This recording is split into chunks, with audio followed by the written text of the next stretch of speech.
differences in capital gains from differences in portfolio composition in combination with very different wealth levels of black and white households. And if we then, and that's going to be the last part of my analysis, combine the asset-induced wealth gains with the earnings gains from a closing of the unemployment gap, we find that the wealth gains are larger by orders of magnitude compared to the earnings gap. And that is because most of the asset-induced wealth price gains actually fall on white households. So what do we conclude from this? That at business cycle frequency, monetary policy seems to face a trade-off between racial wealth and racial income inequality. Okay, that's going to be the key conclusion from our analysis. In terms of data, just to give you an overview, we are using the data from the Survey of Consumer Finances, which I think by now is still or has been established as a primary source to study income and wealth inequality in the United States, in particular because of its particular sampling scheme that allows it to also cover the richest households in the US economy that are typically very hard to analyze based on standard surveys. If I'm now going to talk about wealth, you should always think about the sum of marketable assets minus debt. Why do I say marketable? Because there's no social security wealth and no defined benefit plans in there. But it's still like the standard measure of wealth in the literature. If we then look at earnings, that's going to be just your labor market income, so the sum of wage and salary income. As asset prices are going to play an important role, what we want to do is to look at like all stock holdings and all bond holdings of households. So if you hold some of your stocks in a retirement account, we actually distribute them to your stock holdings. So we have direct and indirect stock holdings and bond holdings. For the unemployment gap, we are going to just use standard data from the Bureau of Labor Statistics. Okay, so here first description about the racial differences in income and wealth. So just to explain this table, you have here always the means, okay, so average differences, and the median. And then you have the first column are white households and the second column are black households in 2019. This last part here, it's also important to look at. This is like the answer to the question, like how many of the households actually have some assets of that category. So if you see here 75 for white households, that means 75% of white households have housing, whereas it's only 46% of black households. If you now look at this table, I'm not going to go through all the numbers, but you see that in particular with respect to financial assets, there are huge differences between black and white households. And you see, if we look at the median, that there's a lot of zeros for black households. Okay, that means that if house prices go up, if stock prices go up, that means that over 50% of black households are not going to benefit from that because they don't own any of these assets. Okay. So now let's look at the portfolio composition of households. And here I show again on the left-hand side, white households, on the right-hand side, black households. And this is always as a share of total assets. So if you look at white households, about 45% of their total wealth is invested in housing, whereas it's slightly over 30% for black households. So we have about a third more housing assets in a white household portfolio. If you compare stocks, there the relative difference is even larger. You have a twice as large equity share compared to black households. Okay, and these differences are going to play a key role later on because they are going to drive most of the asset price induced capital gains if we look later on at the consequences for wealth inequality. Okay, so what's now the plan for our estimation of the gains? So in the first step, and I'm just going to show you results. I'm not going to walk through the technicalities. You find them all in the paper. We estimate the effects of monetary policy shocks on racial unemployment gaps. This is going to be our measure, what is going to happen on the labor market, on the earnings side. And then we are also going to look at what monetary policy shocks do to asset prices. And we do this using some methods that Moritz Schularik, Jorda and Taylor have used in the past, or like it goes actually back to the work of Stock and Watson. Okay, so that's just for the technicalities. For the second step, we then take these estimates from for monetary, the effects of monetary policy shocks, and combine them with what I just showed you about the portfolio composition of households. Okay, so now we look at like how much stocks do you hold, how much do stock prices change, and that gives us an effect of, and that's what I'm emphasizing here, first order approximation of wealth changes from monetary policy. For unemployment, we do something similar. We look at like how much do employed households earn, how much do unemployed households gain, now earn. Now there is a closing of the unemployment gap, so more people are employed, so we can get an estimate about the earnings effect from a closing racial unemployment gap. Okay, so that's going to be our second step. And now we want to bring these two together and ask, okay, there's a wealth effect, there's an earnings effect. Let's try to compare orders of magnitude, and that's going to be what we do in the third step. Then we are going to relate these changes to income to make them comparable. And then we are going to see how much is the earnings effect and how much is the wealth effect from monetary policy along racial lines. Okay, so here, this is one piece of results from our paper where we estimate the effects of monetary policy shocks on asset prices. Okay, so we look here at the stock market. You see on the horizontal axis, this is time in month. On the vertical axis, it's just percent changes of the stock price. And you see here that for the stock price, after 60 months or after 5 years, we see a persistent increase of stock prices. Here in this case, I should say, we look at a 100 basis point monetary easing, and the underlying monetary policy shocks that we're using are Roma and Roma. In the paper, we are also using other estimates for monetary policy shocks, and results are very robust. Okay, so these are stock prices. Now look at house prices. Again, we find a very persistent effect that peaks after about 3 years. Then it recovers a little bit, but it's at least the point estimates remain positive, although the 90% confidence band show that it's no longer significant. If we look at the treasury yield, we see declining and then recovery. Okay, then I told you we also look at the labor market, at the unemployment gap. So this is the difference between the unemployment rate of black households and white households. And what we see is numbers are negative. So the unemployment gap closes after a reduction in interest rates. Okay, and you see there's a very persistent effect, but it's relatively small. It's like 30 basis point, the reduction of the unemployment gap.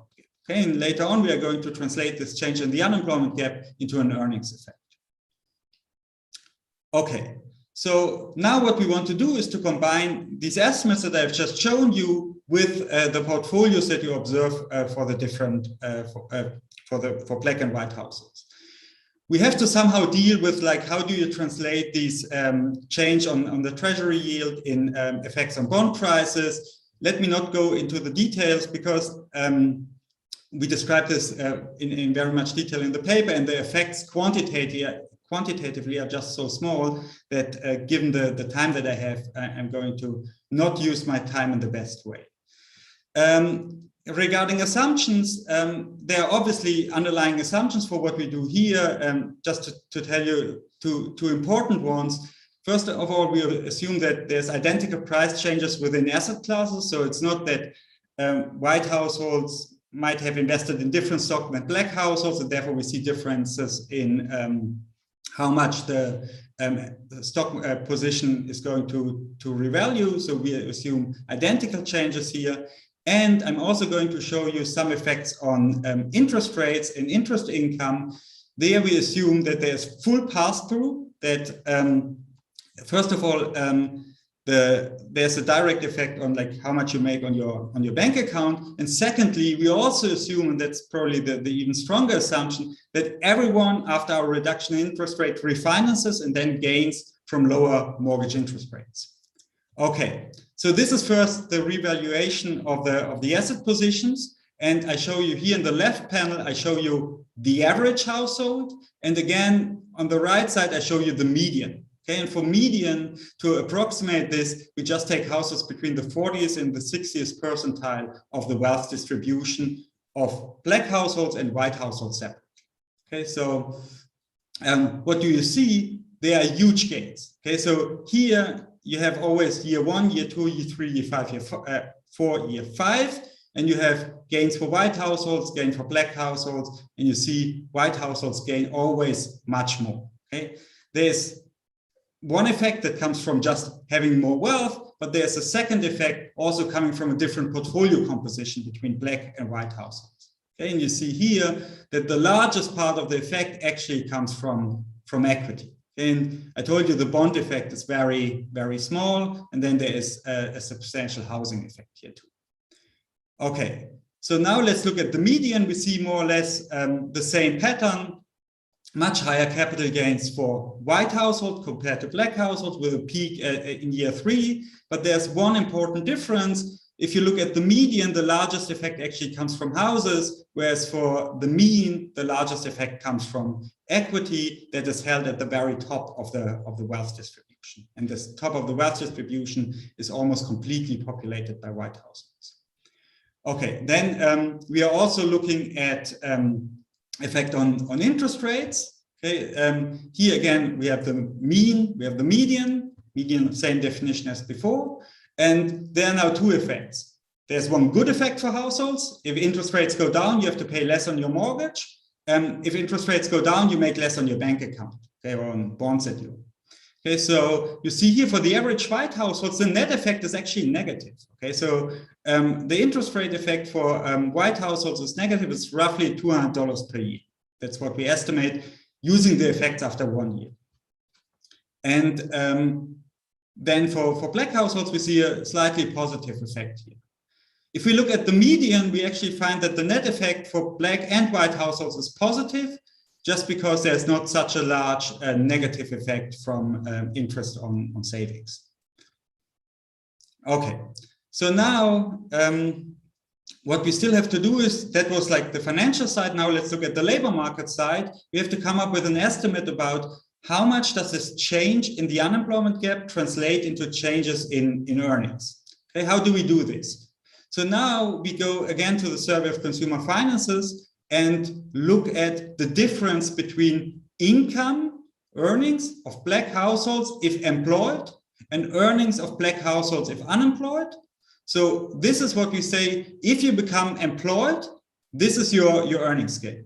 This is to a certain extent a heroic assumption, because it says everyone who finds a job makes as much as the average of people who are already employed. Okay, so if anything, you should think about this as an upper bound estimate of the earnings effect.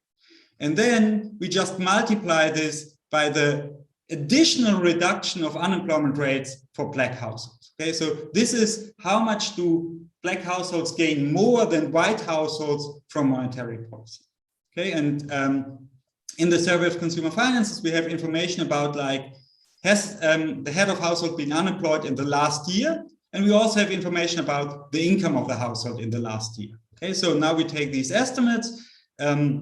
For Black household, that's on average like $56,000. If unemployed, that's $27,000. So the difference is about $29,000. So this is this difference here. We multiply this by our earnings, by our unemployment gap estimate. If we do this, what we find is $79. Okay, so Black households gain more. This is only the additional effect. Okay, unemployment rates go down for everybody, but there's an additional effect for Black households, and that accounts annually for this is at the peak of the effect after year 3, $79 or 0.2% of annual income. Okay, so now last step, we want to compare these effects. Okay, one thing that we have to be aware of, the revaluation effect of assets, that's a one-time thing. Okay, you revalue your stock market portfolio. Whereas the effect on earnings, that's something you accumulate. You earn more this year, you earn more the next year, you earn more the year after. So we are accumulating the earnings effect over time. And this is what you should be seeing here, but it's like so small that it's hardly visible, at least compared to this very large revaluation effect of capital gains. Okay, and this is one of the key results that I put up on my results slide. So there's like 2 orders of magnitude difference between the revaluation effect from asset price changes and the earnings gains. I should make clear, so we always show them as both being positive, but those effects are positive for white households and those effects are positive for black households, okay? But you see that the gains are very, very different in terms of orders of magnitude. Final point in my last 30 seconds, you might say, well, this is only a revaluation, but how does this translate in consumption? Okay, so now we take some recent estimates about like how much do people actually consume out of this revaluation effect. Okay, and there are recent estimates for the stock market, and that is probably pretty representative given that we have most of the effects here coming from equity. And this is 3 cents out of the dollar. So if your stock market portfolio goes up by $1, you spend 3 cents on average on consumption. So if we take our estimate for white households, this is a consumption effect of $600. If you remember my estimate for the earnings effect, that's $79. Okay, so the one is consumption, the other is earnings. So even if we compare this, we have a 6-time difference in the effects. So although we find a better labor market situation for black households, this might not show up as a reduction of the consumption gap between black and white households. So let me conclude. Monetary policy shock differentially affect earnings and wealth of black and white households. Black households gain in the labor market. They have a stronger employment growth and earnings gains. White households gain in capital markets with large capital gains on their assets. If we look at the consumption effect and use some state-of-the-art estimates for the consumption response to capital gains, it's conceivable that the earnings inequality does not reduce. And that let us conclude that there's a trade-off for monetary policymakers between reduction income differences and increasing wealth differences. And one conclusion you might draw is that the reduction of racial inequalities is important, okay, and I think we all agree on this, but that the tools that the central banks have at their disposal might not be the right ones to make a lot of progress in this direction. Thank you very much. Thank you, Moritz. It's perfectly on time. So we have a discussion by Lenin Condon. You have 10 minutes. Could you unshare, Moritz, your screen?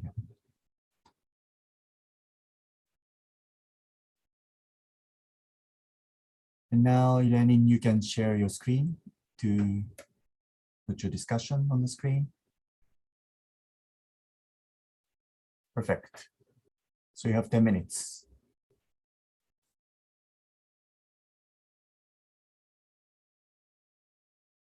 All right, can you see the screen? Yes. Awesome. All right, I would like to thank the organizers for putting together this awesome conference, including the day ahead. I enjoyed reading this paper, and before I continue, these are my views, not the views of the Federal Reserve System or the Minneapolis Fed or the Board of Governors. So let's jump right into it. All right, what Moritz and his co-authors do in this paper is obviously an attempt to answer a very important question, a topical one, but also one that has been around for a long time. Is there a connection between monetary policy and wealth inequality? I put shocks in parentheses because obviously, and some of the questions in Q&A hint to that, there are many ways to think about sort of the stance of monetary policy versus other things. So it's an important question, 2 important tools, 2 important items, monetary policy and wealth inequality.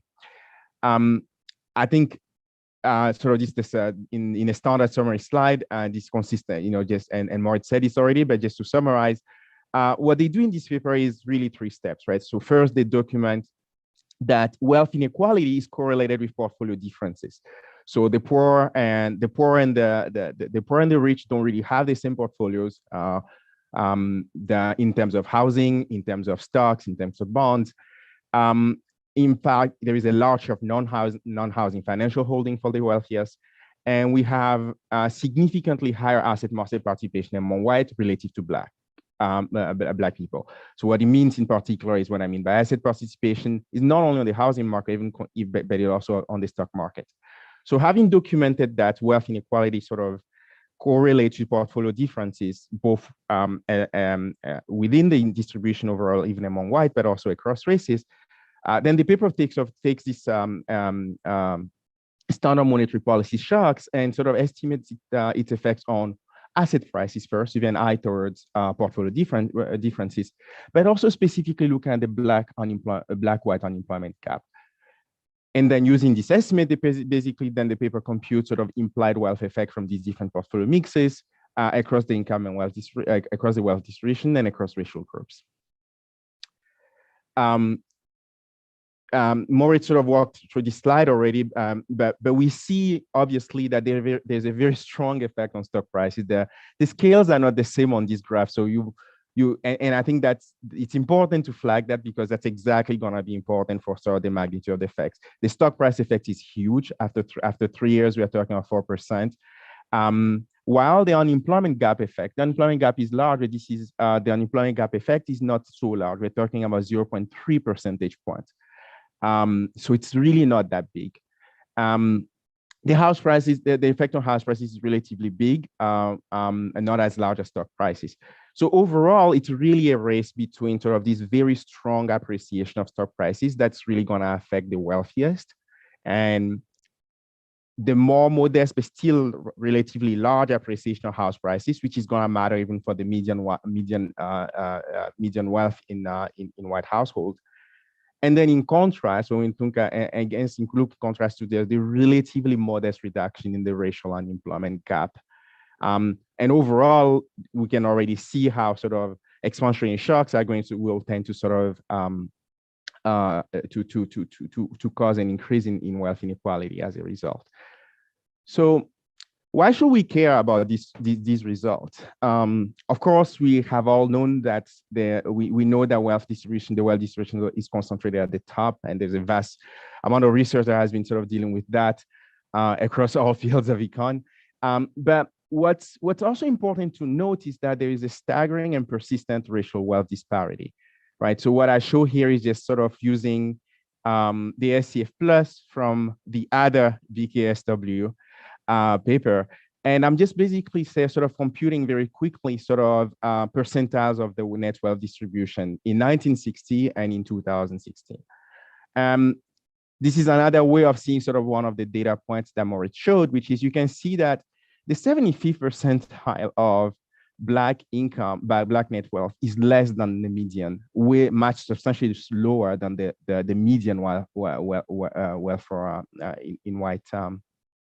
For white, and that ranking and those magnitudes haven't moved much over the last 4 or 5 decades. So it's important sort of therefore to ask, what is race in this paper? Because it's not a paper about, the title of the paper is monetary policy and racial wealth inequality, not just wealth inequality.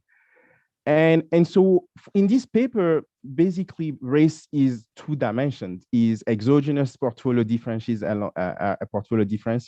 So to the extent that Black people are poorer, they have different a different composition in terms of their portfolio. And then the added dimension of what race does or is in this paper is really sort of the differences in earnings and unemployment employment outcome.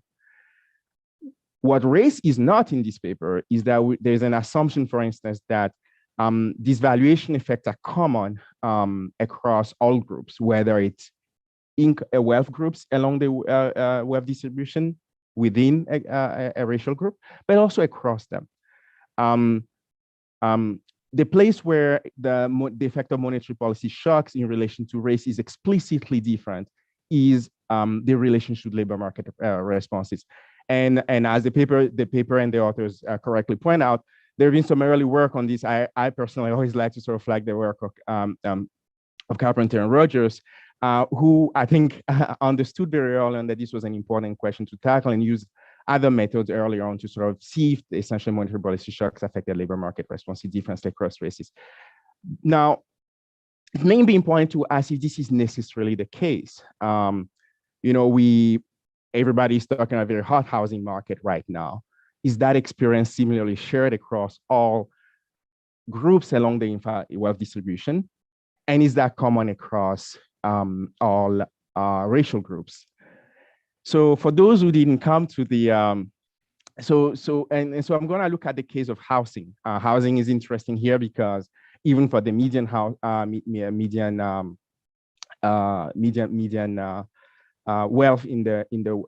among whites, it's substantial, and it happens to be the one where sort of there's an important extensive margin among the Black population. So we know there are persistent racial differences in the housing market, from home ownership rate to lending terms to refinancing. It's just pervasive, redlining, and the list goes on. So, and we also know that housing, as I mentioned, housing is the main asset for median white household, while the median Black household does not own one. So let's take as given this portfolio and this complicated background, and let's look at sort of the valuation effect. So for those who didn't come yesterday, Francis Wong presented his paper in the Day Ahead conference, where he was telling us that Black homeowners have systematically lower returns on the housing they own compared to white homeowners.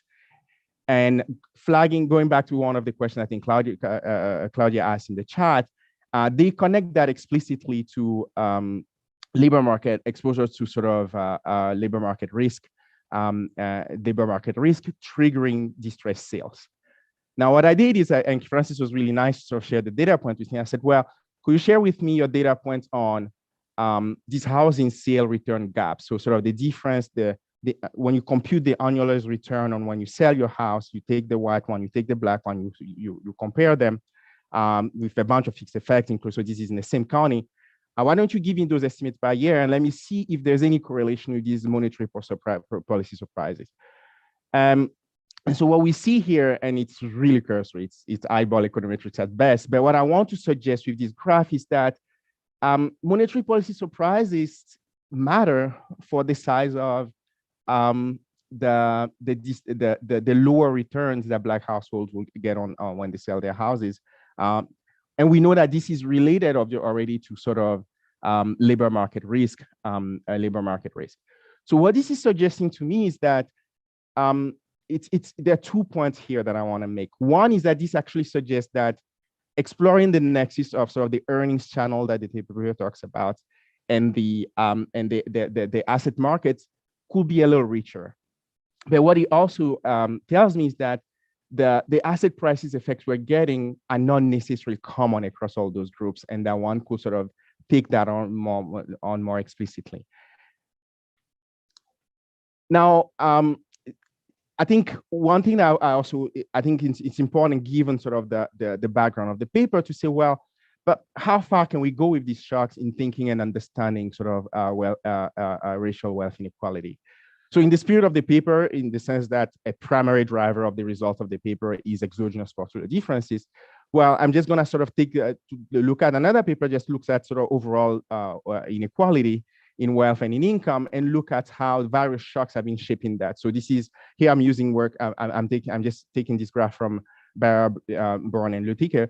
And what I want you to see is that if you look at the solid Black lines, which are showing you the fraction of the top 10% of income and wealth in each panel, what I want you to see is that you have to squint really hard to see sort of the driver being sort of the green line, which is monetary policy. A lot of other shocks are shaping the size and the nature of inequality using these measures in the United States.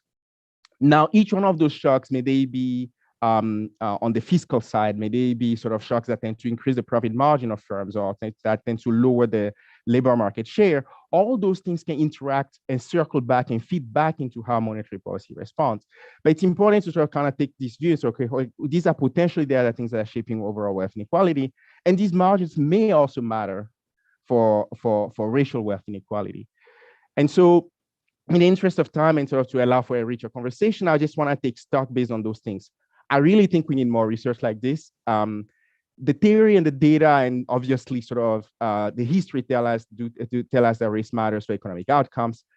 I wish that sort of in this paper, the authors explicitly look on these disparities. I think the unemployment rate one is exactly one, but I think they could have gone further. And I think the example I gave with sort of the housing sale returns is an example where one sees and knows that those margins matter.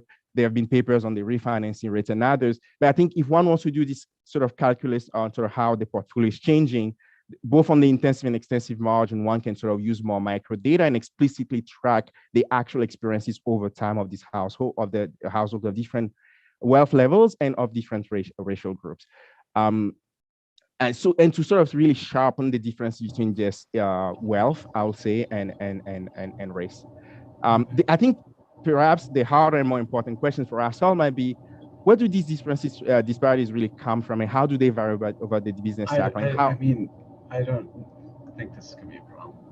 I mean, either they want. And how do these, in fact, in turn, interact with the goals of monetary policy? I enjoyed reading the paper. I had multiple very important, nice conversations with my colleagues with them as well about it. So it's a very engaging paper, and thanks again for giving me the opportunity to discuss it. Thank you very much. Let's move on to some questions that we got many good questions. So one question is from Lower Ricketts from St. Louis Fed, and I have the same question. Do you have any idea about how this channel might be different depending on conventional and unconventional monetary policies?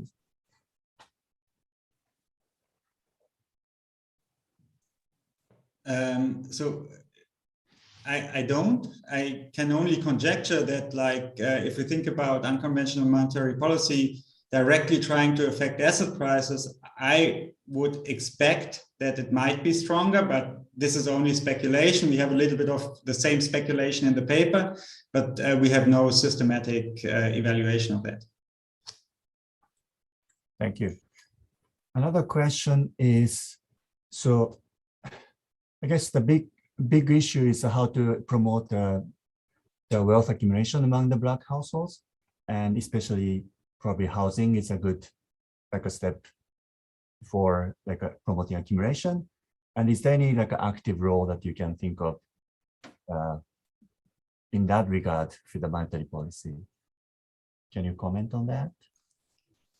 So yeah, I think it's also related to what Elena said. I think one thing that we have to be aware of in this entire discussion is the situation, the question that we have to ask ourselves is how did we actually get into this situation? Okay, and we have some other work where we not only look at the last 50 years, but where we really try to get estimates for the racial wealth gap going back until the end of slavery. So 150 years. That's also joint work with another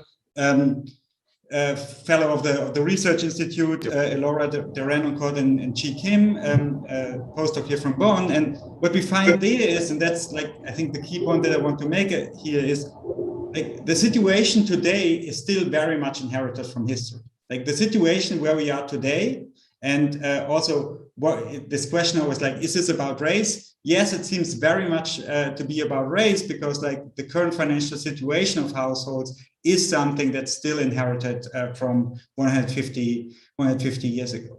And now, I think regarding your question, it's this, and the point that also Elena made about asset market participation. I think this is a dimension that overall we still have room to study and to understand better. Why do some people not invest in certain asset classes? Okay, and then one thing that obviously comes to mind is discrimination, both in the housing market but also in the credit market. And I think that's not I think I'm going to repeat the last point from my conclusion slide. It's not directly obvious to me that the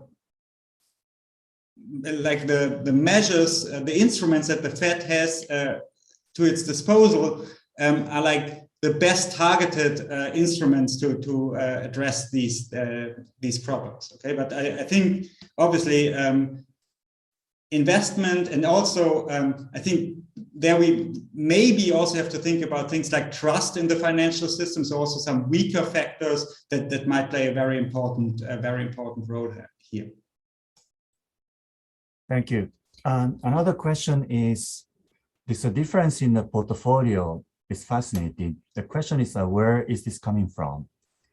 I mean, probably part of it is coming from just the level is different, and if you're lower level of wealth, your competition differs systematically, I guess, even among the white households. And another thing is maybe the type of employment, maybe instability of the employment for typical Black households. For example, they might not be able to get the health insurance from the employers, or like a pension, subsidized pension from the employers. That might contribute to the difference in the portfolio. Can you comment on these things? I can only say that I completely agree with you. So like as soon as we start looking at white and Black households that are like in similar positions of the wealth distribution, they also look reasonably similar. Okay, so it's like it's very hard to study like rich Black households because there are very few of them, and although the Survey of Consumer Finance does a great job of like surveying rich households, like it's in the top 10%, only 2% of households are Black, if I now recall the numbers correctly. So it's very hard to say anything about like, do they have different portfolios if they are very rich? But like if we look in the middle of the distribution, then it seems to be that Black households in the same financial situation seem also to make similar financial choices. That's like, I think, what we can say from the data that we have. And then I completely agree, and that's again about participation in asset markets, thinking about the defined benefit plans, the defined contribution retirement plans, access to them, job stability, and in how far can you actually accumulate wealth, or do you have to use all your savings all the time to finance periods of unemployment? If this is the case, then we should not be surprised that there's like no systematic wealth building. If all the wealth that you have, you always need to just deal with certain challenges in life. Thank you very much. There are more questions, but I guess we are running out of time, so I'm going to move to the next paper. Thank you very much, Moritz and Irani. Thank you very much. The next paper is Jim Bullard. Jim, you can share your screen. You have 20 minutes.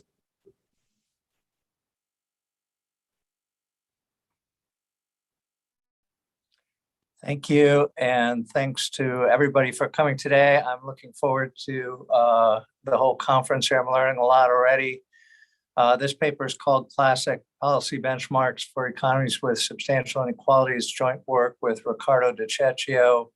This is a paper within a family of papers, including the paper called Optimal Monetary Policy for the Masses. So let's go on to the next slide and the next slide. There's a lot of interest in large-scale heterogeneous agent DSGE models. So I think the key thing about these models is that you should have Gini coefficients that are not zero, that approach the US data. And a key question for a policymaker like me is, what's the role of monetary policy in such a model?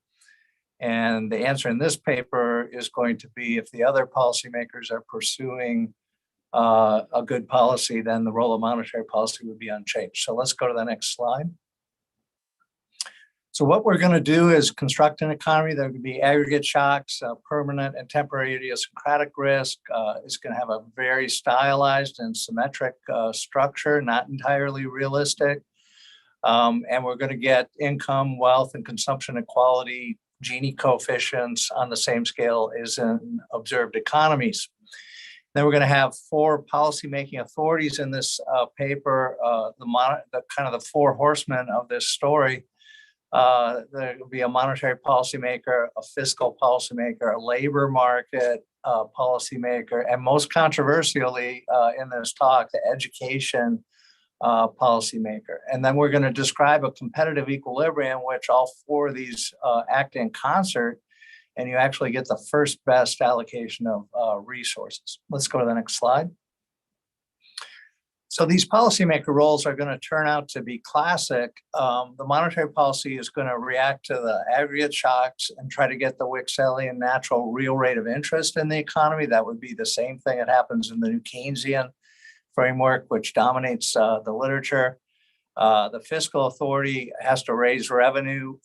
They can do so here with linear labor income taxes. The labor market authority is going to have to run a good unemployment insurance program, or you could think of that as a health insurance program. And then the education authority is going to, and this is the weakest, but the education authority has to minimize the variance of beginning of life human capital endowments to get the fairest education system that we can get. So the main result is that the classic policy prescriptions can achieve the first best allocation of resources in this benchmark heterogeneous agent economy. We are not saying that this is actually going on. We're saying that this is a benchmark that might be useful for this literature, and then you could add features to this economy and deviate from this benchmark and see what it is that we're doing wrong in the actual economy relative to this classical benchmark. Let's go to the next slide. So there are some surprising aspects to this. The classic policies appear, at least in very broad terms, to be similar to what goes on in OECD economies. You've got central banks meeting all the time and reacting to current developments. That's exactly what they should be doing according to this model. They're reacting to the aggregate shocks. You've got tax structure that can be set for the long run in the model that can actually be set for all time to raise the right amount of revenue to run the government. Another surprising finding is that the best combination of policies, the social optimum, does drive the consumption Gini towards zero. Everyone consumes exactly the same amount, but leaves the income and financial wealth Gini substantially positive. So some of the observed financial wealth and income inequalities due to the life cycle effects alone, according to this model. And finally, this model has a pencil and paper solution, which may make it useful for the literature going forward, despite the fact that there are 3 aggregate shocks and idiosyncratic risk. Let's go to the next slide. And the next slide. And the next slide. So this is about a life cycle economy. We've got certain symmetry assumptions here, which are going to simplify our life tremendously. The hope is that you could relax those kinds of assumptions in a more computational exercise than what we've got here. This is a quarterly model. So you come in at age 20 and we start tracking you in the model when you're already at age 20. And then you live out till we keep tracking you until age 80. That's 241 quarters. And then you exit this economy. The symmetry assumptions are listed here. It's log preferences, no discounting. We're going to endow the households at age 20 with a personal productivity profile. This profile is going to start low. You're not very productive in the first part of life. You're going to be a lot more productive in the middle of life, about 50% more productive, and then less productive at the end of life. And this all happens in a symmetric fashion. That's going to allow us our pencil and paper solution here. We've got linear production technology, so it's extremely simple on that dimension. Let's go to the next slide. So here are the preferences, a simple log preferences. There is a demand shock here. I'm not going to talk about that. Let's go to the next slide.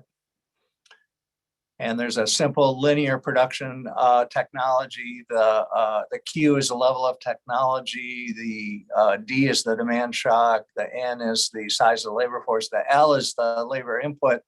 That's going to turn out to be a constant in this model that helps us a lot in getting the solution.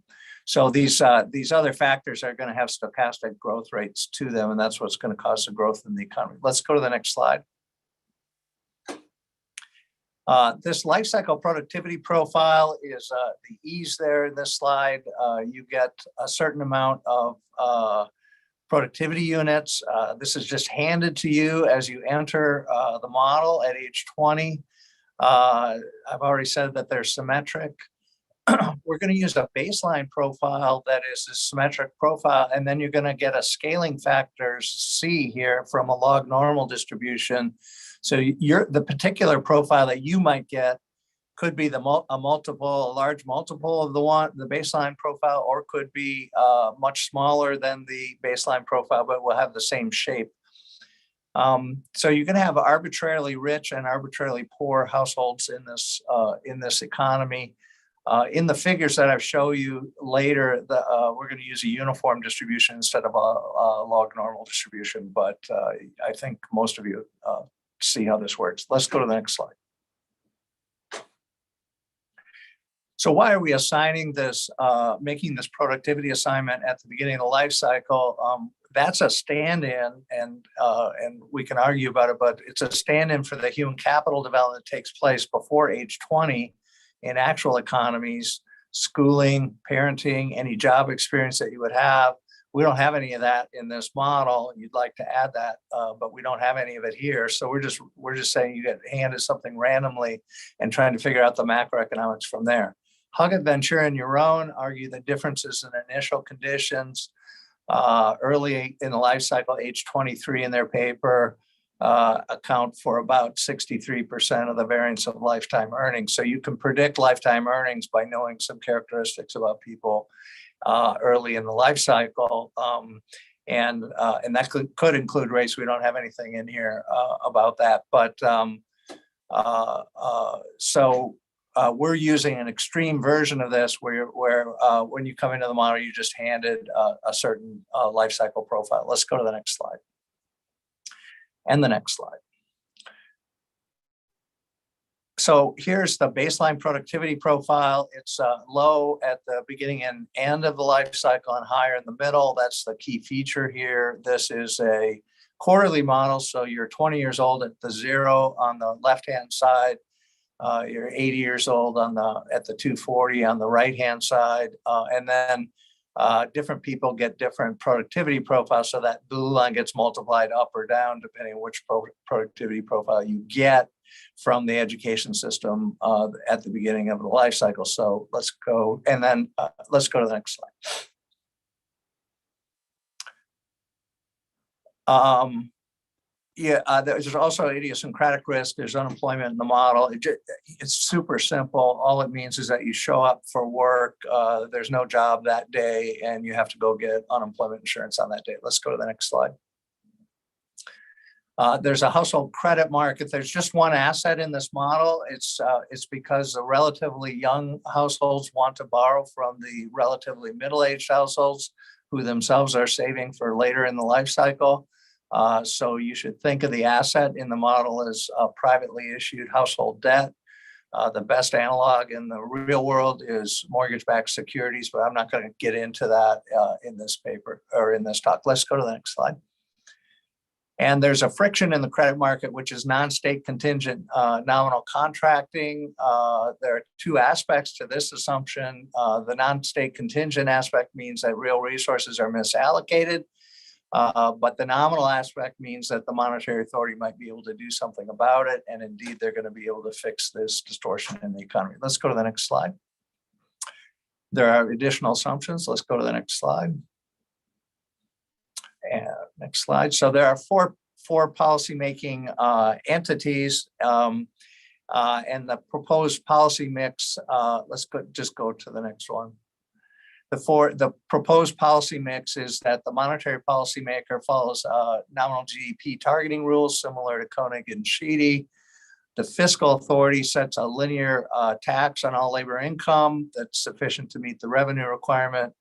The labor market authority also uses a linear labor income tax to fund an unemployment insurance scheme. And the education authority does a beautiful job and minimizes the dispersion of life cycle productivity profiles by setting the dispersion parameter sigma equal to the minimum sigma min. Let's go to the next slide. And there's a theorem. If everyone does that, all the policymakers do that, then the real interest rate in this economy will be exactly equal to the stochastic output growth rate at every date. And if you had a social planner that was equal treatment to every single person in the economy for all time, going forward and backward in time, and they discount at this real rate of interest, they would conclude that this is a social optimum. So you've got a simple enough heterogeneous agent economy that you can talk about the full social optimum in this economy. Let's go to the next slide. So first, we're going to just show how the monetary policy works, and then we're going to look at some other pictures here as we go through. Let's go next.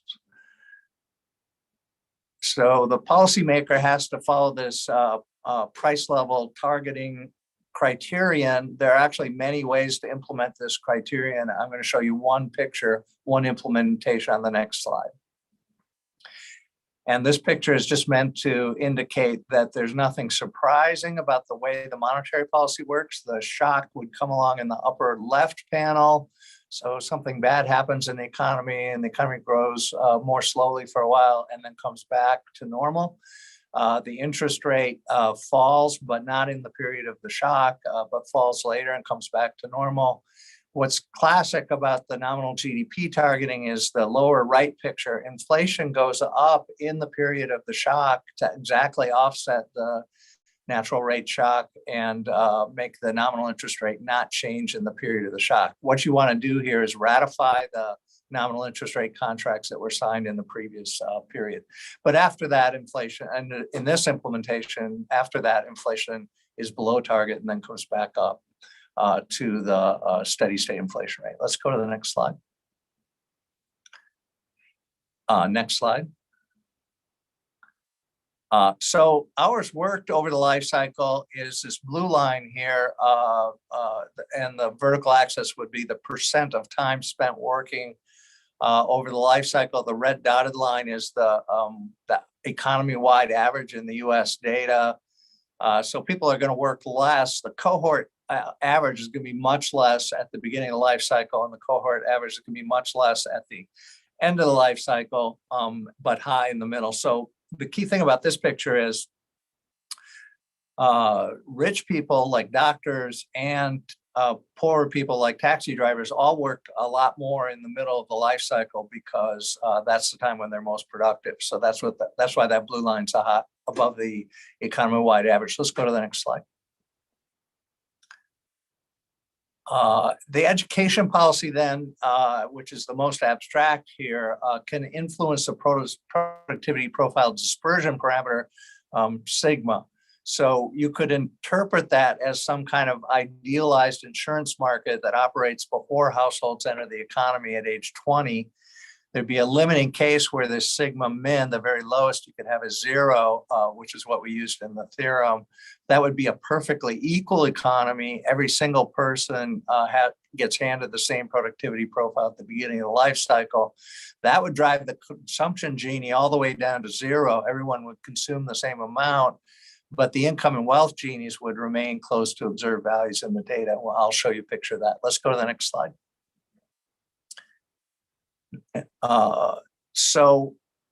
Let's go to the next slide. So people want to work more. They're more productive in the middle of life, but they also work more in the middle of life. So you get this picture for labor income.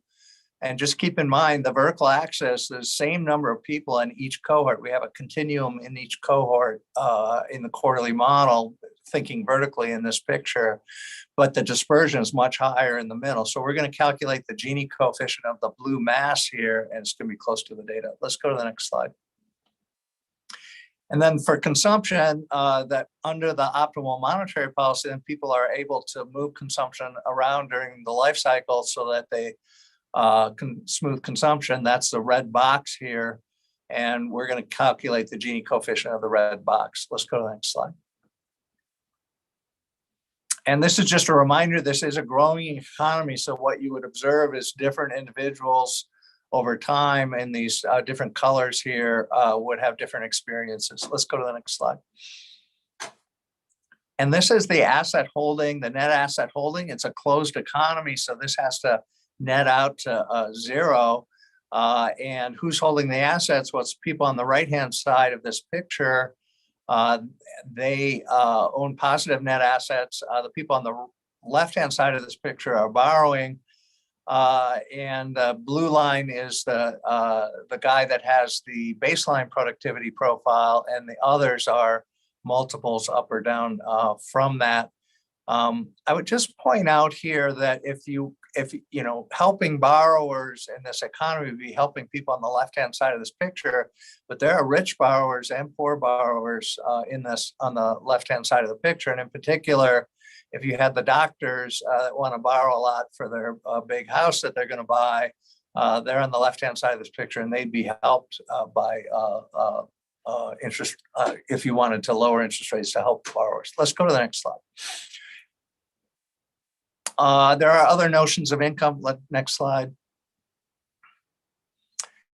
Here's including some capital income on the right-hand side of the life cycle after age 120. Let's go to the next slide.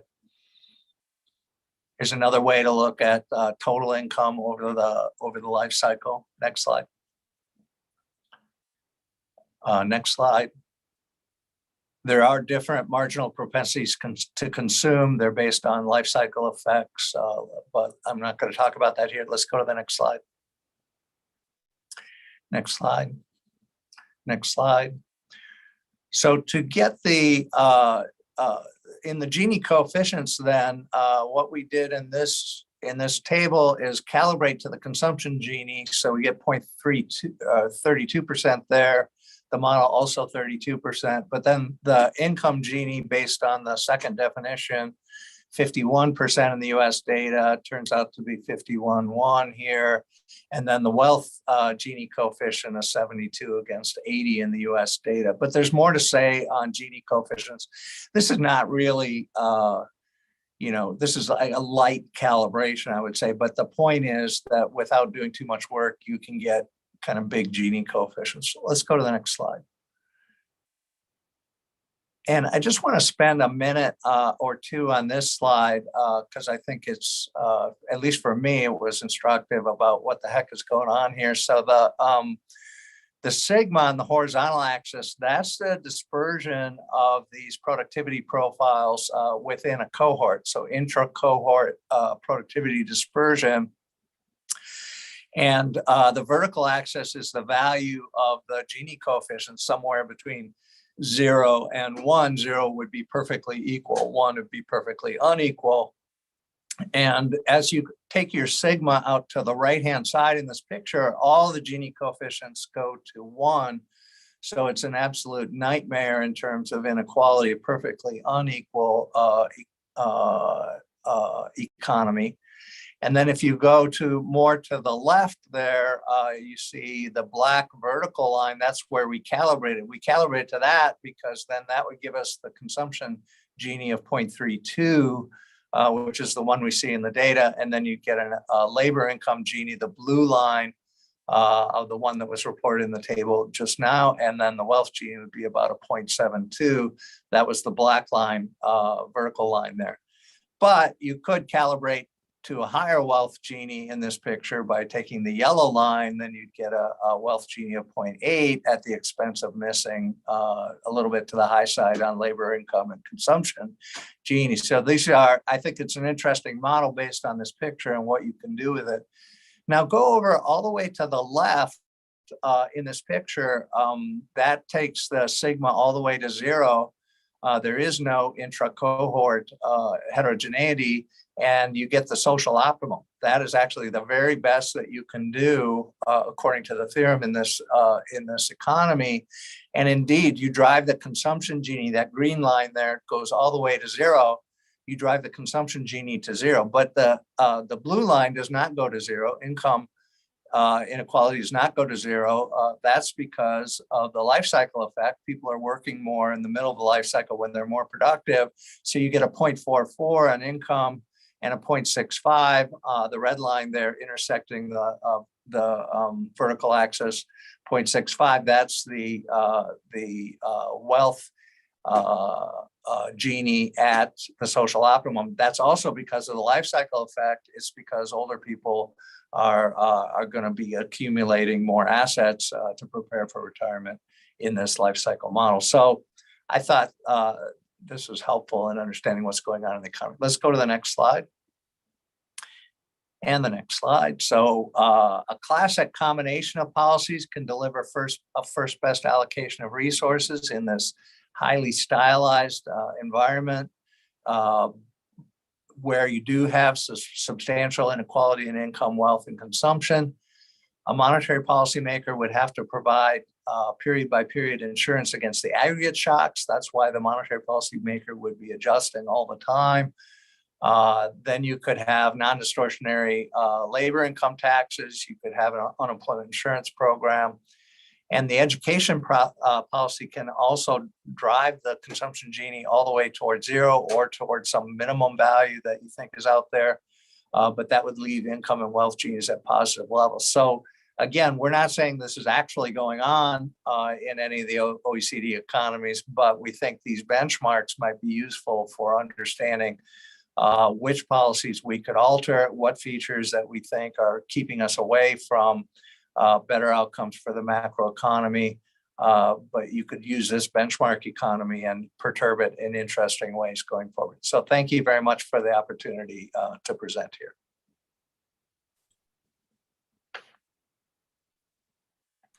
Thank you, Jim. So the discussion is great content. You have 10 minutes. You can share your screen and start. The floor is yours. Great.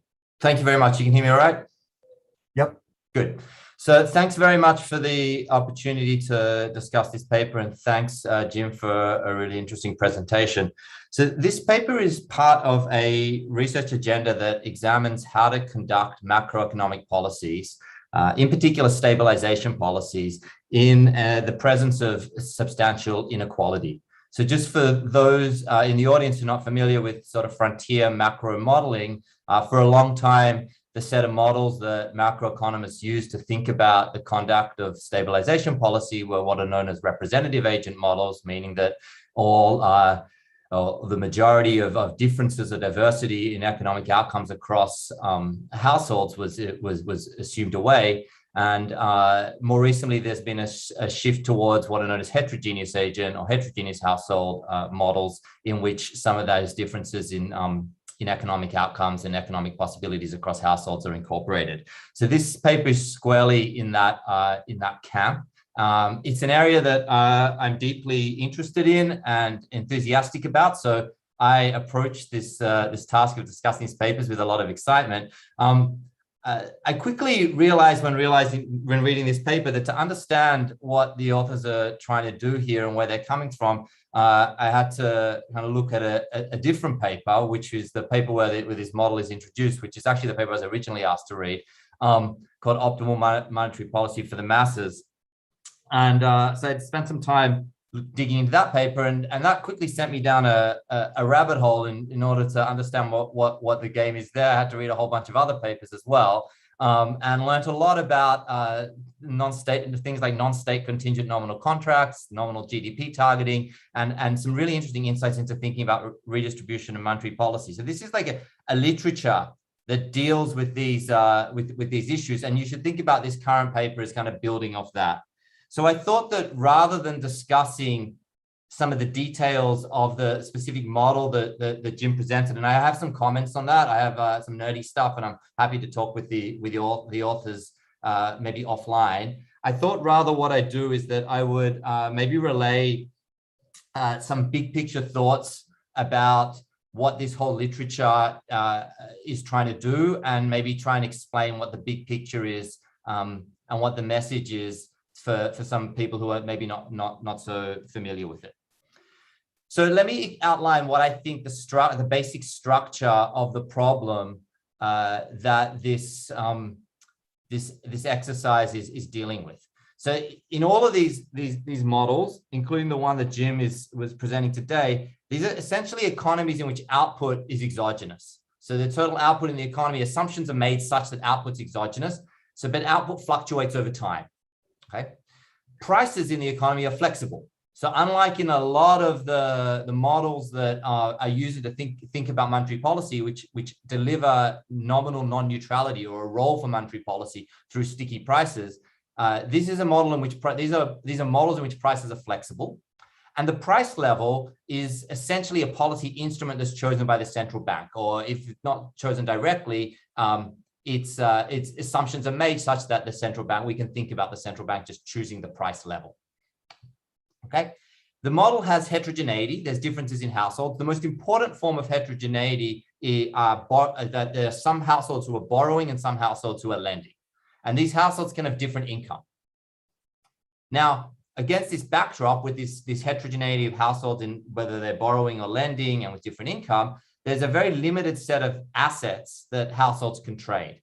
And they're what the authors and this general set of research calls non-state contingent nominal contracts. So what's a non-state contingent nominal contract? It's any sort of arrangement between a borrower and a lender or an asset in which some of the payments that need to be made are fixed in advance in nominal terms. So the payments specify that when we come into some period, there are some nominal amounts and dollar amounts of money that have to be transferred one way or the other.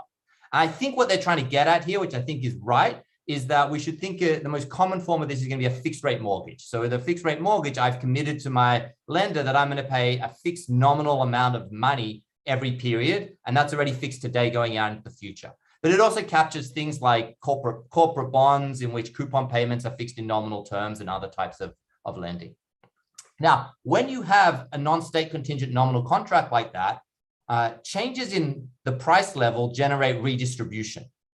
So what's the idea? Very, very simple. If there's inflation, if price level goes up, that's effectively a real redistribution away from borrowers to lenders. The lenders have pre-committed to pay a certain amount in nominal terms. If there's inflation, the value of those nominal payments goes down in real terms. So those lenders are now better off and the borrowers are worse off because they're receiving a lower real payment than they might previously have expected. The classic idea dates all the way back, even further back than than papers that I'm familiar with, Fisher and beyond. But that's the basic force that's going to be going on in the model. Now the game here is there's going to be a central bank, and what they have to do is, against the backdrop of this exogenous output that's moving around, they have to choose the price level. So effectively, what the central bank does is choose the price level as a function of output. Okay, and it's important to bear in mind that output is exogenous here. So the monetary authority, they can't affect the level of output or the level of say labor incomes of any individuals in the economy. So what's their objective? Why do they want to? What's going to govern this choice of this relationship between the price level and output? Well, it's going to be redistribution. So the central bank will care about the price level because of redistribution. And what I read this literature is doing is trying to understand conditions under which the central bank basically wants to raise prices when output falls. So that when the optimal policy function, choose the price level of function of output, has the feature that its derivative with respect to output is negative. Output up, price level down. What's the intuition? The intuition, well, if a fall in output disproportionately tends to fall on borrowers, then by raising the price level, those borrowers who have been hurt can be partially compensated because of the redistribution effect that I've just described. So what the central bank does is, by moving the price level, they generate some insurance for those parts of the population who are hurt by falls in output. What is nominal GDP targeting? Nominal GDP targeting is a very specific, strong form of this type of policy. In fact, what it says is that not just under nominal GDP targeting, not just is there a negative relationship between the output and the price level, but the elasticity of the output with respect to the price level is exactly equal to this particular number, -1, which it turns out is equivalent to saying that it's optimal for the central bank to set the product of prices and output equal to a constant. What's that? And that's called nominal GDP. So nominal GDP targeting says try and set nominal GDP equal to a constant, which is a particular way of achieving this type of redistribution, which is what the goal of monetary policy is in this environment. Okay, so that's like the simplest the simplest model. And then the way that I see these, like that big set of papers that I described, is that there's a natural question, and it's natural to ask, and Jim and his co-authors did this, is, well, that's the motive. How general is that? How much does it depend on this very, very simple environment that I just laid out? So what we saw was a series of papers that then add successively more degrees of realistic heterogeneity. And what they try and understand is to show conditions under which, even in these environments that have more heterogeneity and more inequality, that looks more like the real world and more realistic features, are there still conditions under which this nominal GDP targeting can implement the optimal allocations and describe the optimal thing for monetary policy to do? So, going back, the first, so Koenig was kind of the first model that did this. I'm drawing a lot from a paper by Sheedy, who extends it even further. He adds some sticky prices and New Keynesian elements and shows that there's still a force like this, even if you add some New Keynesian elements. And then there's a series of papers that Jim's been really instrumental in, which is adding first overlapping generations, so that there's now a reason why some households are borrowing and lending. They're basically saving for retirement. Adding in multiple cohorts. They then add in heterogeneous labor supply, so some households work more than others. They then add intra-cohort heterogeneity, which was the paper where the basic model that this paper is built on. And then in today's paper, they add all sorts of other types of inequality and reasons why there might be inequality. Okay.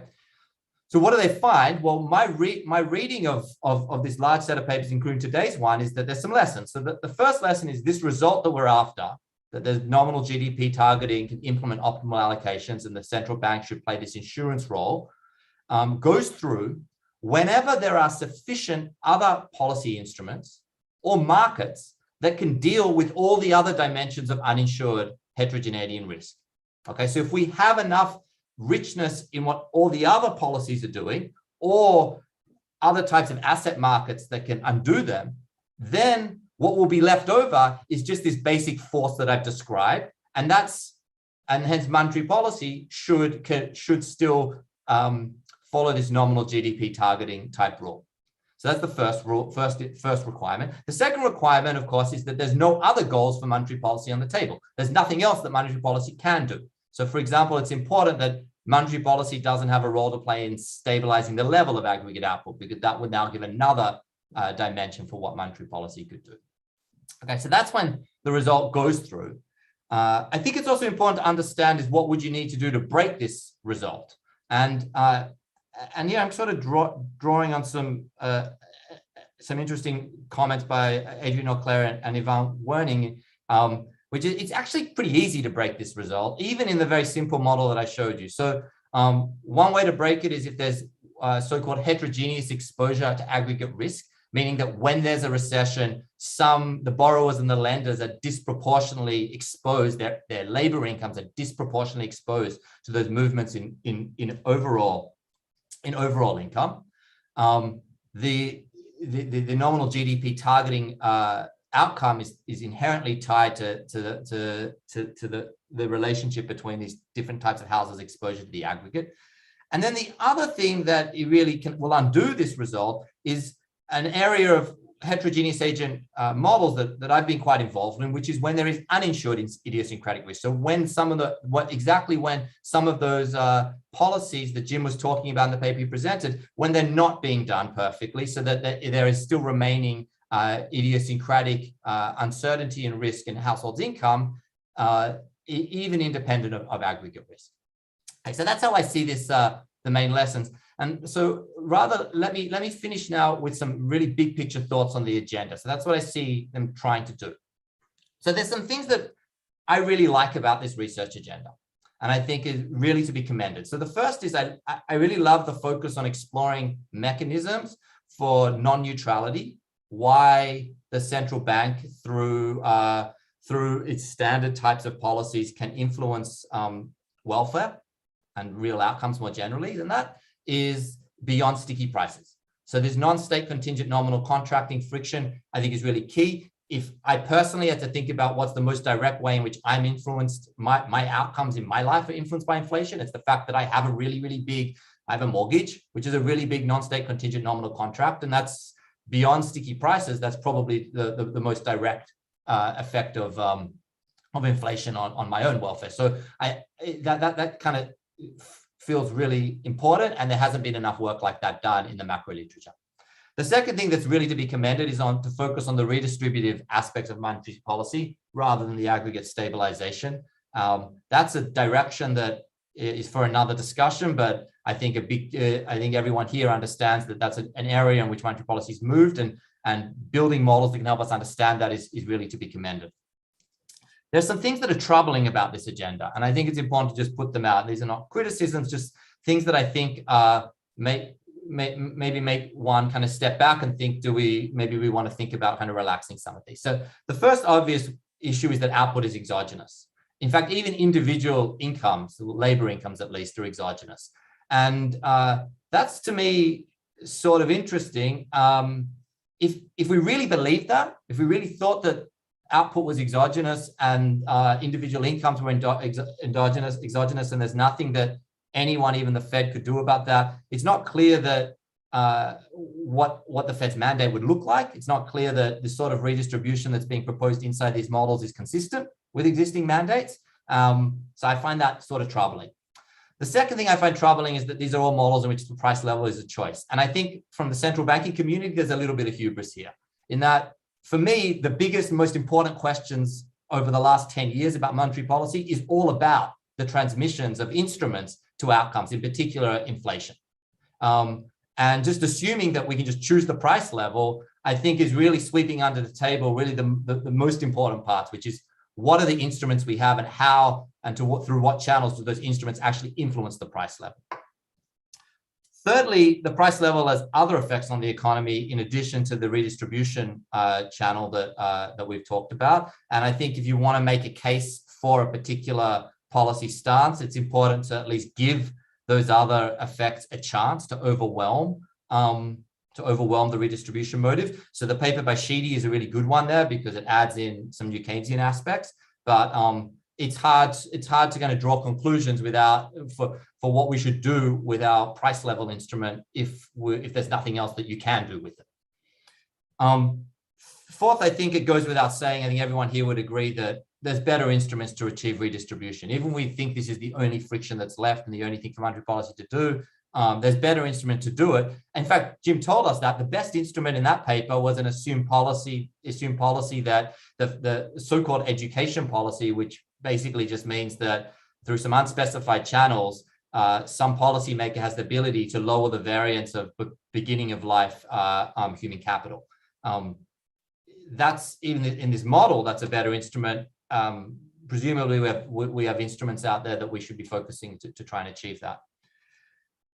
The friction itself, well, the non-state contingent nominal contracting friction, there are other ways to deal with that friction, even some ways that I think that are within the scope of current monetary policy, or at least actions that I see the Fed taking. For example, if the basic issue is that we can't write index debt, well, then we can encourage index debt, underwriting index debt, getting involved in the market for index. If the issue is that there's not enough indexed assets, then that's something that the Fed really can be involved in. And then finally, this is sort of like, I'll end off with one sort of maybe technical kind of point, maybe a little nerdy, is that if we're living in a model in which there's only one asset and that asset has this non-state contingent nominal friction, meaning that when I purchase that asset, I know that inflation is going to generate changes in how much the real value of my payments in the future, then both the borrowers and the lenders in this economy, they understand that. So inflation in this model is risky. And so therefore it should command a risk premium, and the risk premium on inflation should be incorporated into the price of those nominal contracts. But I didn't see that anywhere in the model. And that's maybe something we can talk about afterwards, but there's a lot, all assets out there that have exposures to things that the Fed is doing and things that happen in the aggregate outcomes. They command, those things show up in the prices of those contracts. And I don't see why this should be any different. So I'll stop there because I know I covered a lot of ground, but thank you very much for giving me the opportunity to read a really interesting literature and a really thought-provoking set of papers.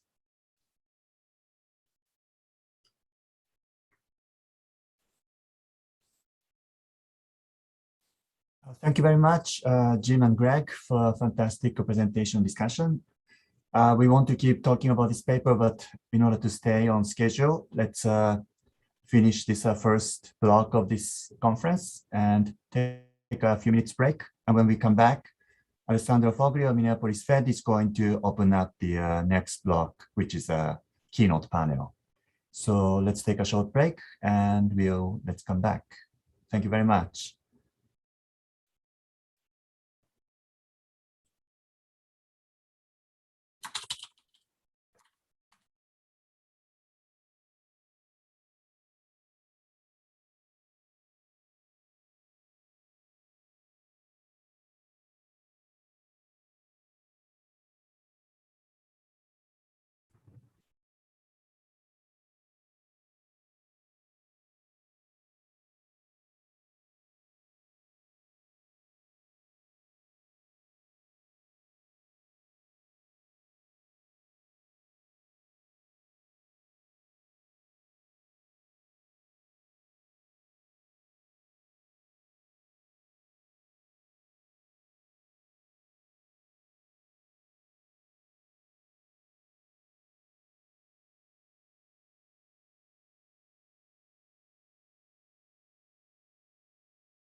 Hello, everyone.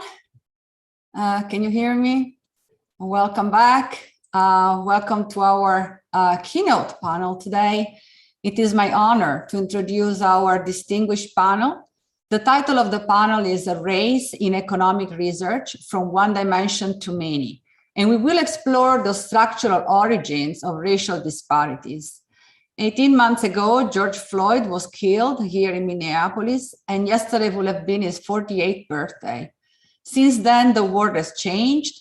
Our beliefs about what it means to be Black in our society have changed, and we started deeply questioning the extent and the origins of the vast racial disparities we observed all around us. To address this question, last year, the entire Federal Reserve System, all 12 of our Federal Reserve banks, launched an initiative called the Racism and the Economy series to examine structural racism the impact of racism in different aspects of life and ways to dismantle it.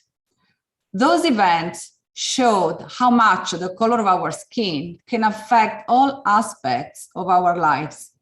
The opportunities of accumulating assets, of owning a house, of finding a job, as well as access to basic health care and the outcome of an encounter with the police. The last event of the series was hosted here in Minneapolis and explored racism in the econ profession. It was an important moment in which we started questioning ourselves, our own role as economists and as scholars in perpetrating racism and disparities. We realized we have a lot of work to do. Our field lacks diversity and for the most part is abstracted from the issue of race. We know that race largely affects economic outcomes, yet research methods in economics often abstract from this complexity. We have often treated race as an unexplained residual or as the result of taste or statistical discrimination. These approaches have proven unsatisfactory and even concerning, since the way we model race has important consequences for policy recommendation. That is why we're here today. The objective of the panel is to broaden and deepen our understanding of race. We have an impressive panel of scholars today with diverse backgrounds, but who share a deep knowledge of these issues, and we're eager to learn from them. Their lessons will improve the way we design policies to address structural racism. Our first panelist today is Belinda Archbone, Assistant Professor of Econ at Barnard College, Columbia University.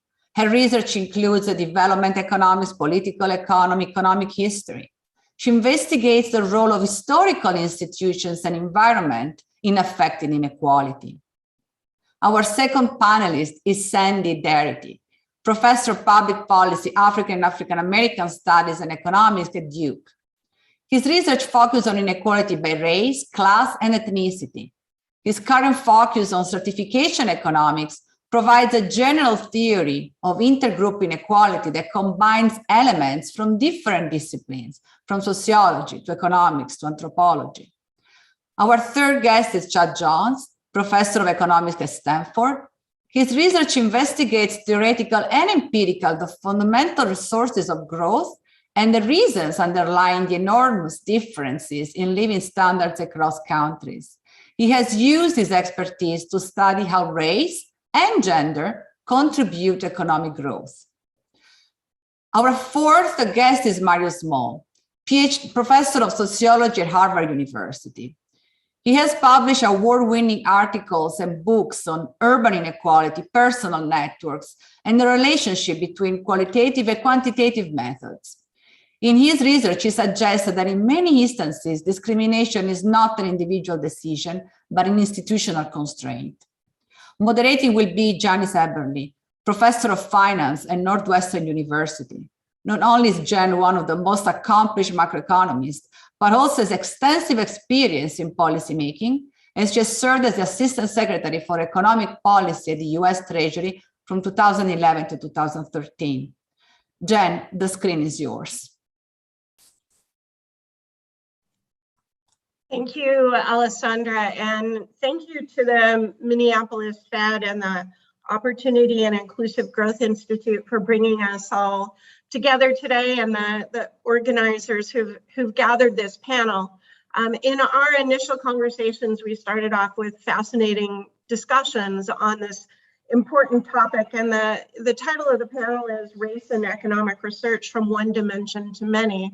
And the group will talk along both of those dimensions, that is thinking both about their own research, and will present that to us today, but also exploring the themes about economic research and methodology that have been raised throughout the conference. So we'll start today with each of the panelists giving a short presentation on their own work, their view on the themes of the gathering today. If you have questions, you can put them into the Q&A and we'll address them either as we go or at the end, depending on the way that the conversation goes. So we'd like to keep this engaging and as spontaneous as we can on Zoom. And we'll start with Belinda's presentation. Thank you very much, Jana and Alessandra and everyone for inviting me. Let me share my slides very quickly. I said I have 3 minutes. I will talk quickly in the style of economics. So hopefully everybody can see this. Let's make this full screen so we can see it better. All right, visible. Okay, great. So, you know, as Alessandra mentioned, I am at Barnard College. I'm an assistant professor at Columbia University, and a lot of my work is in economic history is to do with thinking about how historical institutions kind of either exacerbate or mitigate a kind of long-run outcomes in terms of development of human capital, right? So in thinking about this question about, you know, what is the role of race in economics research? I'm going to make 3 main points to start out with, because this is something that I've been thinking about with a number of actually excellent scholars. We spent the last few days thinking about this at the New School. And I'm going to add power into this, because this is a conversation that I think is underlying here, but doesn't, you know, often get explicitly stated. So I'm going to make 3 points. So thinking about race, power, and the kind of politics of economics research, right? So one, this is something that maybe we all realize, but we don't explicitly state often. So just to explicitly state this often, economics research and the questions we ask very much reflect and reinforce oftentimes the kind of existing power relations in society, right? And this informs the kind of questions that we ask, it informs the methods that we use, and it informs the conclusions that we reach as well. And of course, then this has very, very real world consequences for political agendas, right? And our research agendas, which are political, right? And we need to explicitly recognize that they are political, around race, around inequality, around thinking about issues of distributive justice. And we also need to then realize that we are either then working within these structures, either to serve the status quo in terms of the existing power structures, or we are working to challenge it. And this is how I view my work. And I think this is how we kind of de facto operate, even if we don't explicitly state it in economics. So what that means then is that we need to really be careful of and understand whose story we are telling, right? So that you often hear this term, you don't know what you don't know.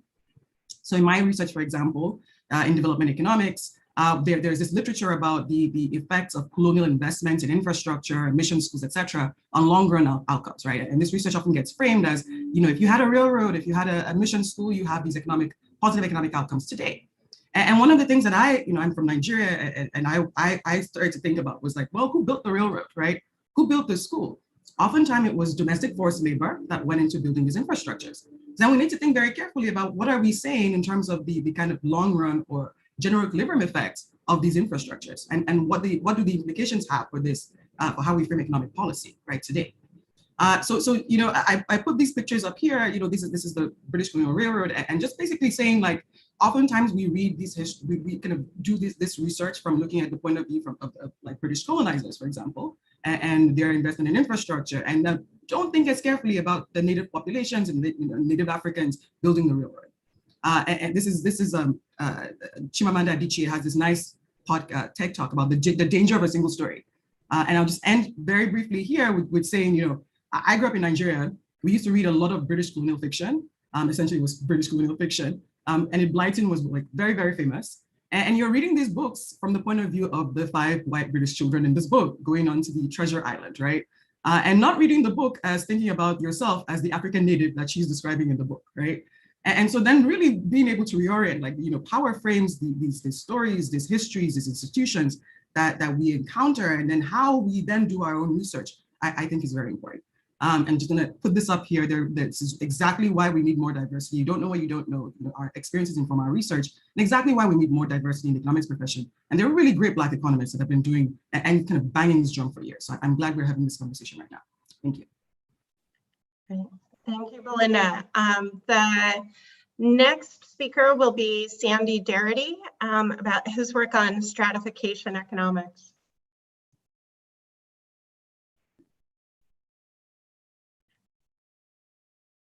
Sandy, you're still muted if you're starting. Sorry about that. Great, thanks.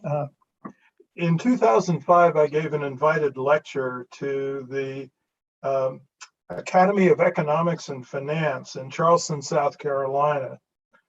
Subsequently, it was published in the Academy's journal, the Journal of Economics and Finance. And essentially, it was the lecture and article that launched the subfield of stratification economics. Now, stratification economics is frequently relegated to the underworld among economists, but it is gradually surfacing as a compelling alternative to the conventional ways in which economists study identity, race and racism, and intergroup inequality. When Greg Price sought to get stratification economics listed as a Journal of Economic Literature category, he didn't get a complete rebuff, but it was assigned to the very last JEL category, Z13, listed as sociology, economic anthropology, language, social and economic stratification. And so there was a flip on the name of the subject to economic stratification rather than stratification economics, and there are attendant implications. But today, the Journal of Economic Literature is preparing a special issue on stratification economics, and my own contribution will be a discussion of the rich possibilities associated with the stratification economics research program. Now, let me say that the core of stratification economics is a structural rather than a behavioral account for disparities between socially identified groups, whether they are distinguished by race, by ethnicity, by gender, or on another basis, for example, religious affiliation. It rejects the view that group-based inequalities are due to group-linked cultural or behavioral norms or practices. It is a synthesis of elements from economics, sociology, and social psychology, and it draws from the happiness studies in economics the recognition that people gain utility from perceived superior status over peers or members of a relevant comparison group. Where stratification economics makes a pivot is by saying that the relative position that's relevant to individuals also must include the position or status of the social identity group with which they correspond. So an individual would be asking not only how are they doing personally in comparison with other members of the social group to which they see themselves as belonging, but they will also be asking how is their group doing in comparison with another. A core hypothesis in stratification economics is the closer the groups are perceived as being in terms of economic or material well-being, the more the dominant group members will be concerned about their overall group position rather than their individual position vis-a-vis their identity group peers. The more distant the groups are perceived to be, the greater the concern will be with personal position and comparison with others in your own group rather than with the comparison of members of the outgroup. There are two ladders of hierarchy that are relevant to this type of analysis. The dominant group has a significant share of members who are above the highest rung of the subordinate group's ladder, and the subordinate group has a significant share of members who were below the dominant group's lowest rung on the ladder. Let me conclude by identifying a set of areas in which stratification economics can provide some insights that will be a strong departure from the ways in which economists think about a host of issues. The first is with respect to wealth accumulation and how we think about wealth accumulation. The second is the theory of identity. The third is the theory of political resistance to inequality. The fourth is the phenomenon of the persistence of discrimination, particularly in competitive markets. The fifth is immigration, where stratification economics has introduced the notion of imported stratification and the lateral mobility hypothesis. The sixth is a reconsideration of the theory of prejudice to treat prejudice as having material foundations. The seventh is the elimination of the debate over whether Trump supporters are motivated by economic anxiety or racism. In the context of stratification economics, those two conditions collapse onto one another. The distinction is dissolved. And then finally, stratification economics points to a way of thinking about the macroeconomic analysis that reverses the usual way in which we think about macro conditions and the conditions of social groups. Normally, we ask, well, so what's happening in the macro economy and how does that affect the well-being of individual social groups? But we rarely think about how the structure of relations between social groups might affect macroeconomic performance. And in so doing, we can return to thinking about the ways in which the exploitation of particular groups can promote economic growth, circumstances under which slavery and colonialism contributed to the enrichment of the colonizing powers. So it's not a deadweight loss that you have these types of social arrangements. There is somebody who clearly benefits.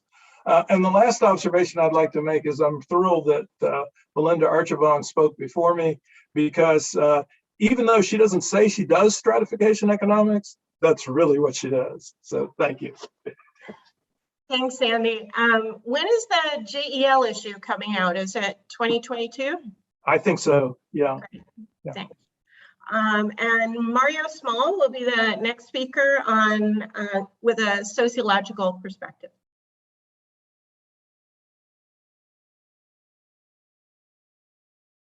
Thank you for the opportunity. I take it you can see the screen. Excellent. As you heard, I'm a sociologist by training, and so everything I say here will be, from my perspective, quite different from that which you're currently getting. I think everybody here understands better than me the two major perspectives from which economists have studied discrimination. One is the taste perspective, by which people discriminate towards others to the extent they're willing to pay a price to not associate with them. This is Gary Becker's idea. The second is the statistical discrimination idea from Arrow and Phelps, which is the notion that when evaluating an individual, the actor makes a guess about their abilities on the basis of the characteristics of the group. From both of these models, what's important to note, and this may seem obvious to an economist, but it is actually not obvious to a sociologist, that discrimination is an act being perpetrated by an individual who, whether out of animus or not animus, is actually making a decision that's going to hurt somebody else. As a sociologist, I find it quite common and natural to study discrimination from an institutional perspective, and what I'd like to offer is that economists should consider this perspective as well.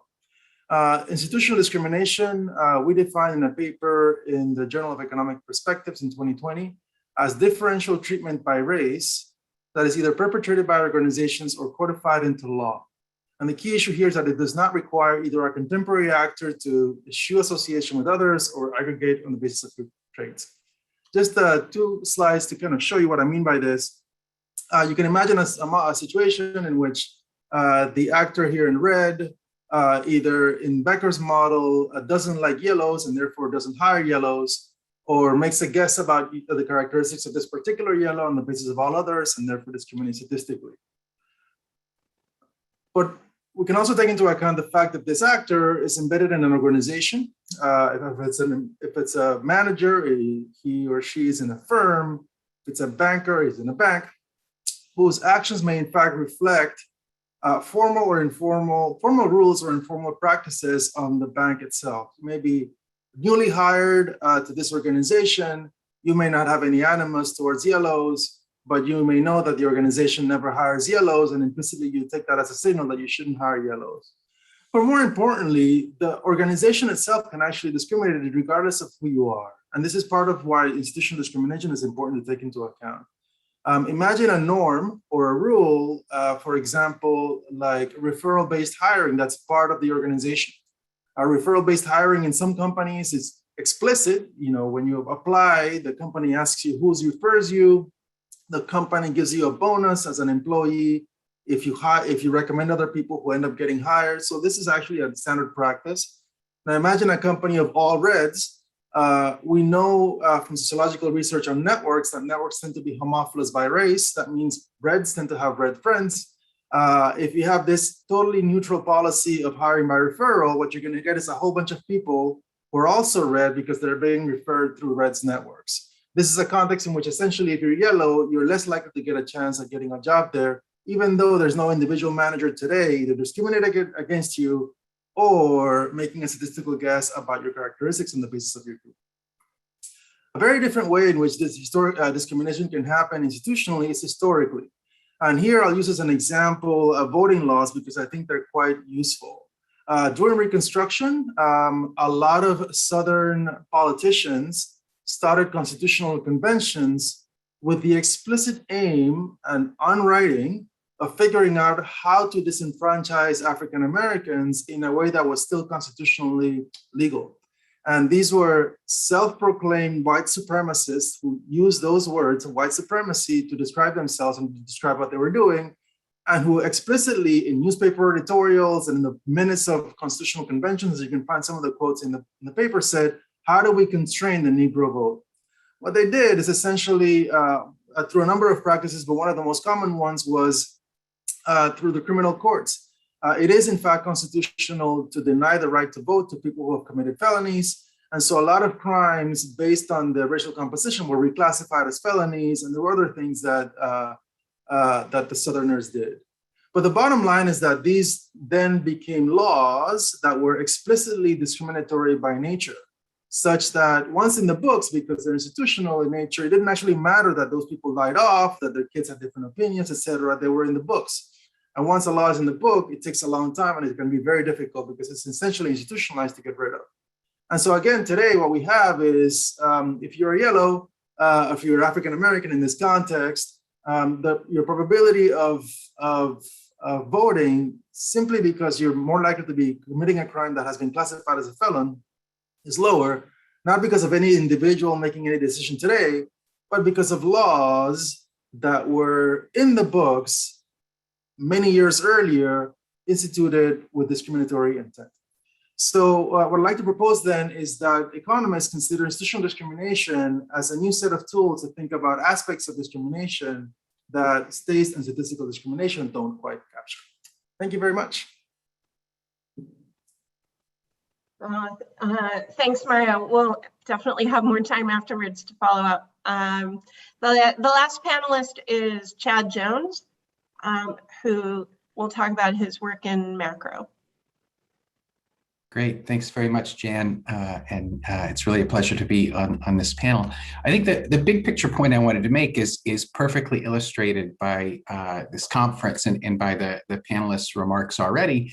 And that is that I think these problems associated with race and gender are so large that they need each of our specialties to contribute. And certainly the heterogeneity of perspectives we've got on this panel, and at this conference illustrates that. I wanted to discuss very quickly two things that I've worked on recently that bring a macroeconomics perspective. So even macroeconomists can potentially have something to say about these issues. And these are two papers here, one with Shay Hurston Clino and one with Jean-Felix Bruyette and Pete Clino as well. So this first paper is the allocation of talent in U.S. economic growth. And it begins with an observation that everyone's familiar with, and yet still is stunningly striking when you see the numbers, I think. And that is that if you look at high-skilled occupations like doctors, lawyers, and managers, in 1960, 93% of those occupations were occupied by white men. And by 2010, 50 years later, the fraction that was consisted of white men had fallen to 60%. There are wonderful stories associated with these statistics too that we mentioned in the paper, where Sandra Day O'Connor, the future Supreme Court Justice, who graduates from Stanford Law School #3 in her class in 1953, and the only job she can get is as a legal secretary in the private sector. And David Blackwell of contraction mapping theorem fame, and therefore near to our hearts as macroeconomists. And this one, his story, actually, I learned about. It has a Minneapolis connection from Ed Prescott when I was presenting this paper several years ago. I won't go into the details of the stories, but I'll encourage you to check them out on Wikipedia because they're really interesting. Okay, so in this paper, we say, suppose the distribution of talent is identical for groups. So it's identical for white men and black men and white women and black women, for example.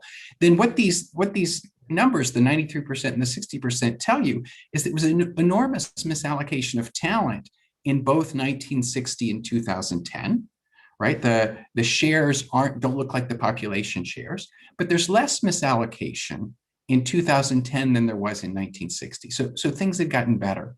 And the question we ask as macroeconomists in this paper is, how much of US economic growth over this 50-year period can be explained by declining barriers in the improved allocation of talent? And the thing that shocked us, and in some sense to this day is still quite surprising, I think, is that the numbers are quite large. So something like 40% of growth in GDP per person over this 50-year period is attributable to the improved allocation of talent, sort of declines in barriers that kept people from working in the jobs where their talents were most appropriate.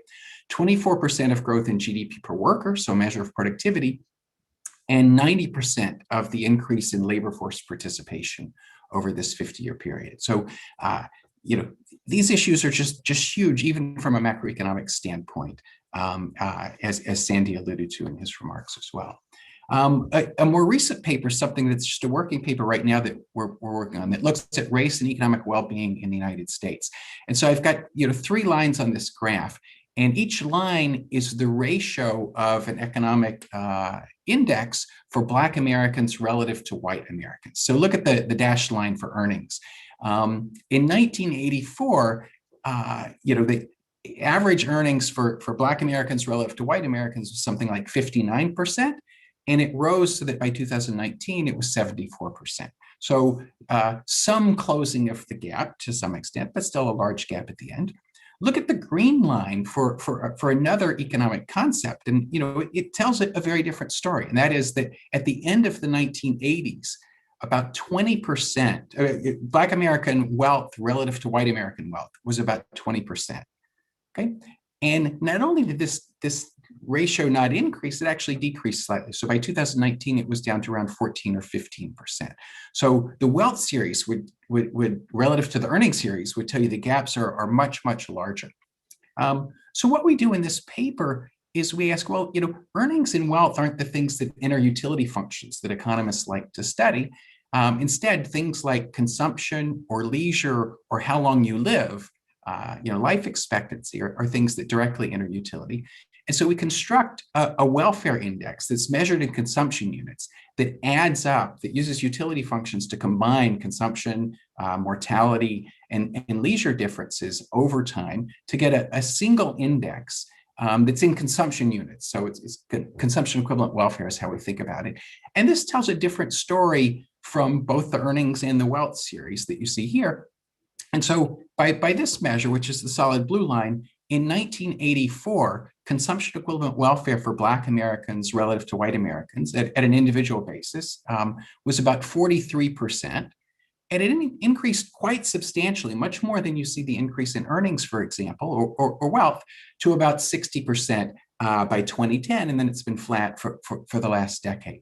And so I think the 2 messages we take away from this welfare series are, first, that the gaps are large, even larger than the earnings gaps that you see even by the end of the sample. So there's still a lot of this misallocation that we talked about in our earlier paper. But there has been substantial progress, much more than we saw in wealth and even more than we saw in earnings. And that's in part associated with big gains in life expectancy, but half the gains are also associated with rising consumption. Anyway, let me stop there. The main thing I wanted to take away from this is that this sort of Big Ten approach to these important questions is useful, and each of our sub-disciplines certainly has something important to say. Thank you. Thanks, Chad. This is great. There's so many ways to go here.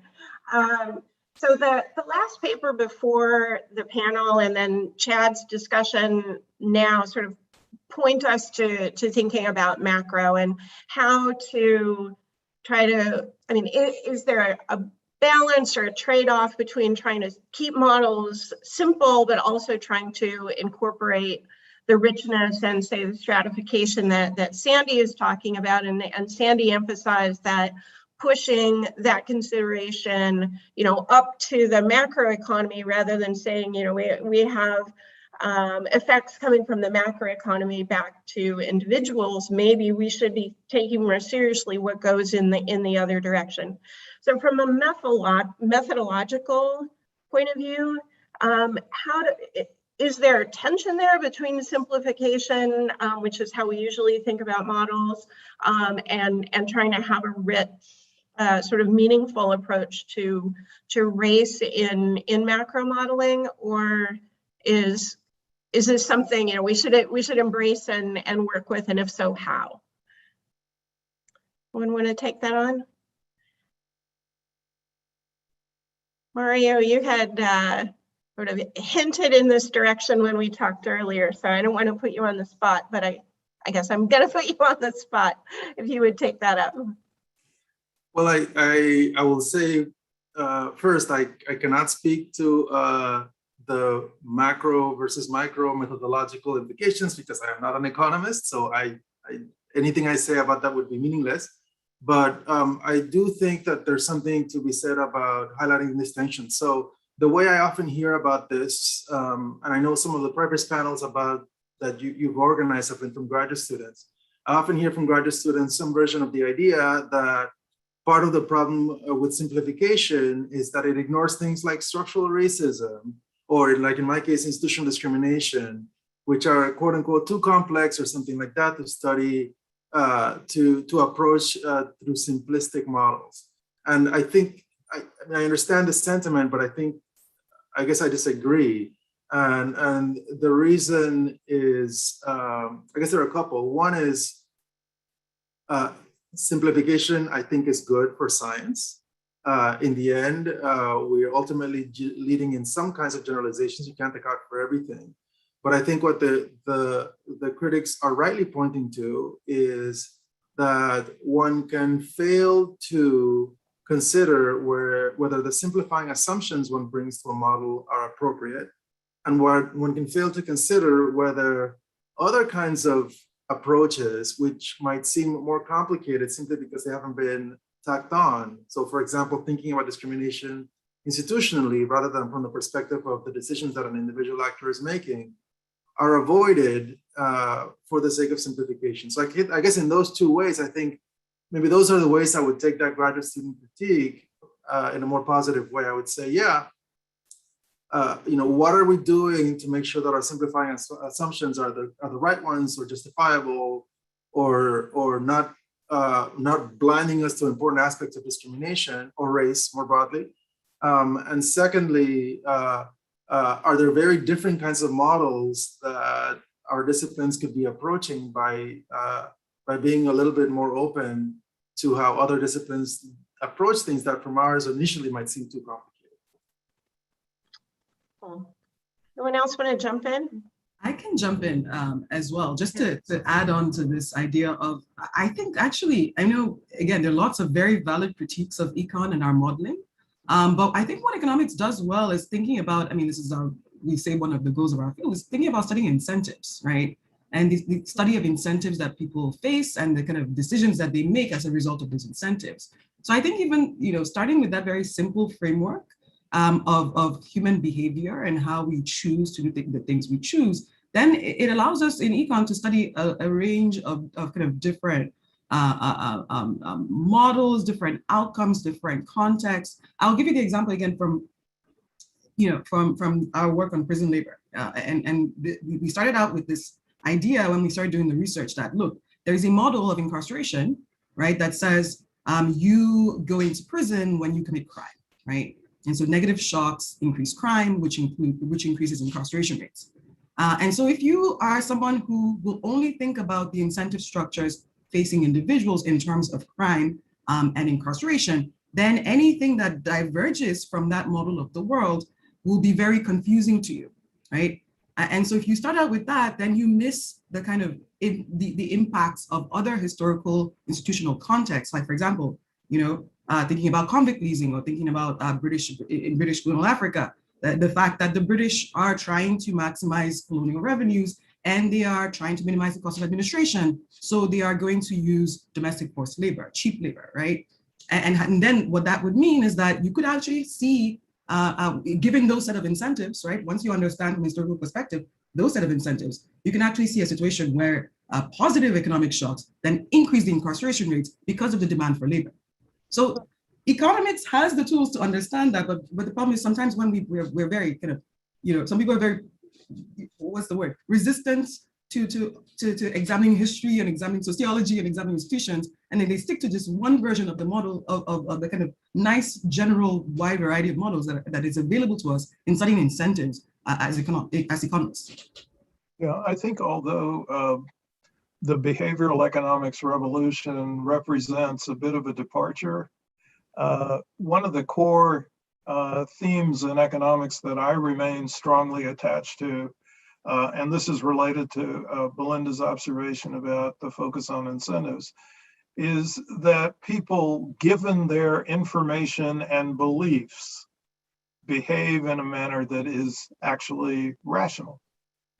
And that the activities of social groups that are comprised of individuals are typically can be understood as being rationally motivated from the standpoint of the collective interest of the members of that group.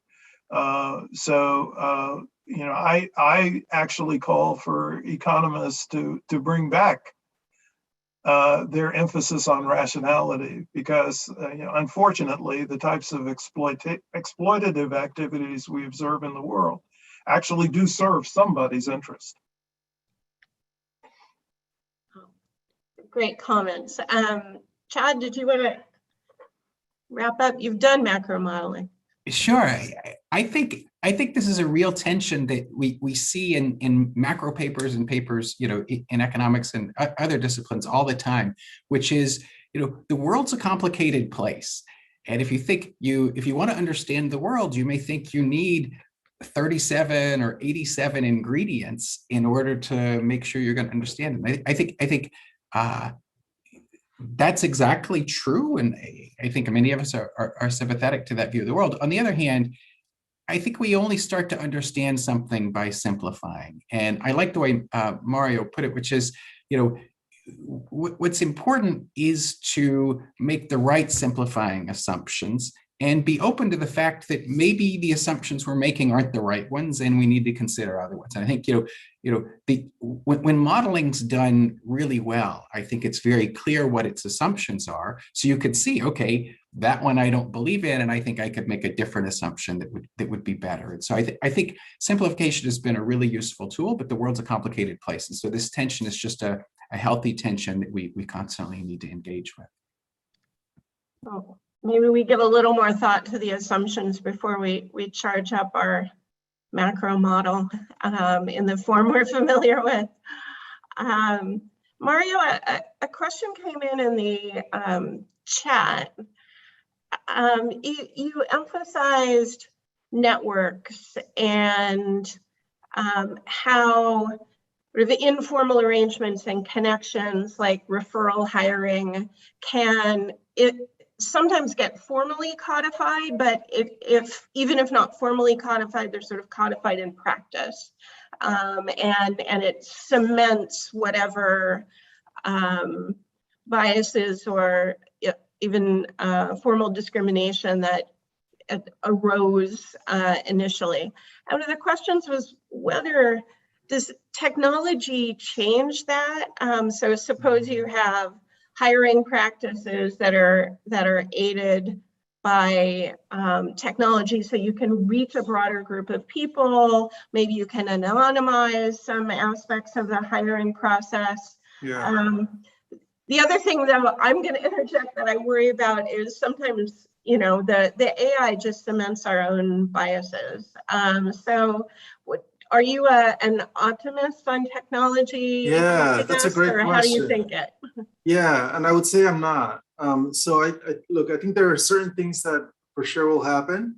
And here I want to reference, there's a paper on discrimination and algorithmic decision making that's really relevant. That's written by Cass Sunstein, Sendil Mullainathan, and a couple of others. In other words, it's a really thoughtful paper on this.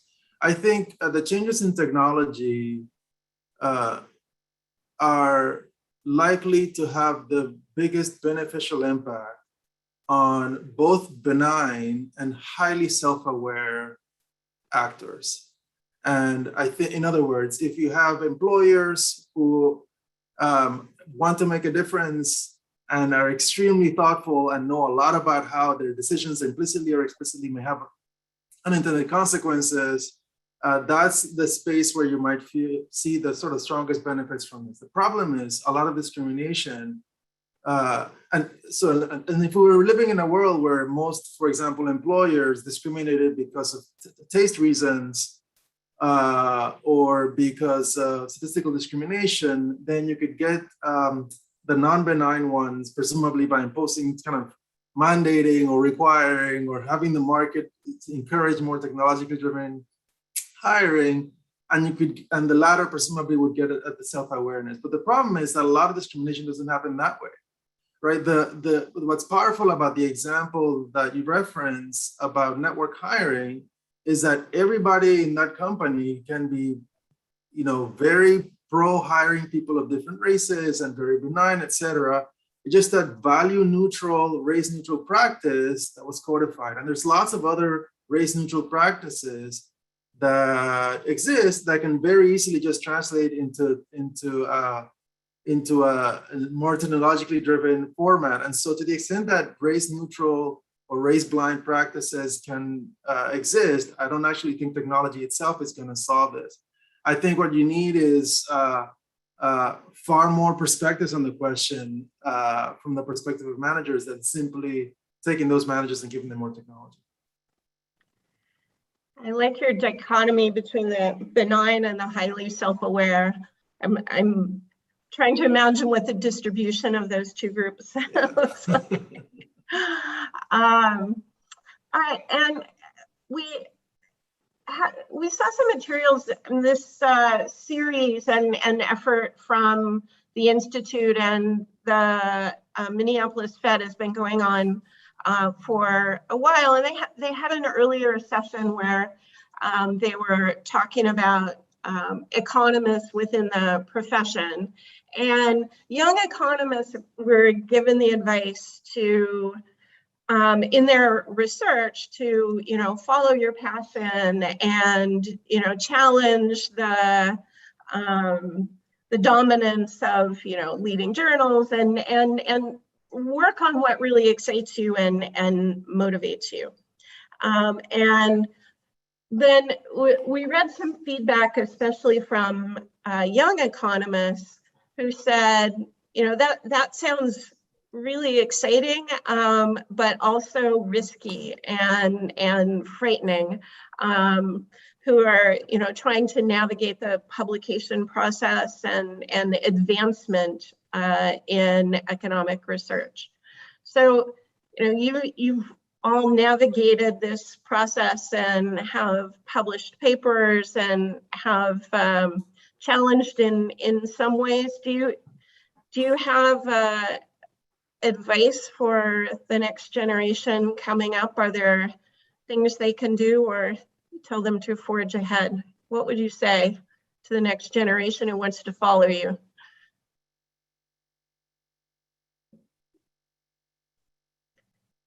challenging, hard question. Belinda? I don't know if I'm the right person to go first, since I think I am the most junior person here, and I'm still navigating this currently.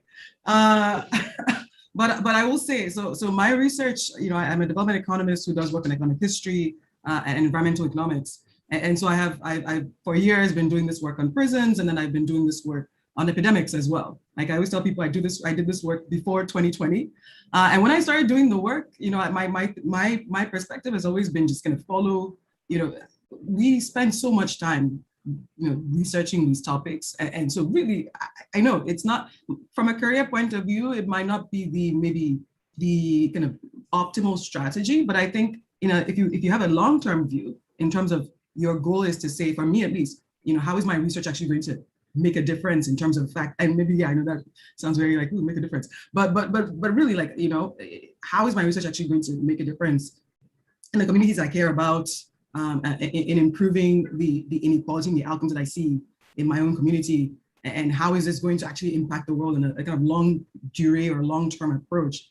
I think that's, if you take that stance, then these topics that we study are always there, right? And now epidemics are popular, I guess. We're in a pandemic. And now it was like, all of a sudden, all these papers that we had been writing, the journals were asking for. People reach out to me to say, please come tell us about the economics of epidemics. Like, we want to know more about how epidemics affect inequality.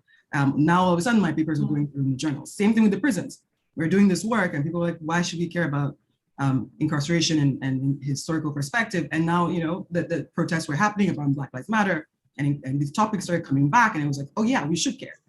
So I think, thinking about what it is that you want your research to have an impact on in a more long-term way will also, I don't know, again, I'm still at the beginning, hopefully, but my hypothesis is that it will also then lead to kind of future research from the point of view of success of our profession in terms of journal publications, etc. But I'll let Sandy and everybody else who's working together me talk, but that's just my perspective on that.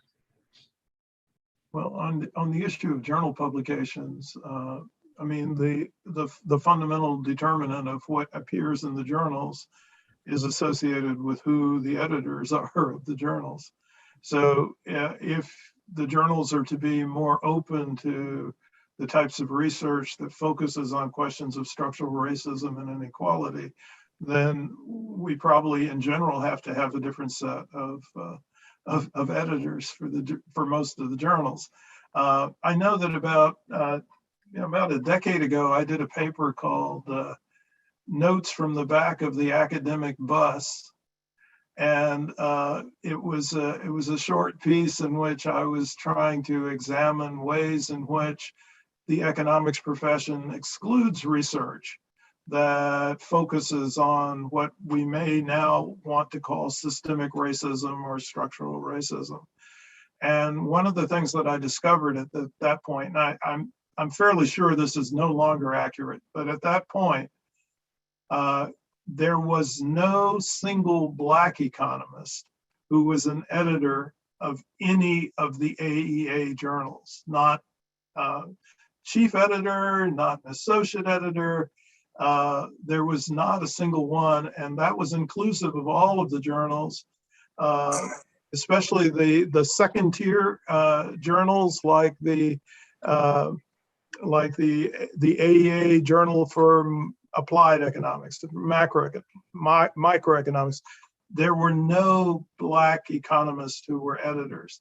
Now, you can find Black economists who probably don't think very differently from a large number of white economists. But if you have none at all, then that really does load the die. Anybody else on this question? Well, we have about 5 minutes left. So what I'd like to do is ask each of you to give, your last parting, what do you want people to know from this panel? And so I'll talk for a second here to give you a chance to think about it. Because our mandate is to look at race in economic research. So it's been a rich discussion. So can reiterate an important point you've made already, or if there's something you think we overlooked, I'd like to give us a chance to close with your parting thoughts. Anyone ready to take the mantle first? Maybe I'll say something quickly, just to take the low-hanging fruit. I think I think things are getting better. I think it's illustrated by conferences like this. I think there's an awareness that there are important issues that maybe haven't been addressed as much as they could be in journals or conferences or by economists or by researchers more generally. And so I would just encourage people to, find those topics. I think the earlier conference was right. Find those topics that you're really fascinated by, work hard on them, work to simplify and communicate as effectively as possible, because I think there is growing interest. So there's lots of opportunities going forward. Right. A year ago, after the death of George Floyd, and when a process of racial reckoning was beginning in the United States, the AEA's executive committee specifically urged, and this is their language, all economists to seek out existing scholarship on race, stratification economics, and related topics. And I would like to echo that urge, but also invite economists to become very closely engaged in the stratification economics research project. I think there's a tremendous amount that we can learn through the lens of stratification economics, and it would be wonderful to have even more compadres doing work in this area.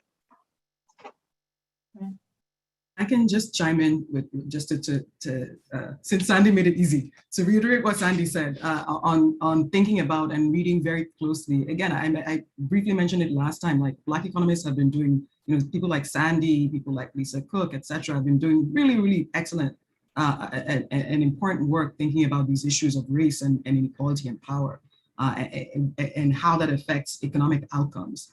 And I think, I want us to forever scrap this distinction. I tell my students from in intro from day one that there is some sort of distinction between positive economics and normative economics, right? I always tell them all econ is normative. Don't let anyone lie to you and tell you differently. And I think we as economists need to realize that as well, right? Regardless of whether we know it or not, our research, our work is serving some political agenda, whether we want it to explicitly or we don't. And I think really then once we realize that, being very careful, again, in studying these scholars that have come before us that have been thinking about these very important issues of power and inequality and stratification economics, then becomes even more crucial. So I'll just end there. Thanks. Mario? Yeah, I guess, I'll say briefly that as an outsider, to me, I see economics, and I actually have at least two reasons to be optimistic from the perspective of young people looking to get into this. The one is that if you go back to the last period in which there was a lot of social activity nationwide around race, of course, the late 1960s, the parallel to 2020 was probably 1968. And if you look at the papers that today are the seminal papers that set the stage for 30 years of conversation in economics about discrimination, they came out in 1971 and 1972, just 3 years later, right? The field was open. Becker and Phelps and Arrow were right around that period. So I suspect that now there's probably more openness than even a few years ago to these kinds of questions, such that the field is probably waiting for the next very much improved Becker and Phelps and Arrow with the much more demographically diverse, or somewhat more demographically diverse field that you have now. The second reason I think I have for optimism is sort of, if you, again, as an outsider, if I look at the economists I most find interesting, and many of them have won Nobel Prizes and other sort of notices of success, a lot of them were rejected in the early papers, and a lot of them got Nobels for work that most directly challenged the field. George Akerlof is one of my favorite scholars anywhere, and I love hearing his stories about how his paper on the market for lemons was rejected from every major journal multiple times before he finally got in. I suspect there's going to be a new generation of that, people fighting against some conservatism from editors, but eventually, if they keep at it, actually making a change that generations later will be felt. So for those two reasons, I actually have a sense of optimism about what could happen in the field. That's a great note to end on, Mario. I want to go back to Sandy's invitation to join the work, to join the literature, and use Belinda's words actually from her initial presentation, which was, you don't know what you don't know. And instead of being a description, to take it as a charge. So thanks to all of our panelists. It's been a fascinating conversation. I learn more every time I listen and talk with all of you. And turn it back to one of the organizers, Alessandra, who with thanks brought us all together today. Thank you so much, Jen, and thank you to all our panelists. I myself have worked on issues of gender and discrimination, and I learned so much today. And I feel that the time has changed and that we started a process, and we don't want to see this, process to stop. We have to keep talking to each other and learn from each other. And I think today we moved our understanding of race and, racial disparities, their origins quite a lot. And I thank everyone, and I hope to see you soon again, in another one of these conversations. And I will take a little break, and then we'll come back when Rob Valletta will introduce the next session. Thank you to all. See you soon. Thank you.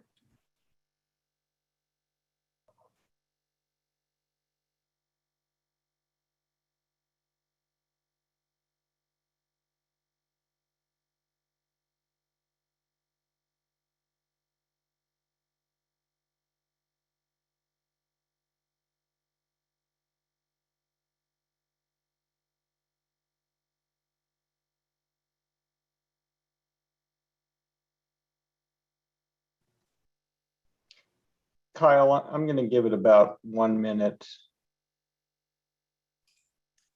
Okay, so let me know when you want my slides up. Sure. See you, Rob. Hope you're doing well.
I'm going to go ahead and get us started again.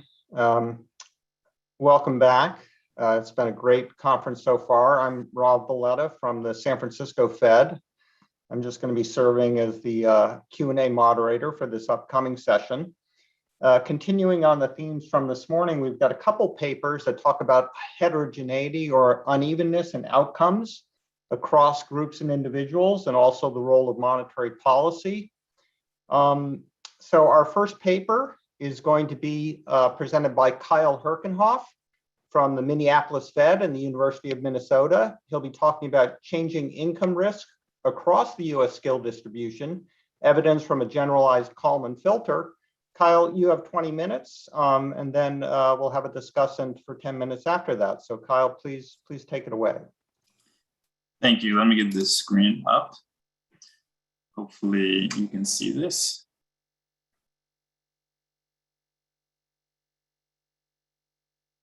I'm having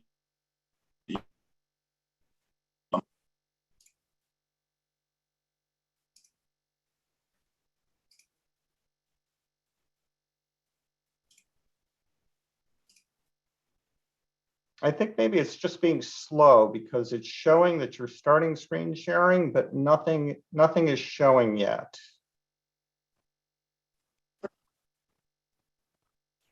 Okay, so let's see if this works now. Are you seeing my screen? Yep, that looks great. Okay. Just make sure slides are moving. All right. So this is joint work with Carter Braxton, who's at Wisconsin, John Rothbaum at the US Census Bureau, and Larry Schmidt at MIT Sloan. And the standard disclosure applies. These are not the views of the census or the Federal Reserve. These are my views. So the question that we're after in this paper is, for whom has persistent and temporary earnings risk changed over time and why? So for those of you who are not knee deep in this literature, persistent risk is the type of income shock where you see this propagate forward, change your future path of earnings potential, versus temporary risk, which is something that comes and goes. What's the motivation for this paper? Well, what we've got our hands on with the help of John Rothbaum and the folks at the census is new administrative data linked to the CPS survey data. This data is going to provide us with a unique opportunity to open up the black box of earnings dynamic risk. So if you've seen papers in this literature, typically researchers use generalized method of moments, GMM estimation, to try to estimate earnings risk, but they can't go back and tag the people and say who got a shock when and why. So we're going to solve this issue by combining two fairly well-known methods, the Kalman filter, which I'll go through in a minute, and the expectations maximization algorithm, which we're going to use, but not describe in great detail because this is a 20-minute talk. So what do we get out of this? What it's going to allow us to do is to model arbitrary spells of zero earnings, so unemployment. And relative to the existing literature, we view this as a significant advance. While there's some methods that have ways of dealing with zeros with some restrictions, this is arbitrarily flexible. You can allow for extremely long periods of people dropping out of the labor force and earning nothing for 5 or 10 years in some extreme cases. The expectation maximization algorithms allow us to easily estimate these income process parameters. It's going to be approximately an OLS regression or a GLS regression. It's going to be fast and scalable. We can run this for 24 million observations over the lunch break. What the Kalman filter is going to do, you can envision this as adding 2 new columns to your data set. So what's going to happen is for every individual in every time period, for instance, if I were in the data set, it would have my earnings split between persistent and temporary earnings in each time period in which I earned income.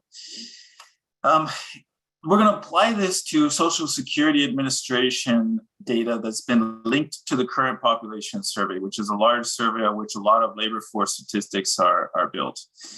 We're then going to ask, well, is this technology that we're using, this Kalman filter, actually recovering labor market risk by using the linked survey responses? In the CPS, we see a variety of shocks, job loss, disability, et cetera. We're then going to partition the data into very fine intervals. We're going to look at occupation, we're going to look at gender, we're going to look at race, we're going to look at all sorts of characteristics of individuals and ask, well, in which of these groups have we seen income risk going up and why? So what we find is that since the 1980s, persistent earnings risk has risen by about 10%, which is, and we're going to show later in the paper, results in a large welfare loss for the typical US household. And that scarring of the unemployed has worsened. So when you lose your job, your earnings drifts downwards almost 50% faster. So you can think of the job ladders getting taller, and when you fall off, it hurts more. So why is earnings risk changing? What this method allows us to do is really dig into and assess a number of theories for rising persistent earnings risk. What we're going to do is find that this is primarily a high skill phenomenon. College-educated workers are going to face the largest increase in risk. And contrary to many existing narratives out there in the press and in the academic literature, this is not a phenomenon that's being driven by, let's say, low-skilled men or construction workers, and potentially not being driven by Rust Belt-related hypotheses. we're going to find that workers in non-routine, cognitive, and computer-intensive occupations have faced the largest increase in permanent earnings risk. It's unrelated to the routine content, and we're going to have some evidence that tells us that it doesn't have to do with Rust Belt-related stories. This isn't a story about the decline in manufacturing or decline in unionization rates. But it's not to say that high-skill workers, let's say, overall are worse off over the last 40 years. What we're not mentioning here in this paper is the first moment, is the average levels of earnings. So really what we're seeing is low-income workers earning quite a bit less, but those earnings being quite stable. So you can envision a stylized synopsis of this paper is minimum wage workers really have low income risk because they go back straight to the same minimum wage job that they were working at before they lost their job. At the high end of the labor market, the ladder is getting taller and taller. And so when you fall off, it looks like larger increases in earnings risk. In terms of welfare, we're going to find that this particular income process that we estimate, which allows for people to fall off the ladder, allows for periods of zero earnings, is generating the large increase we've seen in persistent earnings risk has generated large welfare losses. So agents in our model were willing to give up 2.5% of lifetime consumption to stick with the 1980s persistent earnings risk. So let me show you how this works graphically. So there can be a mix of equations and graphs, and hopefully the graphs give you the intuition for what the equations are doing. So what's a standard income process? It would take log observable earnings, which we have residualized with respect to age and birth cohort, but just think somebody's earnings. And we're going to split it into a persistent and a temporary component. So what we've done here is draw an example of our sample data. So you can imagine each of these black dots is a Social Security earnings record. And in these 2 years, this person earns zero earnings and then bounces back. And I should say this is made up data, right? This is nobody's actual income process. This is just made in Microsoft PowerPoint.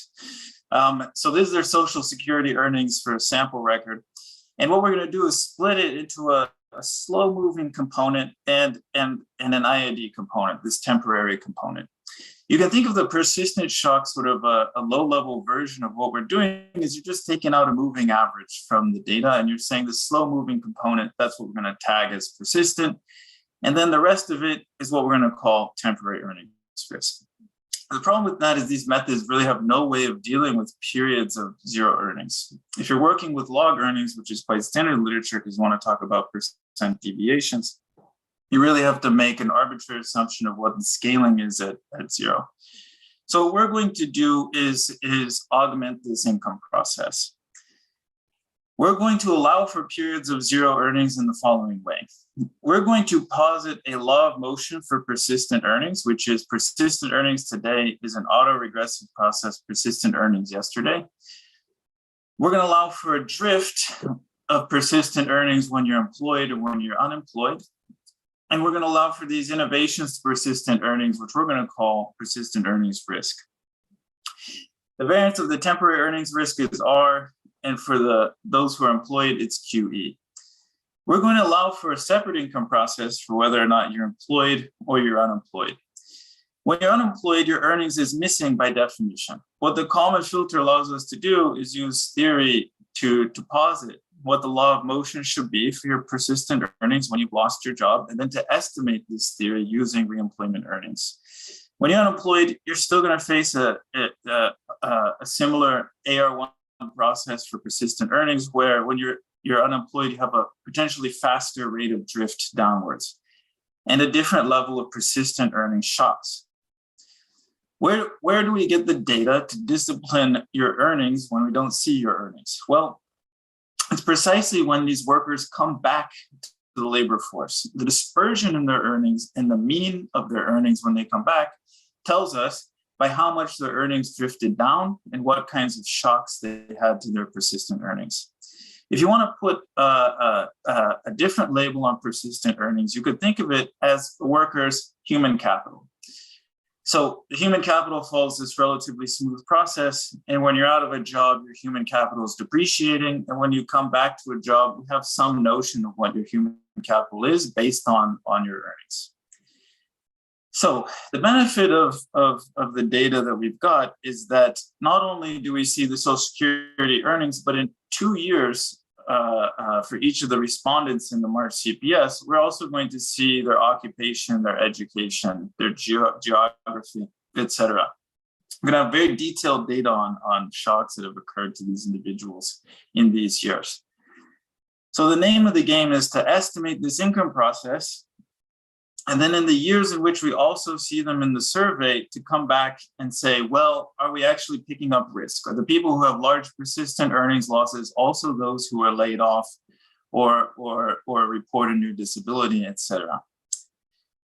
The way that we estimate this framework is using the EM algorithm. I'm not going to have time to go into the details, but basically it turns the likelihood function, the full information likelihood function, to something that we can estimate, take first order conditions of with respect to using the information we get out of the Kalman filter. So let me show you the estimates. Let me get to the economics of this. So income is pretty autocorrelated, autocorrelation coefficient of 0.94, a drift upwards when you're employed of moderate 0.4% a year. The earnings risk, hard to interpret on its own, so let me just highlight 2 values that I want you to take away from this. For people who are employed, their persistent earnings risk takes a value, the standard deviation of the shocks to persistent earnings risk takes a value of about 0.22, the variance being 0.22 squared. For those who are unemployed, what we estimate is almost a doubling of the persistent earnings risk that they face. So job losers, income is no surprise, enormous persistent earnings risk. Why does this matter? Because when we go to the time series, we're going to argue it's very important to take into account what happens to job losers when we're talking about income risk. Second, we find an enormously large scarring effect from unemployment, a drift downwards in persistent earnings of almost 15% per annum. This is an extremely large scarring effect. So our estimates picking up something that is actually a shock in the real world. So what we do here is use the years in which we've linked the SSA and the CPS data to compare the recovered earnings risk that we see among those who report a layoff in the CPS. So what I'm plotting here are heat maps. On the left-hand side are people who are not laid off. These are those who are employed. On the right-hand side are people who actually said, I lost my job in the last year and I spent at least a week on layoff. The darker regions are the region where there's more mass. On the y-axis is the temporary shock. On the x-axis is the persistent shock. If we were to look at this and say, where's the most mass? For those who are employed, it's all around basically zero. Very small income shocks up and down. There's some extremes that are actually out here, which correspond to job switchers, and we look at it in the paper. But most of the mass is centered in zero. For those who are laid off, the majority of the mass is centered at those with extremely large persistent and temporary earnings shocks. So what do we take away from this? We take away that this method where we've pulled out this persistent component, this blue line, in the years in which we see the CPS, it looks like we're actually picking up what look like observable significant labor market events. So how has earnings risk changed over time? The central question of this paper. What I'm going to do here is plot the difference in earnings year to year, just plot the standard deviation of that guy. I'm going to normalize it to 100 in 1985, so everything is relative to 1985. As my colleague Fatih Guvenin has shown in a paper that made a very big splash, this measured earnings risk is relatively stable, if anything, declining. Now, what matters for welfare is this decomposition between persistent and temporary. And what we find is that temporary earnings risk has declined, and the variance of those innovations declined by almost 10%. So it went from about 100 in 1985 to about 90 or so in the 2010s. On the other hand, we found that persistent earnings risk, the size of those persistent shocks that's hitting the employed, has risen by about 10 percentage points.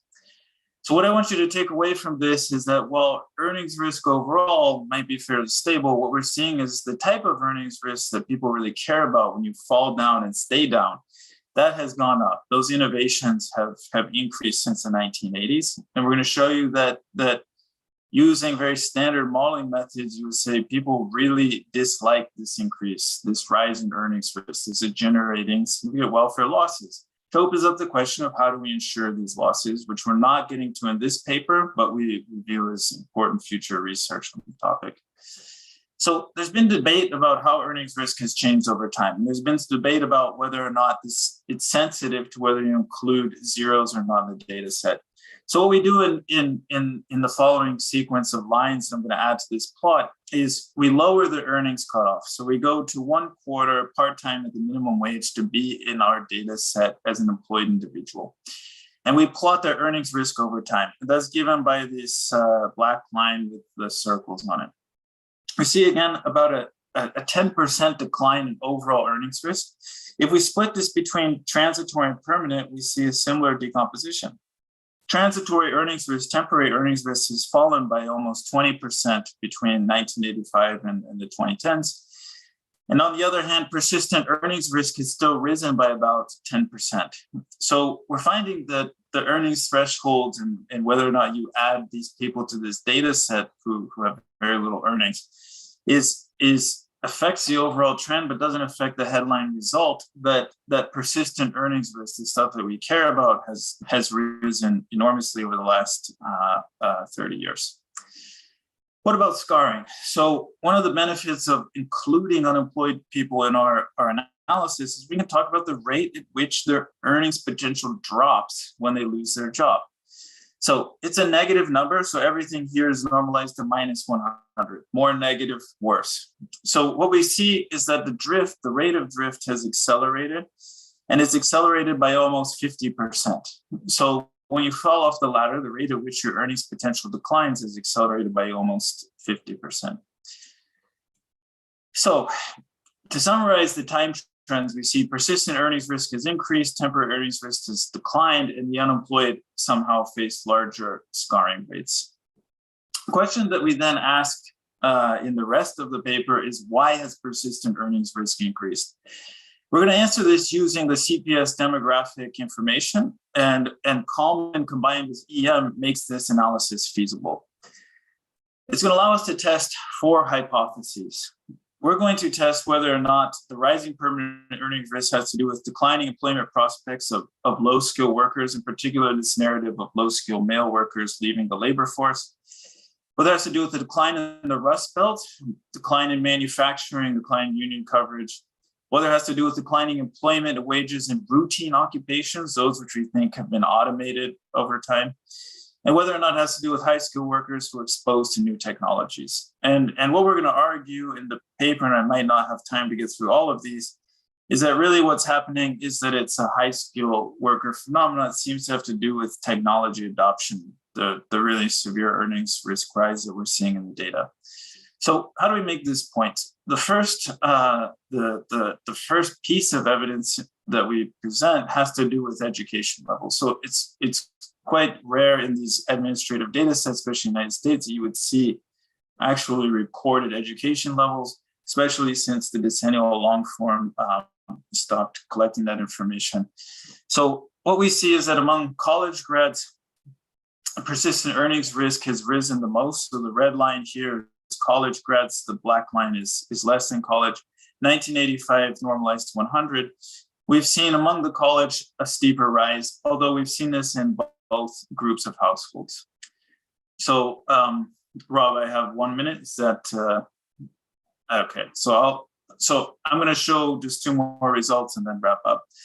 The scarring effect, the unemployed, is much worse among the college grads. That's what we see here, this red line, relative to the less than high school grads. In the paper, we go through a number of different hypotheses. We look at Rust Belt related stories, we look across states, and we find that when we run regressions of changes in state level earnings risk on initial manufacturing shares in 1980 or union coverage, we see no relationship there. We don't see any rise in earnings risk among routine occupations. And in the paper, really build the case that high-skilled workers have greater earnings risk. I'm going to leave this. I'm going to do one more graph. So on the x-axis here is non-routine cognitive analytic skills binned into percentiles. So this is the highest skills. This is the lowest skill level. And on the x-axis is the change in the permanent earnings risk. And what you see is the high-skilled almost perfect linear relationship with the high-skilled workers have seen large increases, the largest increases in permanent earnings risk.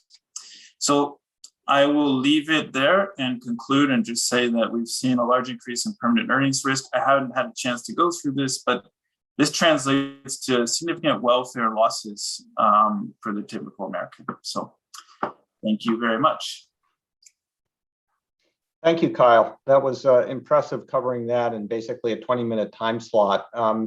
So we have a discussant up next, Elena Manresa from NYU. Will discuss the paper. You have about 10 minutes, Elena, so please take it away. Yes, hello. Can you hear me? Yes, we can hear you. All right, so let me start discussing this wonderful paper. So thank you very much for having me here. It's a great pleasure to be part of this conference. So I'm going to talk about the paper that I was talking about, and I'm going to focus mainly on the methodological aspect of the paper. So let me start by summarizing in terms of methodology. So this paper is proposing a new way to study income risk. So what is particular about this methodology is that it's going to focus on recovering the individual paths of the permanent and transitory components of the income process. Right? So typically, we have studied income risk differently. We have targeted the estimate of the variance of these components, but they are going to take a different approach and recover the exact paths because they claim they're interested in understanding, in more detail those. So that is the goal, and that is the main justification of choosing a different way to go.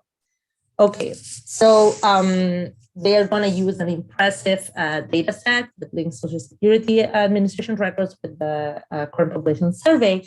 They have about 23 million individuals, so that is a very rich data set.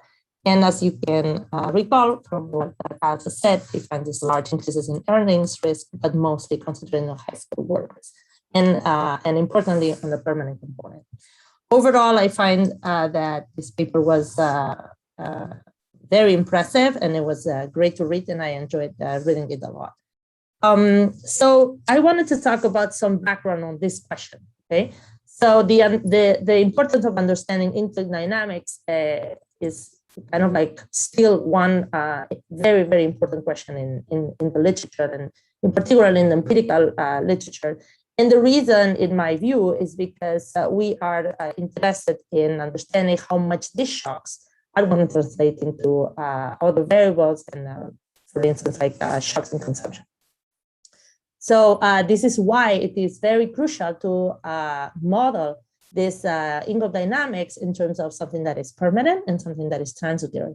Because something that is transitory, we understand that we're not going to be conditioning on that. Only permanent shocks are going to make our should make our consumption fluctuate. But what is the key challenge here? The key challenge is that these two components are both unobservable, right? And so this is where the headache starts. So let me talk to you about a more simplified model. So Kyle and his authors, they consider a much richer model, but to illustrate the point about the relationships that I want to raise here, let me just start with this model that is in Bandel, Pizzafarrian, and Preston 2016. So we have a net log income model in which this income is going to be, as I said, explained by a permanent component and then a transitory component. And we know, or we pose some sort of process for this permanent component. So in this particular case, it's going to be unit root type of, so maximal persistence. okay? And the other components, omega IT and nu IT, are just going to be transitory shocks, okay? So as they show in the paper BPP, they say, well, there is going to be a relationship then in terms of the shocks in the income to changes in consumption. And so as you can see here, the change in consumption is going to be a function of the innovation in the permanent component of this income process, right? And this parameter here, phi sub t, actually is going to be a crucial component, a crucial object of interest, because it's going to tell us how these shocks are going to translate into consumption, right? We also have some transmission of the idiosyncratic part of the idiosyncratic component of income, and finally we have another shock, right? So given this canonical model and this connection with consumption, the typical methodology has always been to consider variance decompositions, variance restrictions on the data. And so you can actually see, and this is what BPP shows in their paper, that it is enough to consider these 6 variances and covariance in the data. These, together with the model, provide sufficient restrictions so that all the parameters of interest can be identified. And so what are the parameters of interest? Of course, the variance of the transitory component here, the variance of the permanent component, as well as the variance of the other stochastic elements. And in addition to those, also the transmission coefficients. Okay?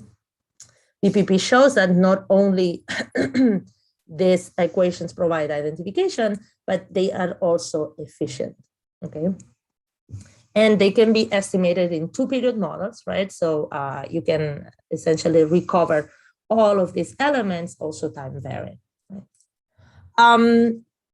Now, what is the take of the authors? The take of the authors is to say, well, let's use another method, right? The Kalman filter. The Kalman filter is a very widespread technique, not only in economics, but in engineering. It's extremely important because it allows you to recover a process, right, that is observed with noise, right?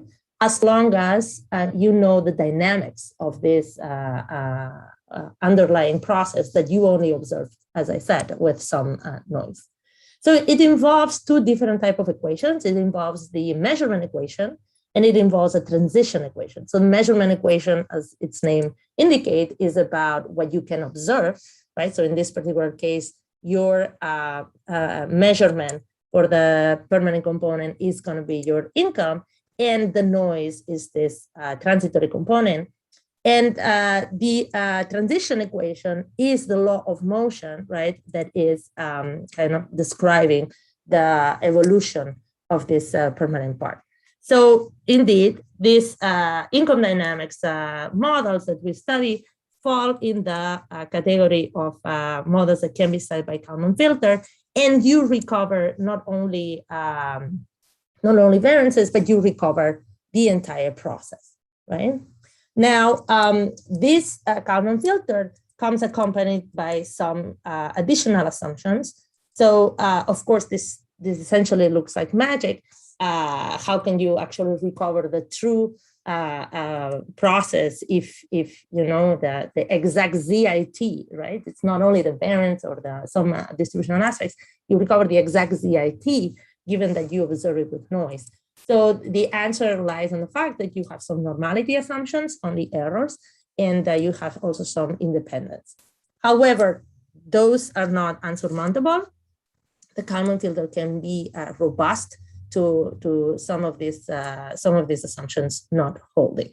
However, there is a question now about the efficiency of the method that the authors propose. So here I'm gonna propose that this method could be improved, at least potentially in terms of efficiency, if we were to incorporate as additional information the second measurement equation, that is to bring in also the fact that changes in consumption are informative as well about the permanent component, right?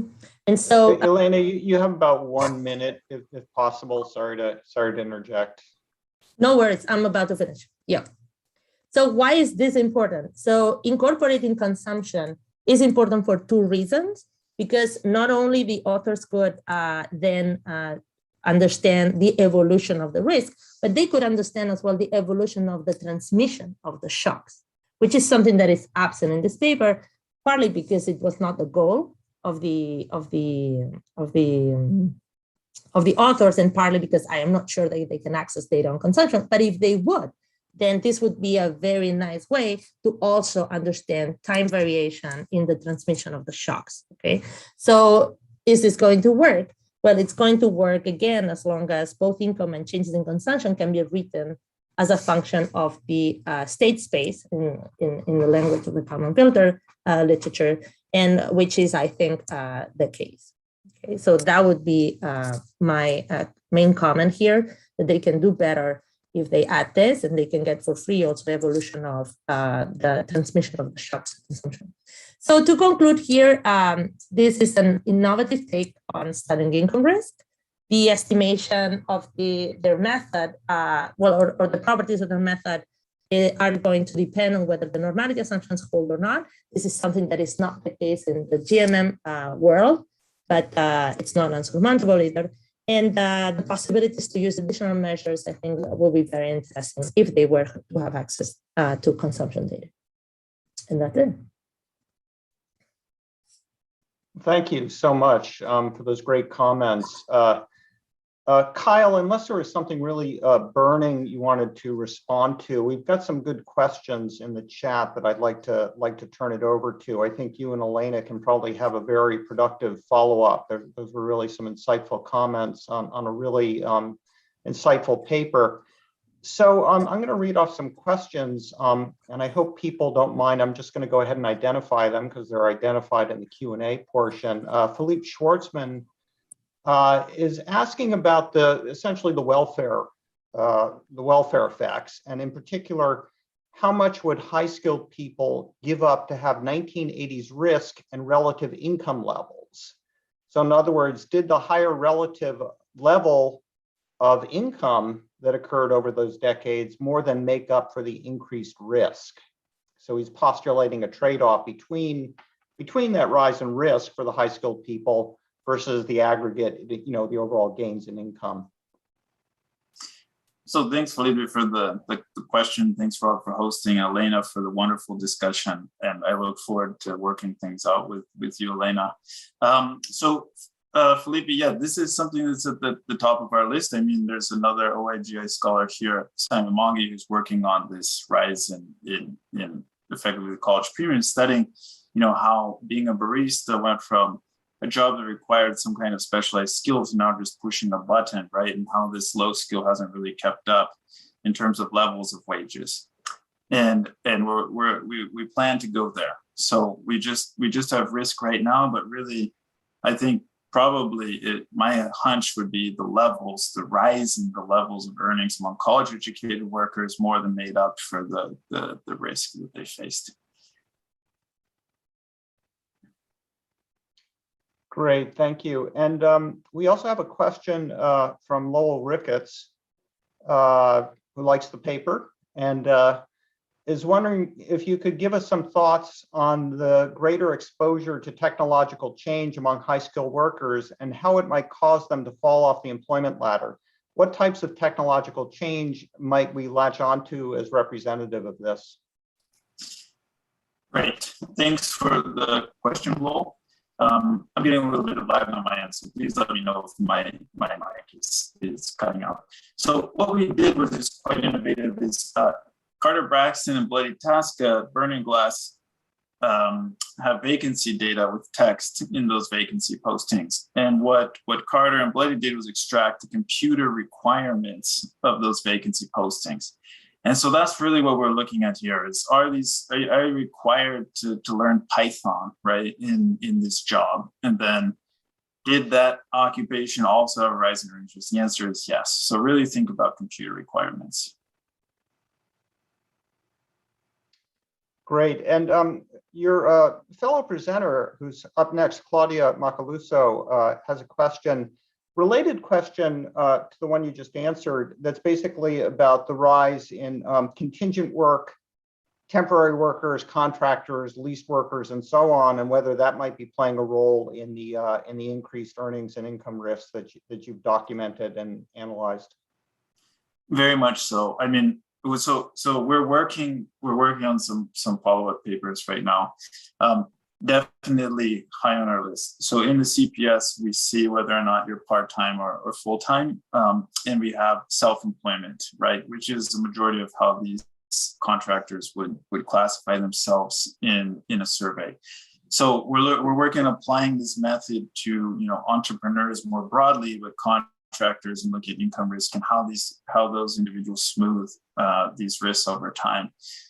So yes, thanks for the question. We're very interested in that. We do not have the answer yet.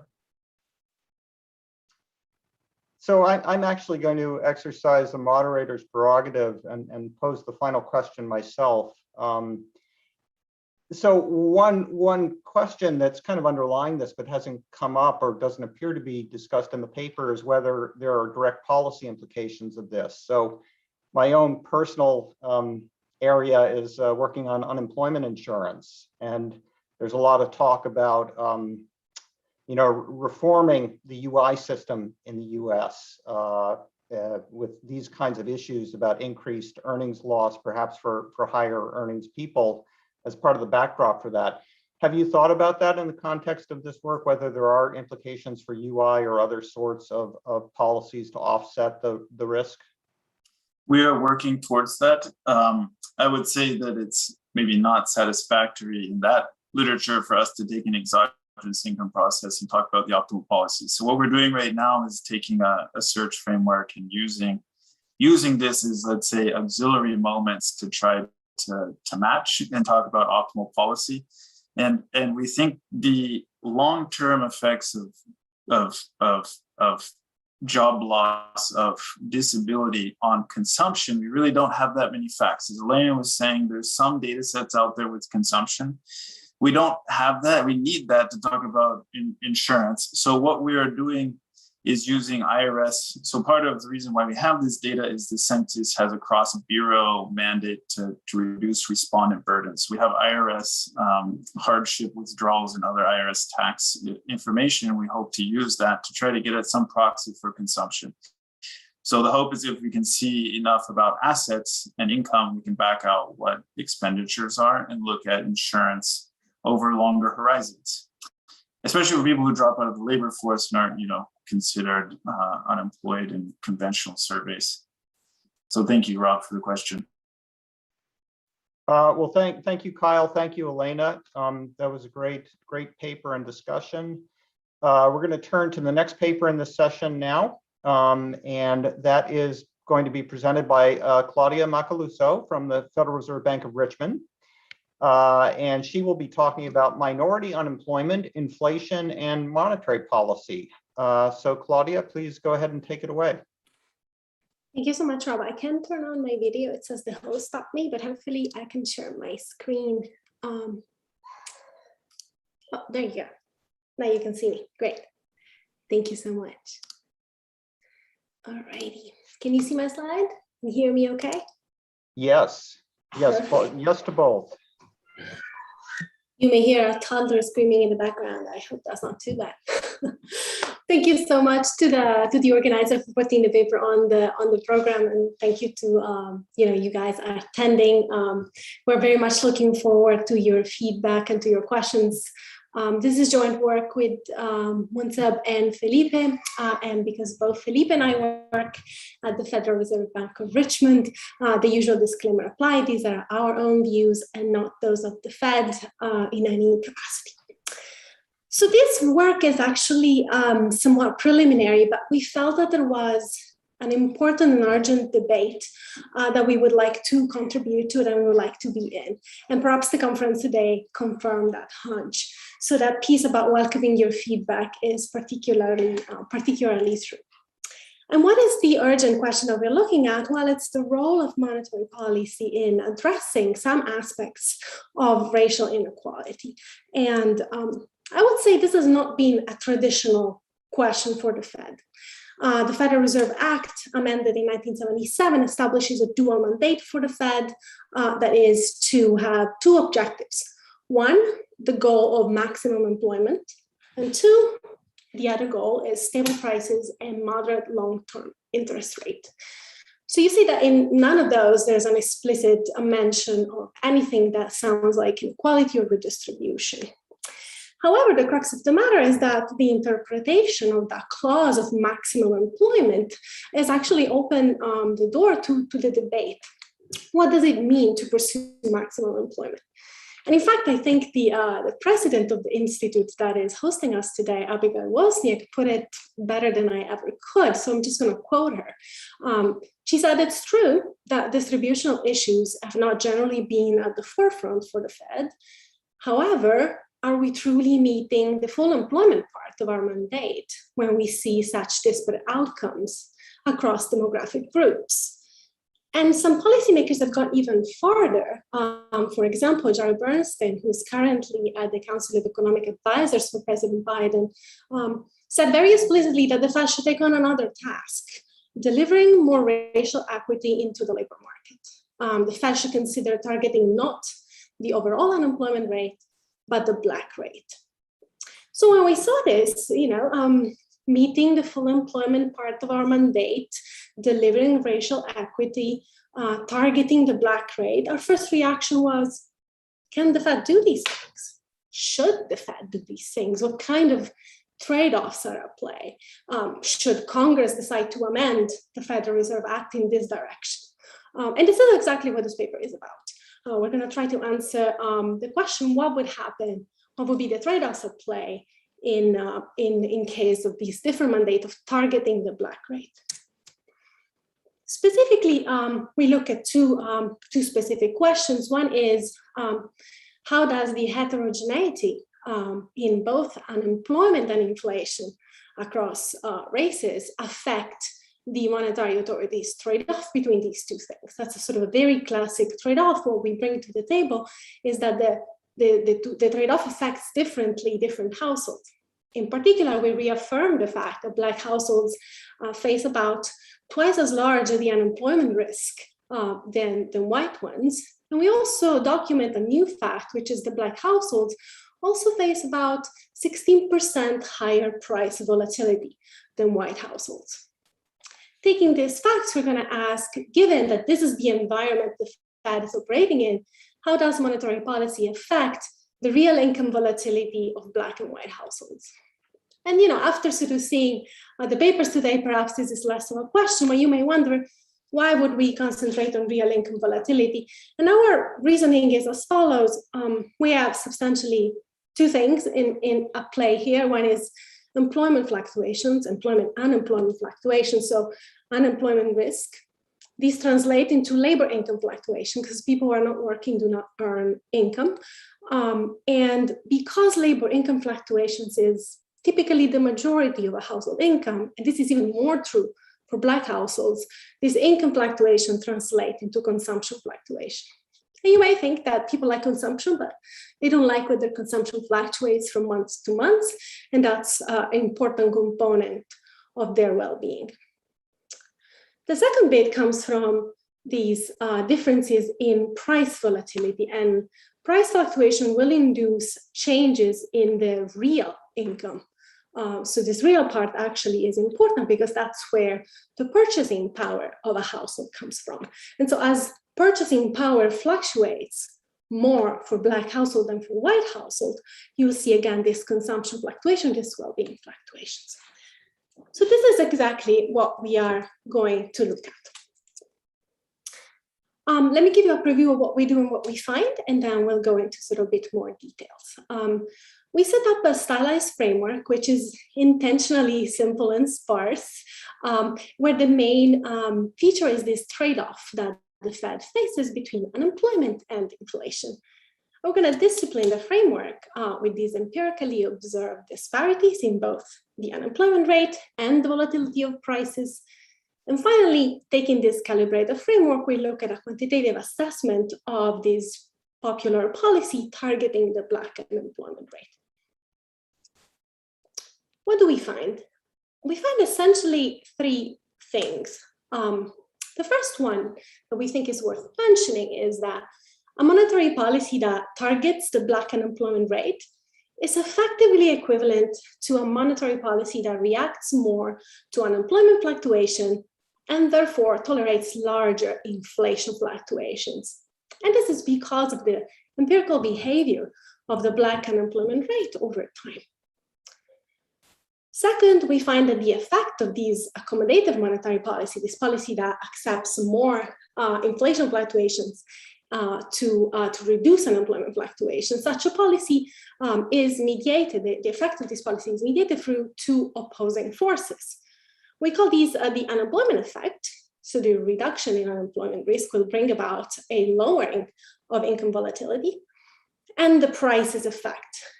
This goes through the fluctuations in real income. As prices become more volatile, the real income volatility will actually increase. Now, this is an interesting trade-off and a relevant one in our opinion, because Black households both benefit more from the unemployment effect, but they also have more to lose from the prices effect. So the net effect of these two is ambiguous on Black households' well-being. And in fact, so also on any other household as a matter of fact, but we are concentrating on Black households here. So when we actually quantify these trade-off from the data, we find that if inflation expectations become unanchored, the result of an accommodative monetary policy is actually an increase in Black households' income volatility. And here I'm using anchored in the way of Bernanke, so you should think that inflation expectations are unanchored when they incorporate current inflation shocks into the long run expectation, therefore into tomorrow's inflation. So that's exactly where what's happening. If inflation expectations become unanchored, this policy that looked perhaps a priori unambiguously good actually increases volatility because the prices effect dominate. So now I'm going to show you a few of the facts that we use to reach these conclusions. I'll probably go quite quickly over my model, and then I'll show you our quantitative exercise. The first fact is quite well known, but it bears sort of repeating. What I'm plotting here is the time series for the Black unemployment rate in black and the time series for the white unemployment rate in teal. This is from the CPS from 1978 to right before the COVID crisis. And what you can see here is that the black line is essentially about twice as large as the teal line. And this difference doesn't really change dramatically over time. The gap remains very persistent and very large at all times. However, when you look at the movement over the business cycle, these two series look remarkably close to each other.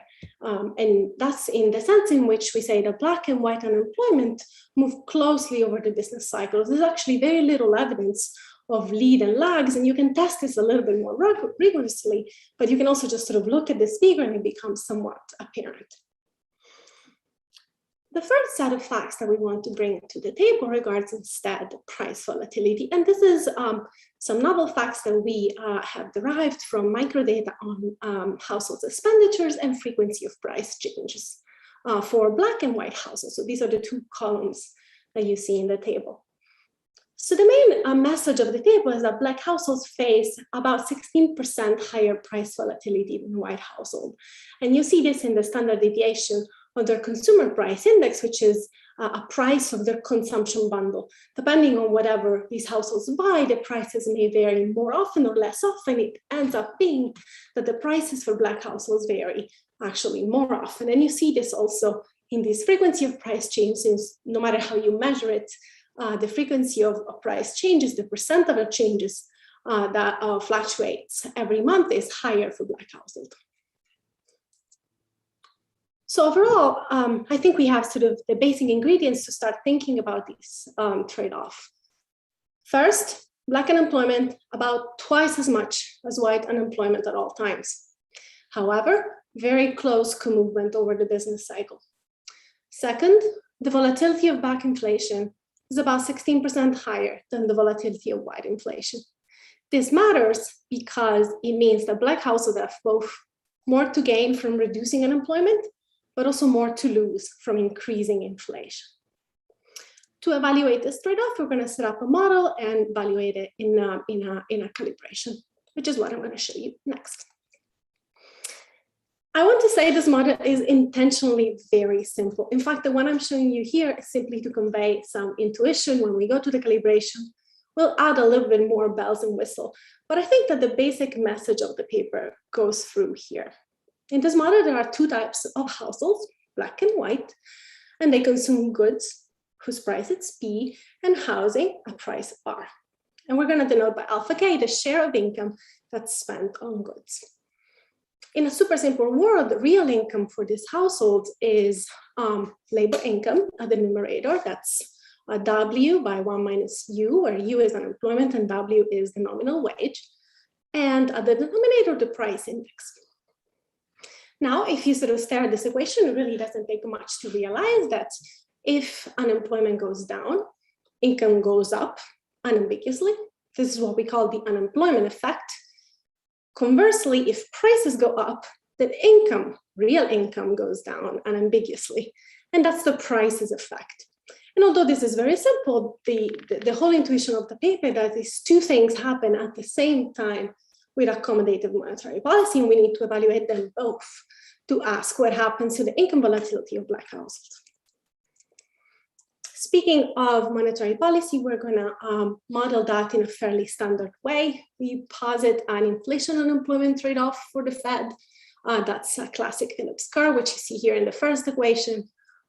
Inflation is going to depend on the unemployment gap you hat through these slope parameter phi. It also depends on the inflation expectations and on a shock eta. We are going to model inflation expectation also in a fairly simple way to sort of give you a picture. It's going to be a linear function of current inflation through a parameter B, which sometimes are referred to as the anchoring parameter. It bears noting that when B is very low, the current shock, the current value of inflation doesn't really affect the expectations of the future. When B is high, instead, this current value is incorporated into the long run expectations and therefore into future inflation. We also posit a monetary policy rule in which, inflation can react to the unemployment gap. And because we are evaluating this specific proposal, we're going to make it react to the unemployment gap for the black unemployment rate. But as I told you, the black unemployment rate we can rewrite as 2 times the overall unemployment rate. And this is where you see that effectively targeting the black unemployment rate really means using a higher psi, so a higher reaction parameter. So that's the sense in which targeting UB really means having a higher psi, having a more accommodative monetary policy that reacts more to unemployment. If you take those 2 equations together, you can sort of find out these other 2 equations. There's only 2 things that I would like you all to take from this. One is that the problem of the monetary policy really is taking, given this shock eta hits the economy and is going to transfer to inflation and unemployment fluctuations, and therefore impact real income of households. And the monetary policy has to choose how to react to that, how much of that to allow sort of eta to transmit to inflation and how much to unemployment. You can kind of see this here, this how much of the transmission happens is governed by the parameter big psi, which you may be unsurprised to discover that it depends on little psi, which was my reaction parameter over here. So this is the sense in which psi really summarizes how sensitive is inflation to the shock, and to some extent how reactive is monetary policy with respect to the unemployment gap.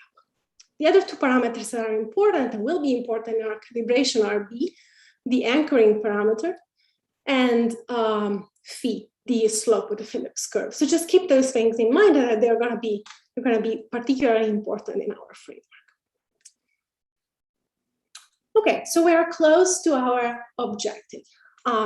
What we are trying to do is understand how an accommodative monetary policy, one that has higher values for psi, will affect the unemployment rate and the prices, and in particular, given that we have these two effects, the unemployment effect and the prices effect, how these two things are going to play out into the net effect on income volatility for Black households. To make this a teeny bit more realistic, we're going to add rental income so that we can think about the great disparities in home ownership between Black and white households. This also implies that we're going to have a slightly different price index, which you see right here. Then I can write income as the sum of rental income and labor income, and to study its changes with respect to the equilibrium value, I'm going to log linearize it. And this looks like a very ugly equation, but I just would like you to take a couple of things from it. The whole intuition that we had about the unemployment effect and the prices effect being at play at the same time goes through in this, and you can see it. Maybe it's easier to start with the unemployment, the last line in blue. That's where the unemployment effect really becomes apparent, because the fluctuation in income are a direct function of both the fluctuations in unemployment you had and the level of unemployment. The prices effect instead comes into play into the red terms, which specifically are going to give you a differential between the volatility of prices and wages, that's the first term, and prices and rents, that's the second term. And all of these effects are mediated by the share of labor income in total income. So now I've given you a few facts. One is well known: the share of labor income in total income is higher for Black families. I've also shown you that the fluctuations of prices, the volatility of prices, is higher for Black families than for white families. That's going to make the prices effect white. But also the unemployment level for Black households is higher. The unemployment risk is higher. So that's going to make the unemployment effect white. And this is why, basically, with both these things that are played, this is why we need to evaluate them in a quantitative framework. To do that, we have to close the model with some assumptions. First of all, we postulate two periods. The first one I'm going to call short run. This is where all the adjustments happen. And T1 is going to be the long run, when everything has adjusted. What adjusts? It's the prices. All of them start from the steady state value. And then at T0, there's a fixed fractions of them that stays fixed, and the rest adjust. In this fraction, we're going to denote by lambda, lambda P, lambda W, lambda R. These are respectively the fraction of goods prices, wages, and rents that stay fixed. So that's the bit about price rigidity in the model. And similarly, all the prices and wages and rents that instead do adjust, they do so by the same amount. We're aware that this is a pretty stark and strong assumption, so we are working to relax this, but take this as sort of as a first pass. What we are interested in the end is these fluctuations in the real income following the shock eta, how this shock eta gets transmitted to fluctuations in real income for different types of households. And lo and behold, this is the object zeta that you see here. But really what we want to know is how zeta changes when the monetary authority adopts a more accommodative stance.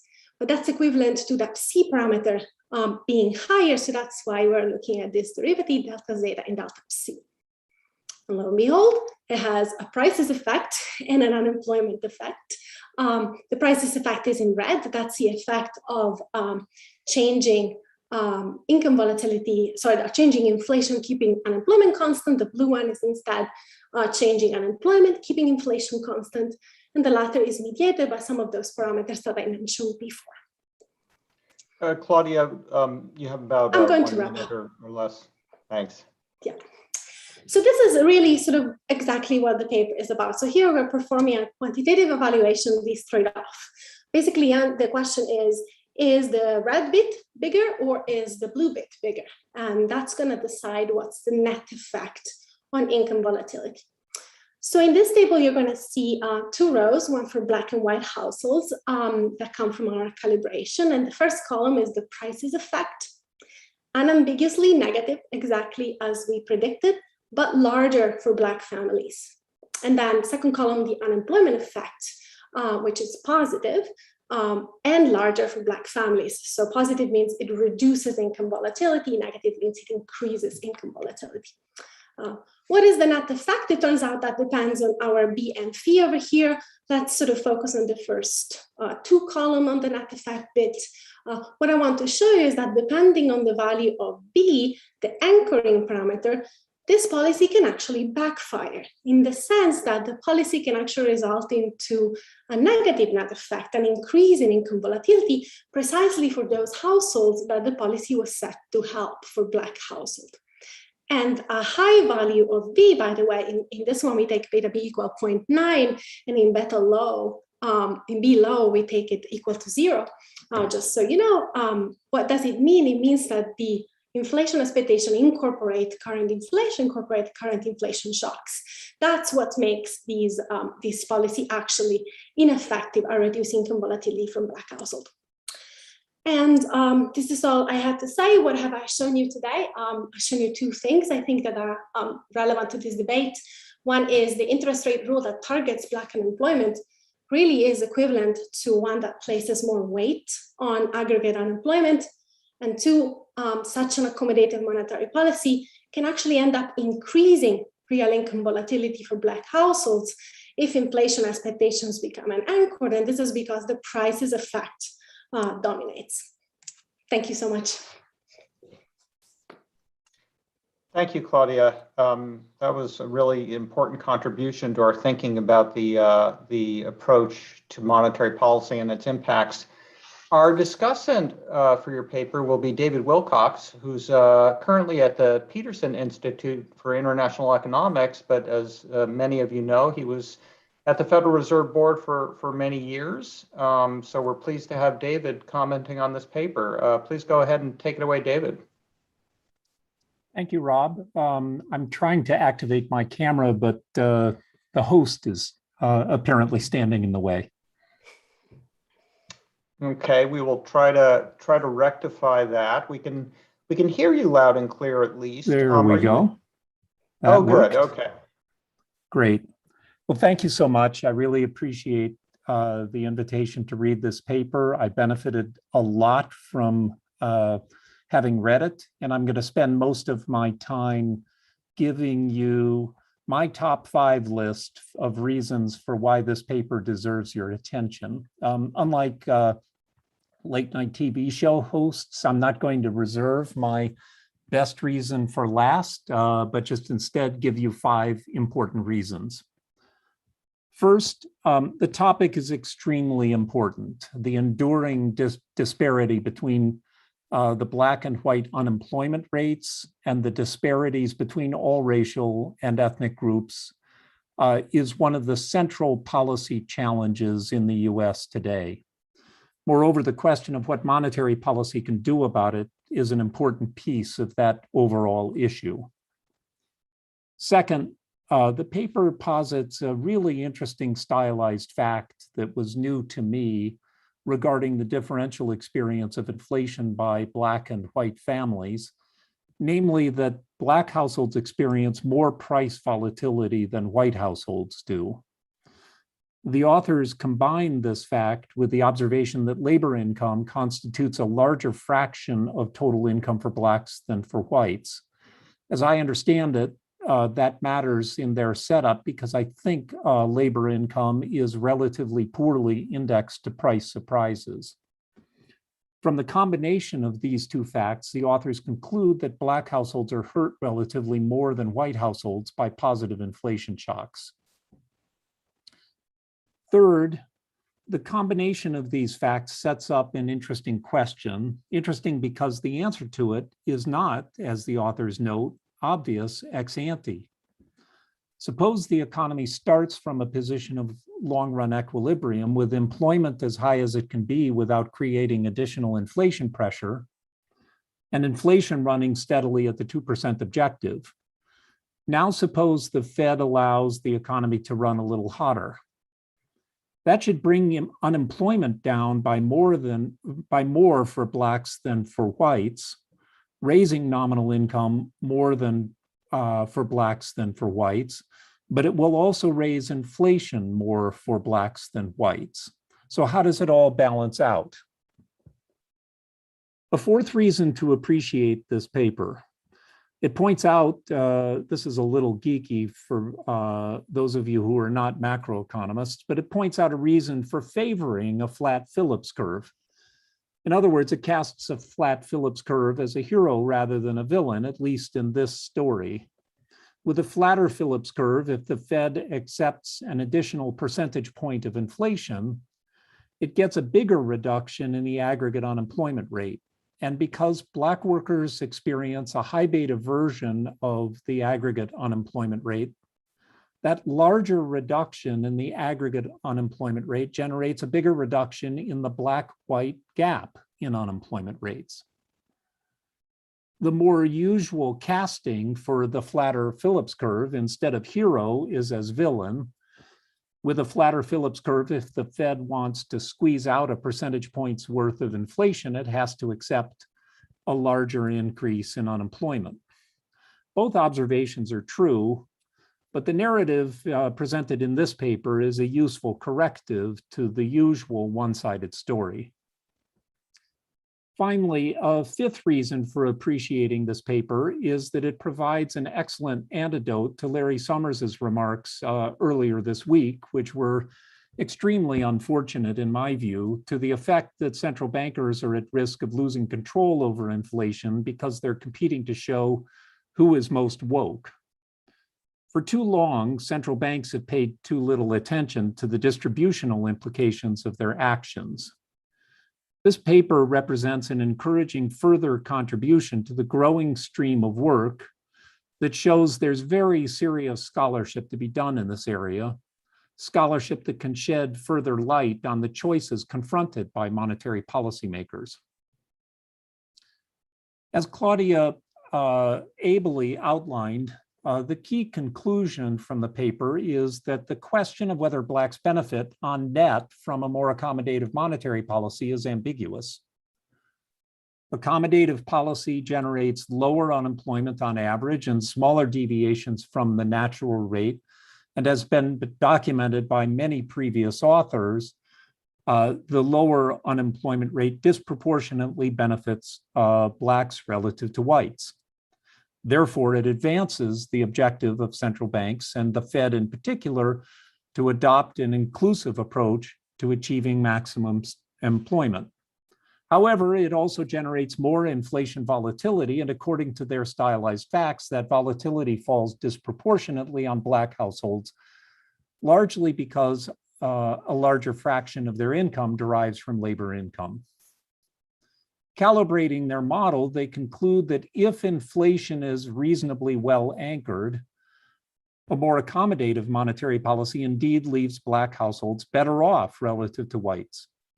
However, there is a limit. As Claudia noted, if inflation expectations become unanchored, then Black households can be made worse off as a result of a more accommodative policy. I'll leave off by highlighting two issues that we, the economics profession, need to understand better, and this need is illustrated well in this paper. First, what is the nature of the inflation process? In so many ways, right now, through the pandemic experience, we're learning how little we know about how inflation expectations are formed and how little we know about how firmly they're anchored. If inflation expectations are firmly anchored, then a central bank can accept a little more inflation for the sake of narrowing the gap between Black and white unemployment, and that gain will not be eroded over time. On the other hand, if the long-run Phillips curve is vertical, then central banks must confront the question of whether it is futile to pursue lower unemployment rates for anyone. These are very old issues. They were around when I entered the economics profession, and frankly, it's rather remarkable how little progress we've made in understanding them better. A second issue is that while the differential unemployment experience of Blacks and whites is relatively well understood, the more novel assertion in this paper is that the inflation experience of Blacks and whites differs importantly as well. This is a fascinating assertion and deserves much more study and documentation because it has potentially very important implications. So I'll conclude simply by saying this is a very promising paper. It deserves your attention and it deserves to be published in a very good journal. Thank you.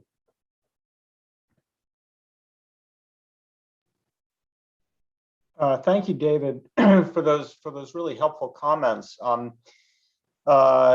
We got a few questions coming in, and I'd like to make sure those get some attention. William Spriggs posed a question, and my apologies, I'm going to shorten it a little bit because there's some interesting commentary in there as well, some useful observations. But the basic question part of it is that given the greater unemployment variation during the Great Moderation and the much higher level of unemployment rates reached in the early 1980s, did price moderation policy hurt Black workers more? So the other way of thinking about that is to think about the pre-1980 era when there was less unemployment variation, but much more price variation. And how do those pre and post Great Moderation regimes compare in terms of how we think about monetary policy and its impact on Blacks versus whites?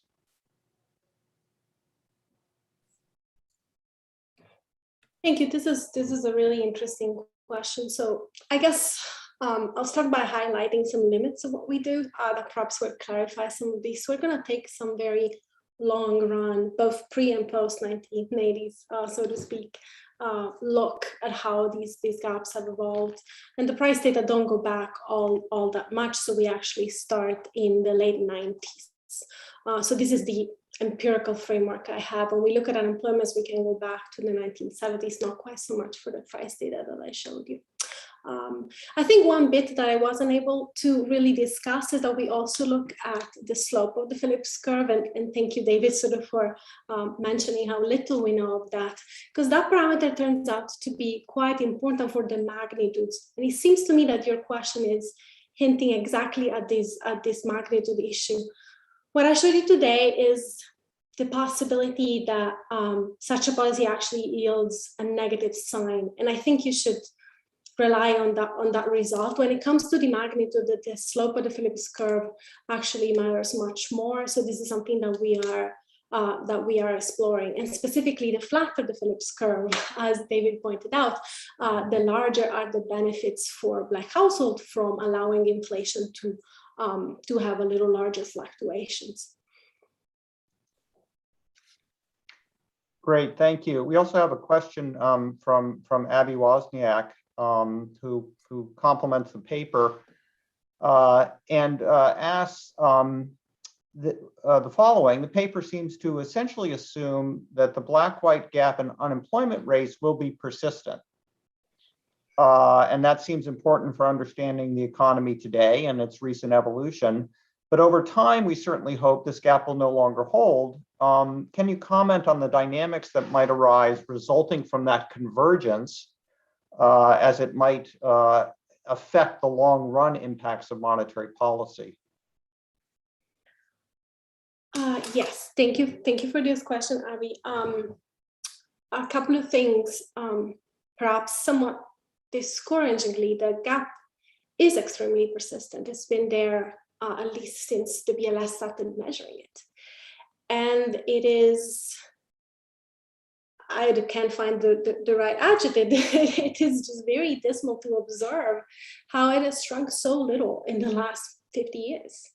So this is obviously not to say that it's not going to shrink, but it is just to recognize that whatever we are doing hasn't shrunk it.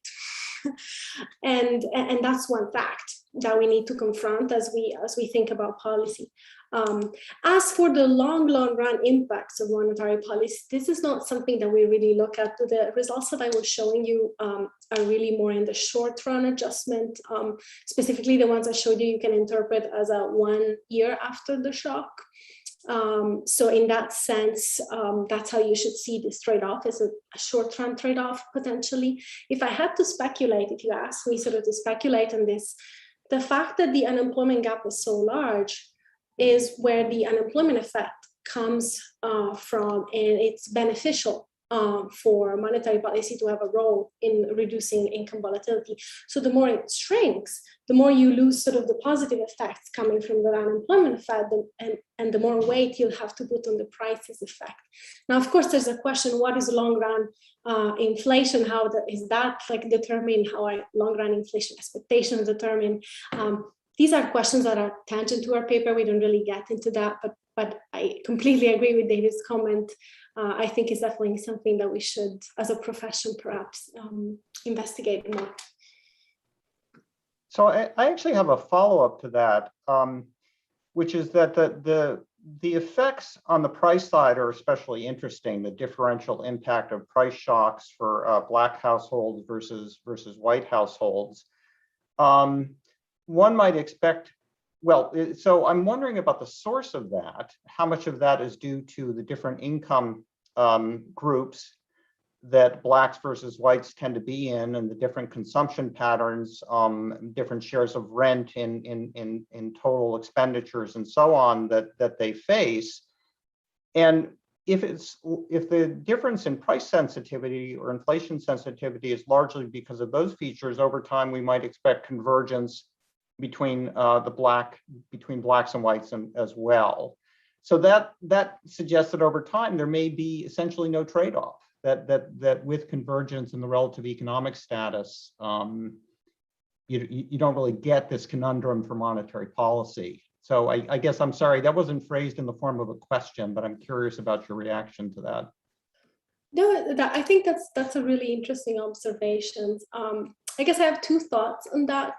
The first one is somewhat simplistic. It is true that in the long run, we may not see this trade-off, but we think it's sort of important enough in the short run that we would like to investigate it. And this is perhaps a little cheap, so bear with me. The other more interesting part is that in the paper, we actually look at which expenditure categories account for these differences in price volatility. Where is it coming from? And we have a table. It was too huge to show you today. But what is perhaps interesting, given the debate that we're having today, is that the number one expenditure for Black households is the rent of primary residence. So fluctuations in rents really hurts Black households. Conversely, for a white household, it is the owner's equivalent rent of primary residence. So it's the ownership of your home that really also not only affects the wealth, as we've seen sort of in papers before, but it also affects your exposure to inflation shocks. And in general, you can see that there's a difference between what people would think of as necessities like electricity and gasoline for Black households that aren't very high. And instead we have some college tuition and field and pets and pet products for white households. So this seems to be driven quite a bit actually by the consumption bundle that different households consume. Thank you. Great. Well, thank you, Claudia. Thank you, David, as well. Thank you, other participants, for your questions and for listening in on this. If I understand correctly, we are going to take nearly a 10-minute break until the top of the hour, at which point we will reconvene and hear a couple more papers. So thank you all very much, and see you soon.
We'll be starting in just about a minute.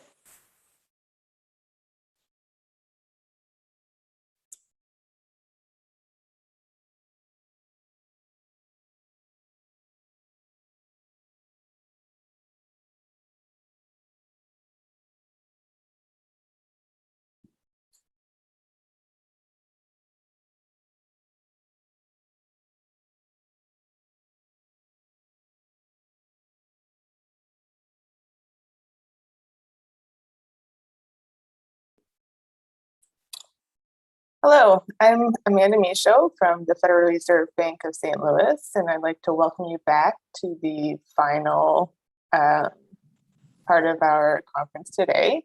We're going to proceed as we did before. So each speaker will have 20 minutes to present their paper, followed by a 10-minute prepared discussion.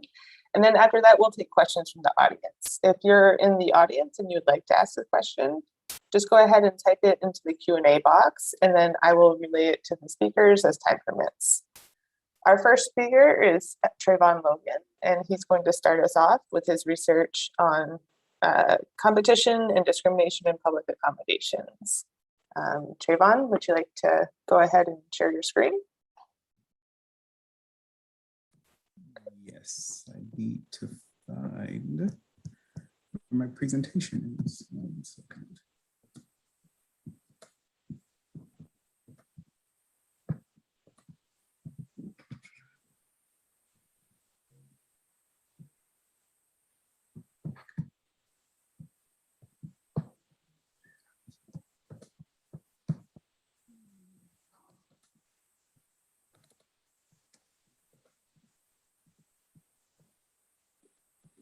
Can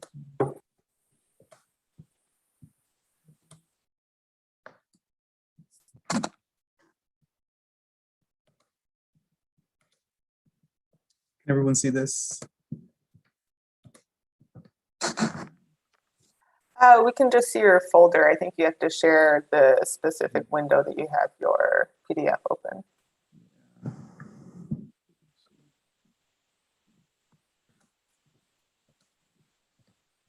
Everyone see this now? Perfect. Thank you. And so this work is joint with Lisa Cook, Maggie Jones, and David Rose. And I'll go quickly through part 1 and focus more on part 2, which is the part of the paper that was posted. So as part of this project, we're looking at racial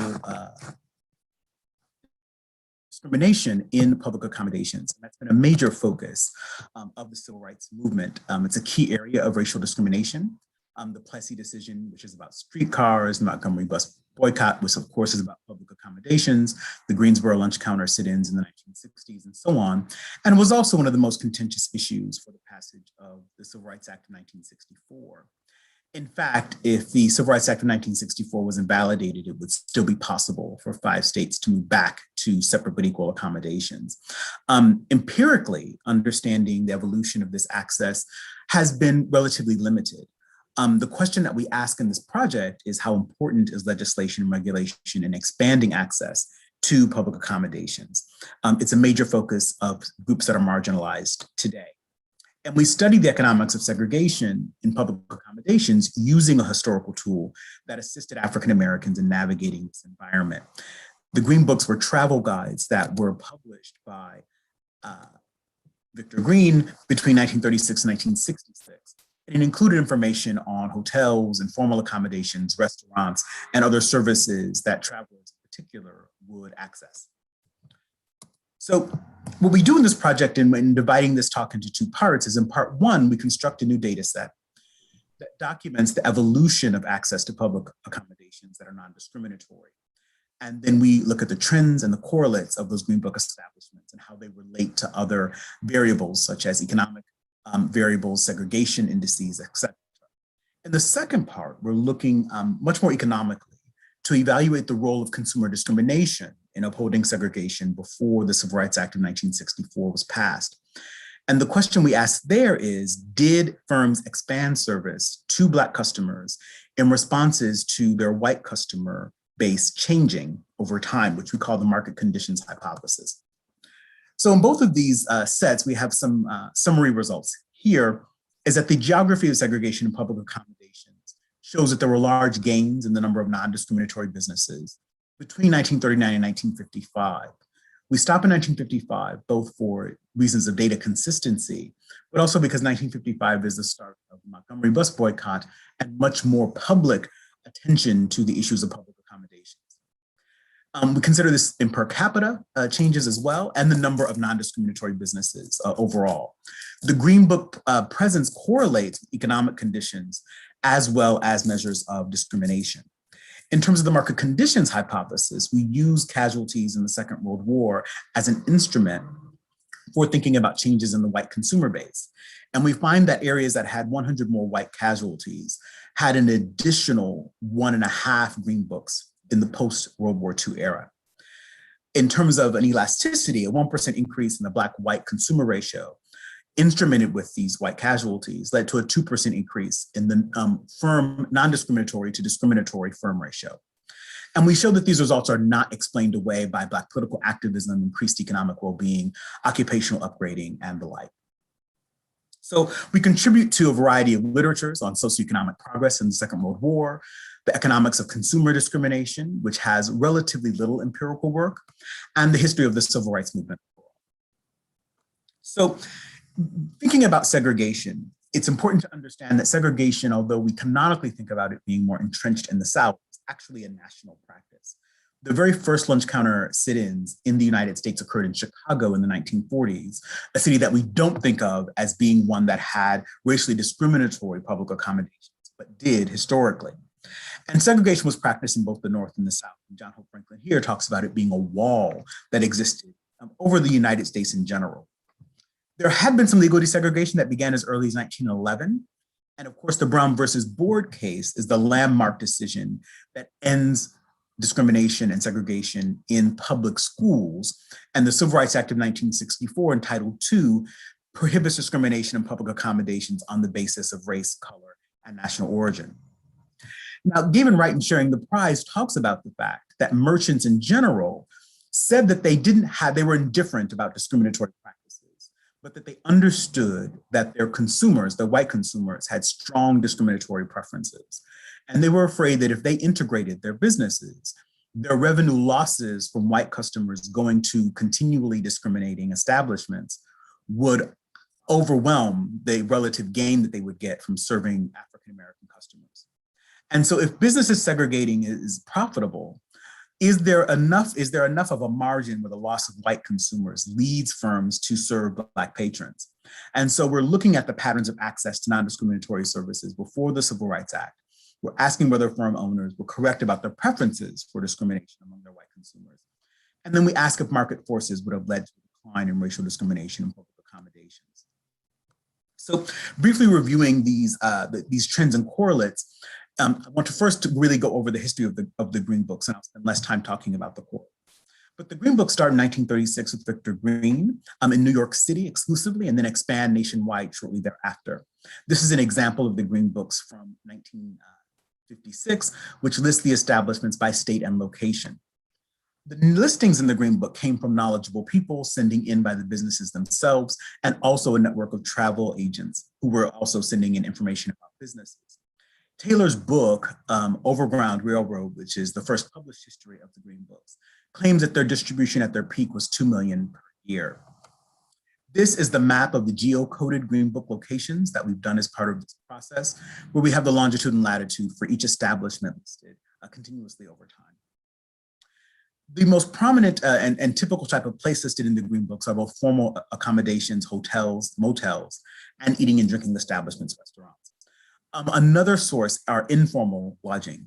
Because of the discrimination that African Americans faced in the formal lodging areas, many people opened up their homes for travelers who were passing by, and that became an informal accommodation, which is very frequent in the Green Books.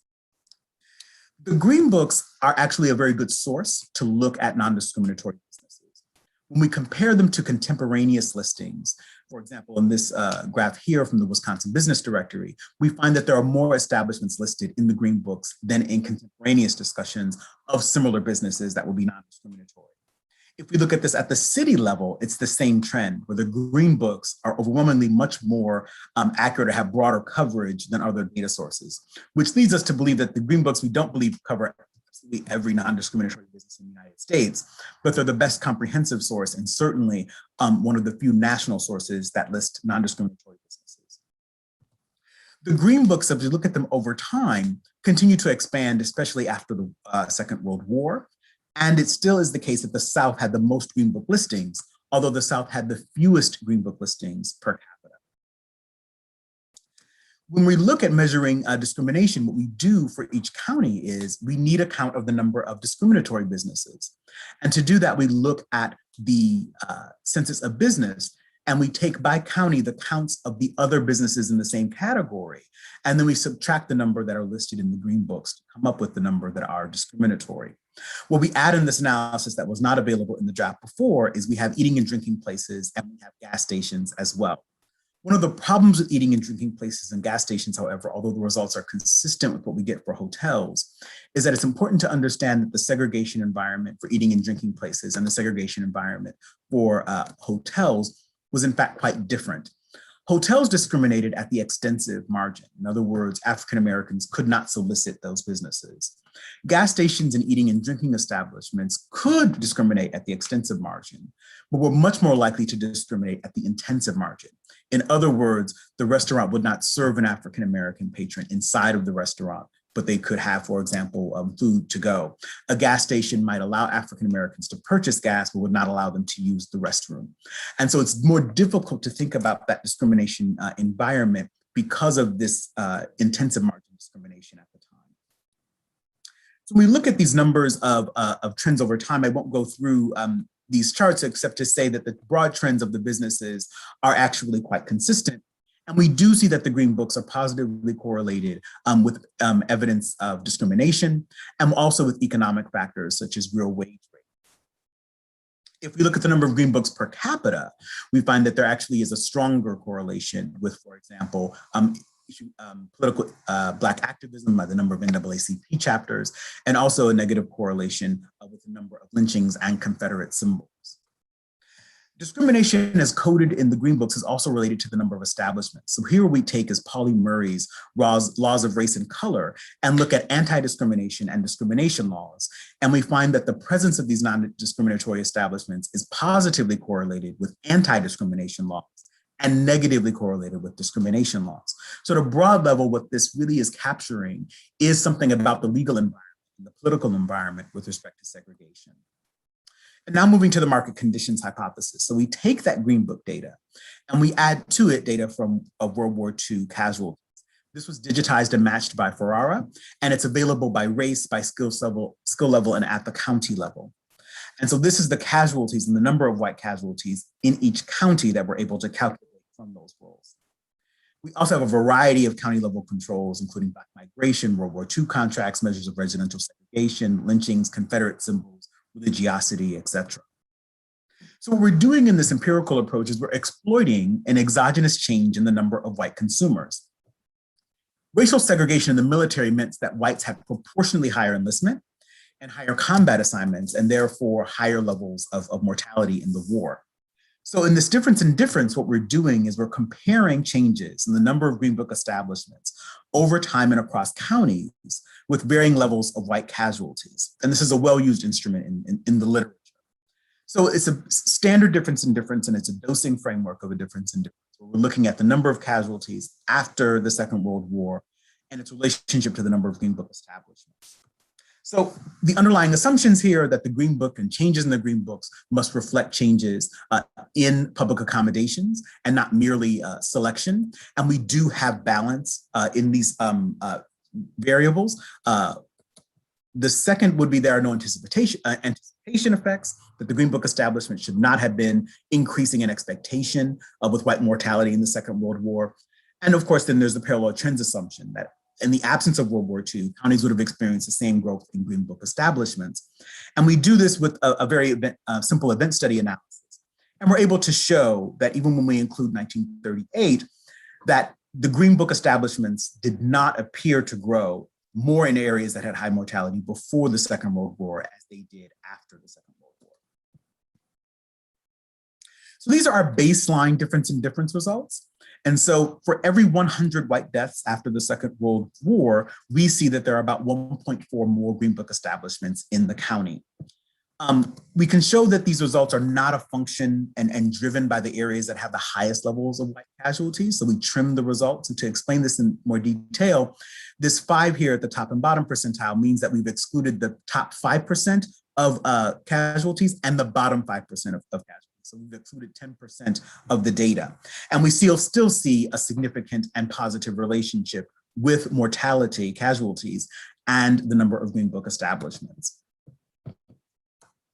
Another way that we can think about this is breaking this down by different types of businesses.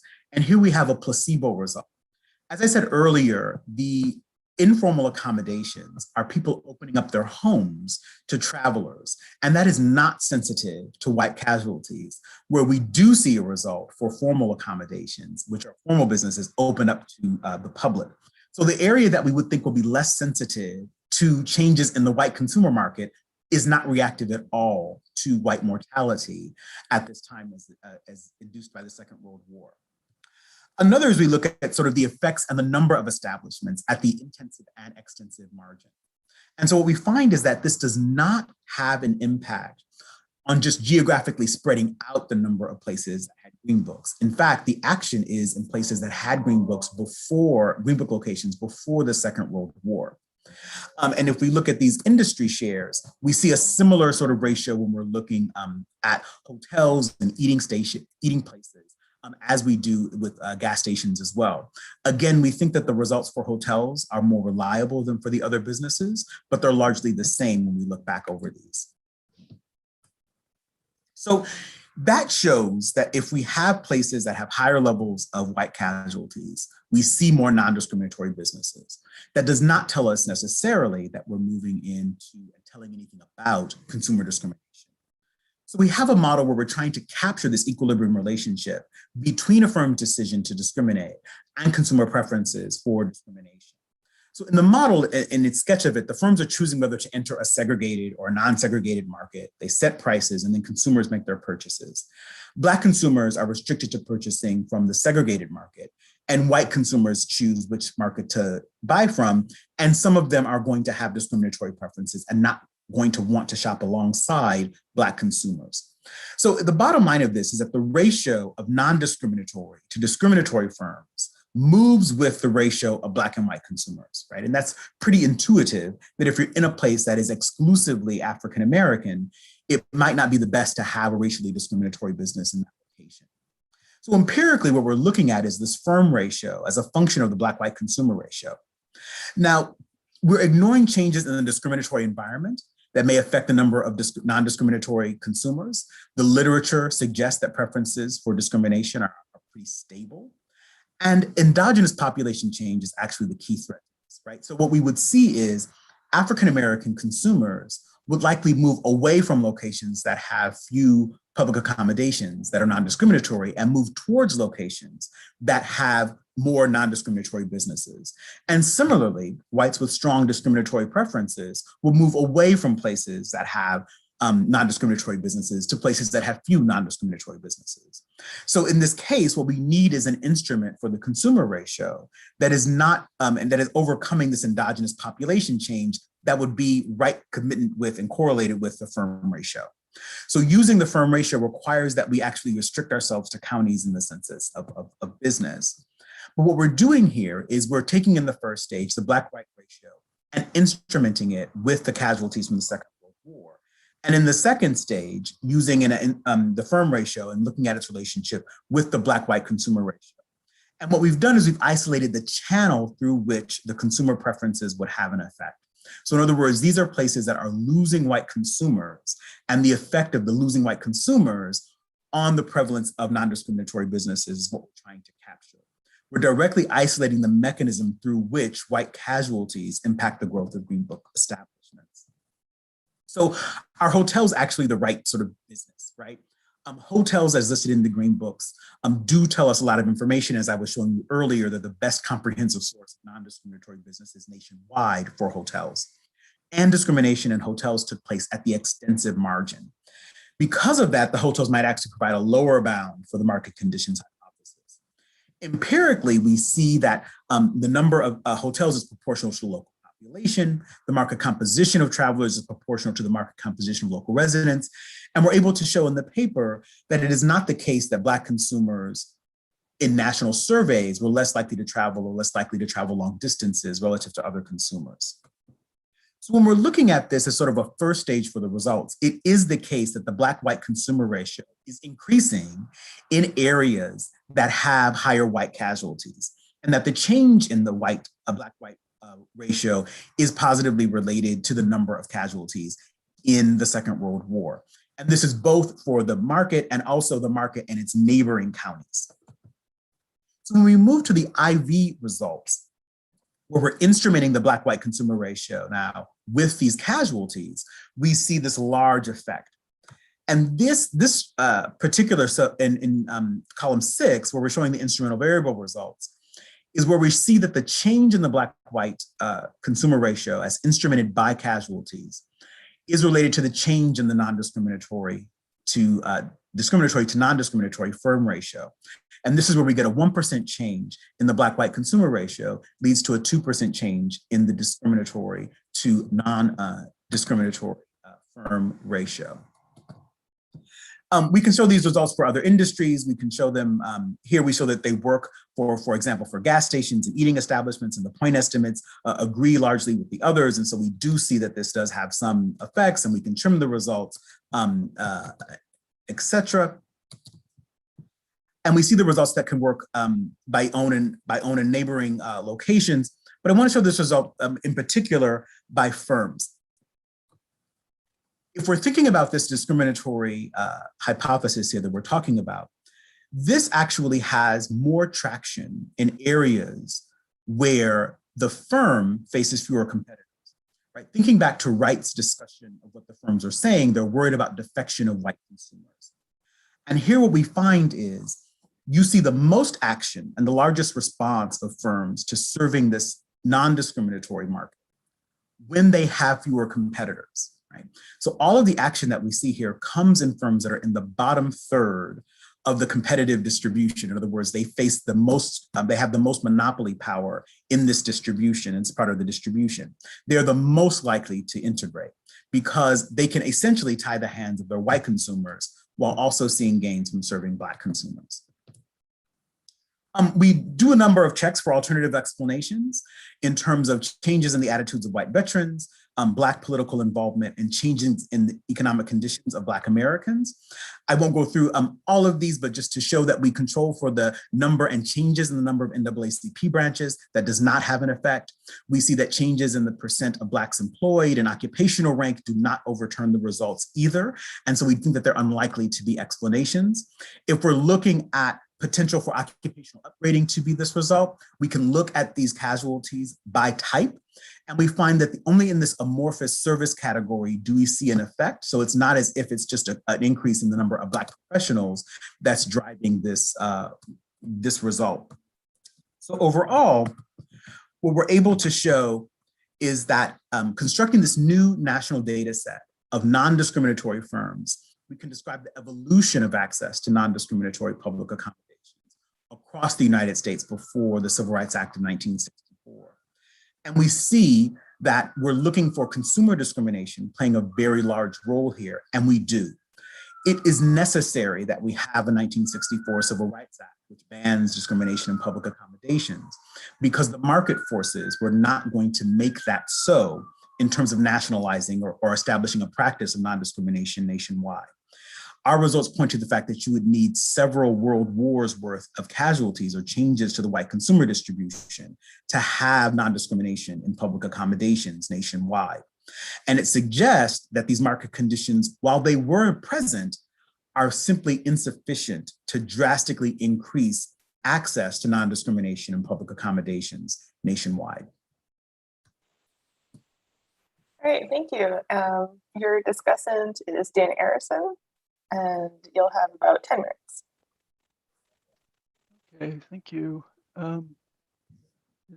Is my slide up? It's kind of up, but it's covered by a window. Oh, yeah. How about now? Is that better?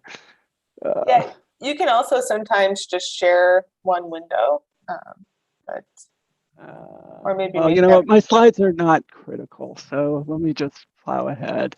So thanks for inviting me. This is.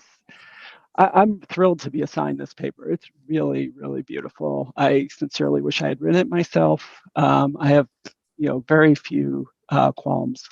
So I'm going to really spend my 10 minutes describing why I like it and why I think it's really still quite relevant for today. So to start, what I especially like about this paper is it's keying in on several fronts that I think are really understudied in economic history and economics in general. And Trayvon can correct me here, but my impression is that despite the fact that it's unquestionably important, the civil rights movement, and I have this, if you can see my slides, I have this paraphrased quote from a friend of mine who said the civil rights movement is to political scientists what the Great Depression is to economists. Yet, despite how important this was, there's very little empirical focus on the economic factors that caused it to arise when it did, and why it took so long, and which institutions helped and hindered it along the way. Most of the work in this area is outside of economics, and so it's quite descriptive in nature. And so this paper is adding to a very small literature that's trying to provide some causal punch to explain some of this really important activity. So, if a decade ago, I might have even gone further and generalized this to say that there aren't a lot of causal studies of the role of discriminatory policies and institutions in this early 20th century in general, but that's been changing for the better. And I threw up a couple of examples of this, but since this is a Minneapolis Fed conference, let me particularly highlight work that's being done on mapping racial covenants in Minneapolis by some people at the University of Minnesota, which has been really extraordinary. In fact, they're now trying to do the same thing in Chicago. So of course, there's this long history of looking at discrimination in schools, but outside of that, in labor markets, a little bit, but not in the kind of identification way that we think about now. That's starting to change, but especially in housing markets, there's a lot of really good work going on right now. But despite its destructive impact and its historical importance that Trayvon described, there's really nothing on the role of public and private retail segregation. And the other thing that I really like about this paper is it's focusing on firm behavior. And that's also really rare, even though there's some really famous examples of firms that kind of, that made progress in different ways on this front. So a really famous example of this, ironically enough, is the Ford Motor Company, which introduced race-neutral wage-setting policies in the 1940s, despite its previous history, I guess, or at least the CEO. And so there's a really nice paper by Lanning and Reynolds, and what Trayvon just said about the importance of competition here really applies to that Ford example as well, since they were essentially a monopoly hiring in the labor market in Southeast Michigan at the time. And then I have to mention that historians and proud Chicagoans also like to point out the Pullman Train Company also was a really important progressive player in trying to move African American families into the middle class much earlier on. Although we don't know a lot about that. I hope that's going to change. So what do they do? I'm going to flip slides. Maybe you can see this. So first, they study where the Green Book establishments popped up, and this is this is a real bread and butter kind of exercise when you're studying new institutions. But they have this really nice twist that they can say something a little more causal because they're using exogenous shocks due to the mortality of white World War II veterans to proxy for local population shocks at the county level. So this is really clever. It's very intuitive. It's also extremely novel, partly because this data is brand new. It was only transcribed very recently. And they get some super interesting results that pop out. But the one that really intrigued me was that the growth is all on the intensive margin. In particular, counties with a green book that had a green book place already established prior to World War II were the ones that saw all the growth afterwards. And that raises some really important questions about the relative progress of the areas that were kind of left behind, and particularly for its residents and migration patterns and so forth. Also, another thing that's kind of going off on the side here that's too much for this paper, but there's also big changes in access to human capital during this period, and that it would be very interesting to know a little bit more how that plays into this narrative, especially white education levels and how that matters for how these things popped up. So Trayvon has this nice result that shows that this is not being confounded by income gains. Maybe that's true of education too, but keep in mind that education and income gains happened at different times. In particular, it happened earlier for education than income, and so it'd be kind of interesting to see how that matters. As a side note, I'm glad he brought up the NAACP, which also is a potentially confounding factor because their concern basically is there's lots of grassroots political participation that's starting to pop up in the late 30s and 40s. And in particular, there's an exponential growth in NAACP branch activity during this period. But there's a couple reasons why I'm not surprised that the NAACP doesn't matter here. One is that they weren't really a powerhouse on the ground locally. And I'm probably getting myself in a little trouble here, but there's a lot of tension at this time between local leaders like Ella Barker and the national office, which is pretty much exclusively pushing legislative and legal action. And so in many ways, the branches are really just a function of raising money for these really critical efforts that are going on in New York and Washington. So it's an open question, what's going on at the local level. But my understanding is that, one of the reasons why the NAACP winds up peeling off from other civil rights organizations in the late 50s is this conflict between how much local organizing is going to matter. But I mention this because I don't want to dismiss the role of the NAACP, which was the preeminent organization here. That it's just you might not pick it up in the cross section, the geographic cross section, but it might be really critical for the secular trends here, which is not how the identification is being picked up. So the rest of the paper is basically what they do is they write down a tractable theoretical model, and they get this really nice clean test of why green books might have expanded when they did and where they did. Cutting to the chase, it's the ratio of discriminatory to non-discriminatory firms as a function of the ratio of the race of consumers. And then they test this, and it's super intuitive. And by the way, this kind of test has shown up in a lot of papers in the past. It's just often the outcomes are a little different. Sometimes people look at employment. When they have it, they look at sales, prices, and so forth. They're focusing on the hotel industry, which has some pros and cons. One pro is they don't have to worry about endogenous migration, I guess, because consumers are travelers. But I do struggle a little bit with the concept of using locals as consumers of accommodations and what the right measure would actually be. Maybe the IV, this is sort of a measurement error problem, so maybe the IV kind of fixes this anyways. But it makes me a little concerned about complicating the interpretation of customer discrimination relative to, say, employee or employer discrimination. But maybe that's not super crucial anyways. So anyways, and one other thing I wanted to mention was, this is probably a little much for this paper, but it feels like the Great Migration might be a useful test here, as another natural experiment. Obviously, migration is literally the point of the Great Migration, which complicates the econometrics. But I can imagine doing something clever with the exogeneity of specific train routes, like Dan Black and his co-authors do.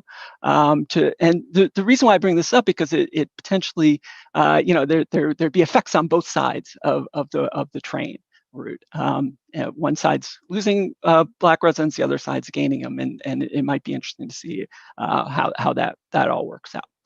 So with whatever time I have left, I just want to emphasize that why you should care about this stuff.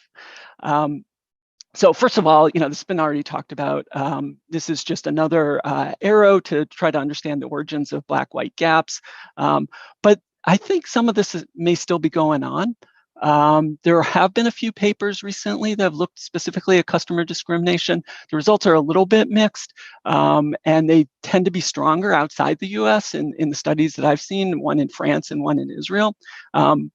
But I do want to show you one set of results that I think is very much related to this. So this is way too complicated to describe, but basically the gist of this is over the last few years, there have been many localities that have been raising their minimum wage with hikes much larger than we've seen in the past.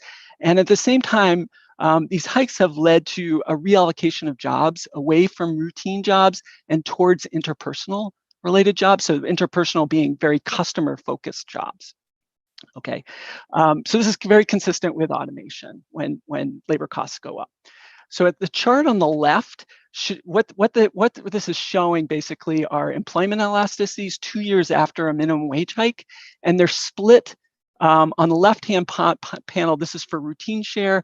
The blue bar is for minorities, and the red bar is for non-minorities. And so what you see after a minimum wage hike is routine share employment goes down. It's bigger for minorities than non-minorities, but everybody's kind of losing some of these types of jobs.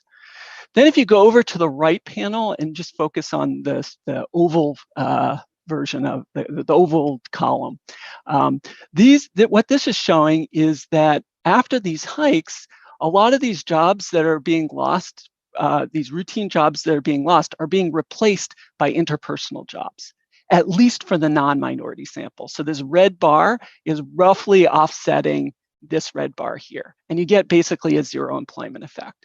But if you look at the minority sample, that isn't happening.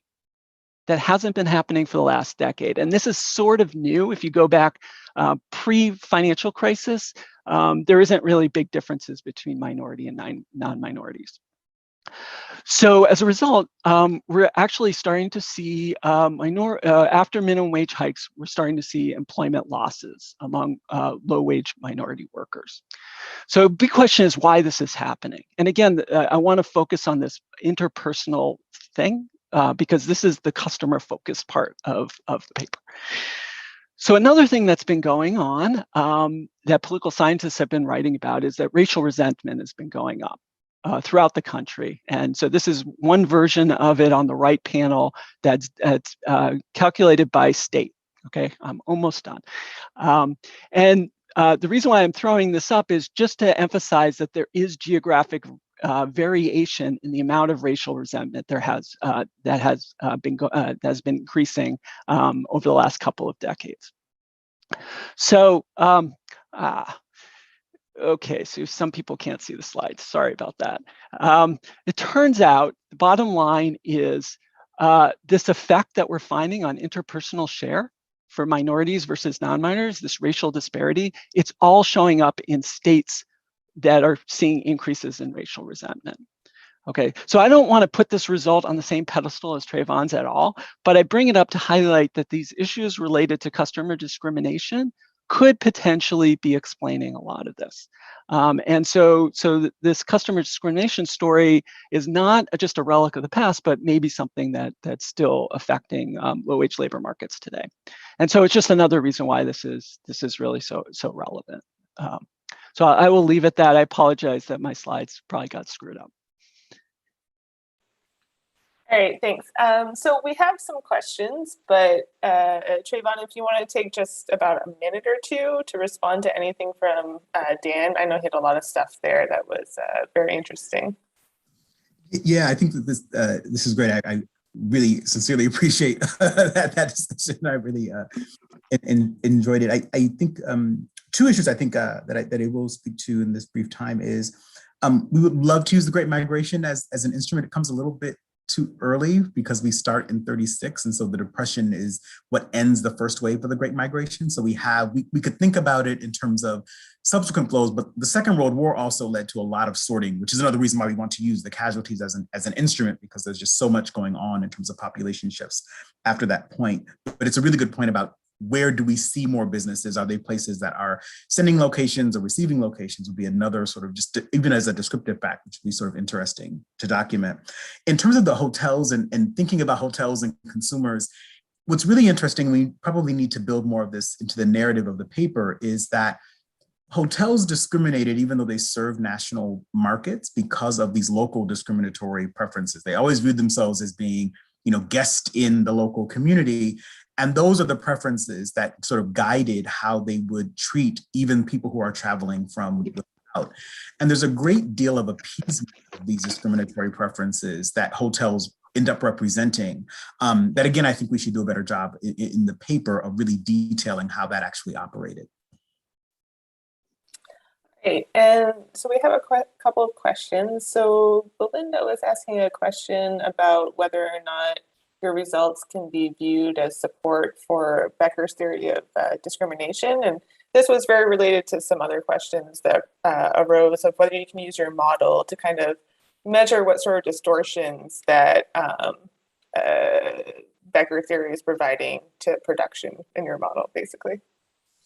Yeah, so in our model, we are assuming that the firms have non-discriminatory preferences, right? They are just agnostic about racial discrimination, and the discrimination is from consumers. And so, Becker's model of discrimination, when you go to consumer discrimination, remember the result is that discrimination is an equilibrium outcome, and it's actually a stable equilibrium outcome. So there isn't, in our traditional economics of discrimination, Becker models, discrimination is bid away by the market process because the wage bill and the discriminating firm is paying too much for these workers, and their profits are going to be lower than the firm who's not discriminating.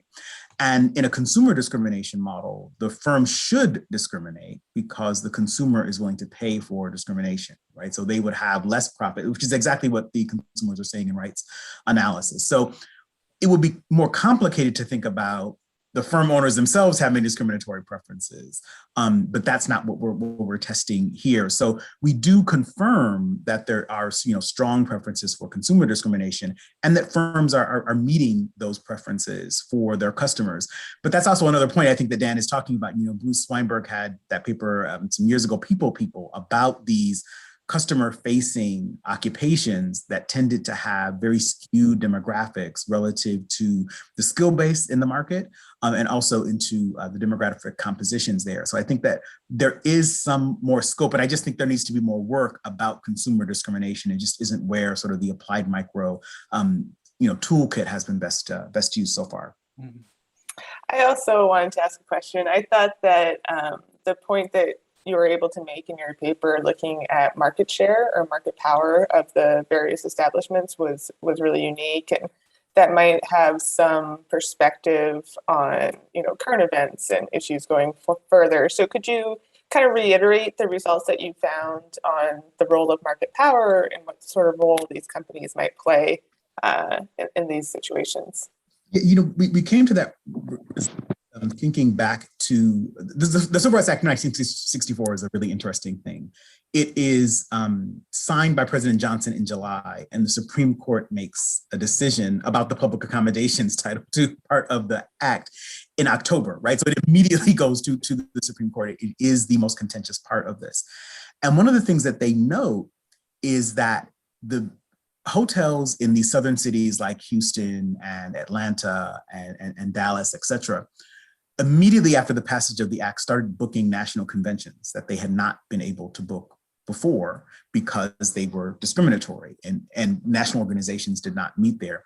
If you go back through the notes and we looked at for the American Economic Association, they curiously avoided southern cities for many, many, many, many years, particularly during this time in which the southern cities would have had discriminatory hotel practices. And they asked this question of why, the Supreme Court asked, why is it that all of these hotels are just leaving all of this money on the table? And when you think about a downtown establishment, a downtown and downtown hotels, there are multiple hotels, and none of them wanted to be the first mover to provide non-discriminatory services. because then all the other hotels that would continue to discriminate would, they believed, earn more money. And so they're making a calculation of how much money they're going to gain, for example, by booking national conventions, as opposed to how much money they're going to lose by not booking weddings and the other sorts of things that hotels are doing for their consumer base. And so this led us to think about the fact that, well, if you're in a smaller town, you might be the only hotel in town. And if you are, then you might be more likely to see nothing but an upside, right, from serving African-American customers, because your white customers have nowhere to go. And that's what gave us this idea that, you know, firms actually were able to use their monopoly power to now, in the evidence of these population shifts, begin to provide non-discriminatory services because they were less afraid of the competitive motives of the other firms in the market continuing to practice discrimination and receiving a lot of customers as a result of that. Thank you so much, especially for that particular comment. We have lots of modelers in the audience, and I think that that's an interesting difference from a typical competitive model like you were talking about with Becker. So we'll move on to our final paper because we are staying on schedule here. And this will be Anya Klemenova. You are presenting the life cycle of a bank enforcement action and its impact on minority lending. So we'll start you off with 20 minutes. Thank you. Thank you. Just click on the full screen so you can see it. All right. Well, thank you very much to the organizers for having this paper on the program. And also, we're very grateful to Luigi for being our discussant. We're looking forward to your comments and suggestions. Hopefully you'll get a chance to kind of add your comments as we're trying to revise the paper. This is joint work with Byung-Chun An, who is a PhD student at University of Utah, with Robert Bushman and Remy Tommy Bushman. Robert Bushman is University of North Carolina, and Remy is at Chicago Booth. The usual disclaimer applies. These are our own views and not the views of the Federal Reserve Board or the Federal Reserve System. So the big question that we're after in this paper, and sort of as being the running theme of this conference, is trying to understand what impacts lending, in particular this lending to minorities, how can we potentially avoid certain types of discrimination. And here we're taking a slightly different approach. We're trying to understand whether the supervisory enforcement mechanism that we have in prudential regulation of financial institutions might play a role in changing the way that banks lend, in particular, whether the enforcement mechanism by itself might change the actual distribution of borrowers and the borrower base that banks lend to. We've been discussing here why kind of home ownership is important. A number of papers has already mentioned this. Home ownership provides very important intergenerational wealth transfers. It affects the wealth gap between the whites and minorities. We know that children of homeowners have high educational attainment and lower likelihood of incarceration. So achieving home ownership plays an important role.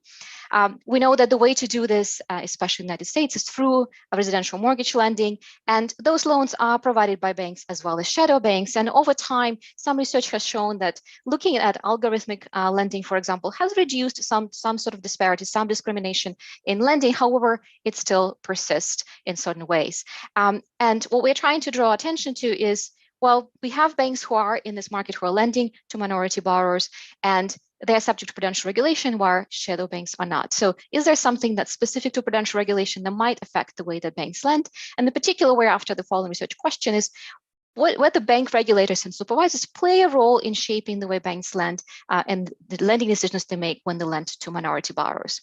Sort of the overarching research question is, does supervised enforcement actions or supervised enforcement process affect the way banks lend to their borrower base? And in particular, we want to understand whether through the process of enforcement, banks change their behavior during the time when they're subject to an enforcement action, which I'll define in the next slide. We want to understand whether they change their portfolio location, in particular, whether they change who they lend to. And then we will try to explain what is the underlying mechanism driving these results. Let me just define what enforcement actions are in case you're not familiar with them. They are part of the prudential regulation that we have in the United States. They're called enforcement decisions and orders. In our paper, we call them EDOs. They have been issued since 1966. They've been publicly disclosed after Furrier since 1989. In this paper, we are focusing on the period of time when everything is publicly disclosed. So banks know if they're subject to supervised enforcement actions, so do their competitors. The supervised enforcement actions, the EDOs, represent the measure of last resort. Usually they're issued at the end of the process of discussion and negotiation between the bank's supervisory team and bank's management. And the reason why they will be issued is to make sure that banks take certain corrective actions. In particular, they might need to change the way they lend, they might need to increase capital. And within that, we focus on the most severe types that require taking those actions or otherwise will carry very severe penalties. In particular, we look at cease and desist orders, formal supervisory agreements, consent orders, and prompt corrective actions, so PCAs. What kind of penalties would these severe enforcement actions invite? Banks might lose their charter, their license, or their insurance. And PCAs in particular look at when banks have low capital. So these are the enforcement actions, and they are quite disruptive to banks because they might require banks to cut risky lending, change their management, increase capital and provisions, or improve their internal controls. We have also seen in other research as well, in the paper that Remy and I have, that the process of enforcement actions, particularly the public disclosure, results in a reaction from depositors. And so there's a decline in deposits that also then has a corresponding decline in banks' ability to lend. So when deposits go down, so does the ability to lend as well. So as a result of the enforcement actions, banks could also be subject to additional regulatory oversight. So this is where we are heading with this. In particular, why would we think that enforcement actions could change the way that banks lend, and in particular, why would it affect their borrower base? Well, one thing that enforcement actions could do is they can directly address some issues that deal with violations of fair lending laws. Actually, when we look in the text of the enforcement actions, we don't find many examples of those enforcement actions, but there could be an auxiliary portion of it where banks are required to change the way they lend, they change their procedures, and that might result in banks' ability to actually lend to a wider group of borrowers. It is also possible that competition from other banks that observe that banks subject to an enforcement action has received it might invite these banks to kind of steal away the potential customers. And so as a result, the EDO bank has to reach out to a wider group of borrowers and ends up entering the market with underserved borrowers. It is also possible that banks might have incentives to cater to their regulators once they're subject to an enforcement action, in particular to gain future leniency, or maybe manage their capital because residential mortgages have lower capital charges than, say, unsecured lending. Let me summarize our key findings before I go through more details in the paper. What we find is that banks subject to enforcement actions end up changing their lending to minorities. In particular, they allocate a higher portion of their portfolio shares within their residential mortgage lending to minority borrowers. And they also expand their market shares in the counties where they lend. So relative to lending to minorities by all banks in a given county, we see an increase from EDO banks. Not only that, EDO banks also expand their geographic presence. So they lend in more counties and they lend to minorities in more counties as well. Not only that, they also deny fewer applications from minority borrowers, and they're less likely to rely on non-price terms such as credit history. And one important caveat here is that what we do find that while we find the banks increase lending to minorities, the loans that they are less likely to deny applications for are for existing customers, such as loans for refinancing, for investment properties, and home improvement loans, rather than home purchase loans. There is an improvement in home purchase loans, but it's not as significant as the rest. In terms of what might be the driver of this results, we find that the improvement as part of the enforcement actions in banks' ability to lend, as well as potential catering to gain future leniency, are the incentives that lead banks to increase lending to underserved borrowers. In particular, we find our results are stronger for banks with stricter regulators, the ones that spend more time being subject to an enforcement action, we call this severe enforcement actions, as well as banks that start with having lower CRA ratings. We do not find much support for the competition channel. We don't find the banks expand lending to borrowers that are riskier. And we also do not find that evidence that banks end up lending more to minorities because they're trying to manage their capital ratios. I'm not going to go much into depth of the literature that we build on, but what we're trying to do is connect three main strands of the literature, connecting the enforcement being part of the market discipline, as well as having spillover effects on other banks, and branch it into a wide literature on the documented discrimination in lending, in particular in residential mortgage lending. And what we're trying to do is bring this together and kind of provide some explanation of why we might see changes in lending to minorities. In our analysis, we rely on several data sets. In particular, we identify banks' enforcement actions using SNL financial data. We have call reports, and we focus on commercial banks. An average size of our bank is sort of the size of a community bank, about 150 million total assets. We use the summary of deposits data because it allows us to drill down to deposits at the local market level, which we define as a county. We also rely on the HMDA data for mortgage loans because it allows us, again, to get transaction level data at the county level. Not only that, HMDA, after the Ferreira Act, also collects information on lending minorities. We define minorities as they're defined in Ferreira as well as in HMDA, and they're defined by race.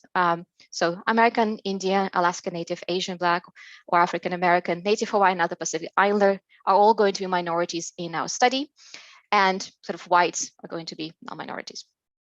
We focus on the most severe enforcement actions, as I already mentioned. We have a sample that goes from 1994 to 2018, and we cover about 1,350 unique severe enforcement actions. They're spread geographically and in time, and this map here just kind of is showing you that we don't have clustering in particular areas. Enforcement actions do exist throughout the United States. And this is an important picture to keep in mind because we will be drilling it down to local markets, defining them at the level of county, and we have to have enough enforcement actions across the United States to use that for our identification. We cover about 99% of all the counties that are covered in the HMDA, which is important for our mortgage lending results, and about 60% of what is covered in the summary of deposits data. Let me also summarize first a few concerns that we have regarding research design and what we do to mitigate this. As you might be thinking now, well, these are regulatory interventions. They're not happening in a vacuum. They will be correlated with local economic conditions, and banks that get enforcement actions also must be bad enough banks. However, there are ways that we can address this concern. We'd make certain research design choices that help us get there somewhat. In particular, we focus on the local markets just to account for local market conditions and local demand for loans. We also rely on the transactional level data from HMDA to, again, focus our analysis on those local markets. We look specifically at EDO banks to avoid capturing any spillover effects that might be happening to other banks operating in the same market that might be learning about EDOs or might be similar. And to address the concern that, well, maybe you're missing something about what's happening in the local market, we also do calculate market shares to capture the aggregate local market effects in a given county. We have done placebo tests just to make sure that we're not capturing something that's very specific. We use the random sample as well as sample of banks that are matched on size and geography, with geography again being the county. Let me move kind of now to our analysis. So we'll first start by looking at what happens to banks' deposits. I already mentioned to you enforcement actions are quite disruptive, so you would expect that if depositors learn about it, they will decrease their deposits. This is exactly what we find when we look at deposits, but let me summarize kind of the type of research design that we use here. Due and EDO is the actual time a bank spends subject to enforcement action, while post-EDO is 5 years afterwards. And here we also control for bank-specific characteristics such as size, profitability, and county-specific characteristics such as employment growth. Here in the first set of results, you see that deposits decline once we control for bank-specific effects, and they decline by about 1.6% within a county. Not only that, banks' deposit shares in those counties also decline.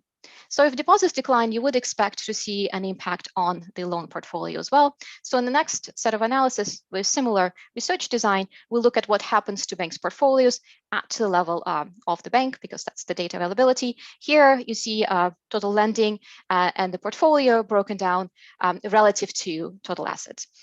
Since deposits decline, you wouldn't be surprised to see that total lending declines as well.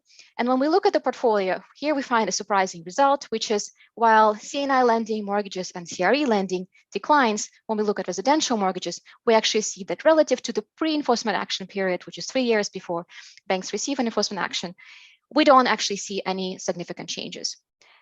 So given that residential mortgages don't decline, we wanted to understand what drives this change. And so this is the rest of our paper is focusing on what happens to the mortgage lending market. Again, we focus on the commercial banks. They do issue a lot of mortgages. About half of their mortgage portfolio is in residential mortgages. HMDA gives us a granular data, and it allows us to address some of the concerns about and answer potentially questions about the frictions that exist in the mortgage market, in particular discrimination in lending. So I already summarized in the results. One of the first things that we see is banks, after they exit the enforcement action successfully, they end up expanding the number of counties to which they lend. If you see the 3 years and the pre-period, the average number of counties that our banks lend is about 22. However, after banks exit enforcement action, they expand their lending to up to 31 counties, but not only that, they expand the number of counties in which they lend to minorities. But note that they don't necessarily go into counties where the majority population is a minority. So next, we're going to see what happens with the portfolio allocation as well as market shares in residential mortgage lending, specifically to minorities as we've defined it. Now it's going to be county level analysis. Here, because there are a lot of counties where banks don't lend to minorities, as you saw with the first table, we're using research design that relies on the random effect Stobit, just to take into account the fact that we have a lot of zeros in our portfolio shares and market shares. So here, the important result is that when you think about the reallocation within residential mortgage portfolio, what we observe is that banks increase their lending to minorities, the allocation of their portfolio of lending to minorities in their residential mortgage portfolio by about 2.5 to 6%, which is an economically significant increase.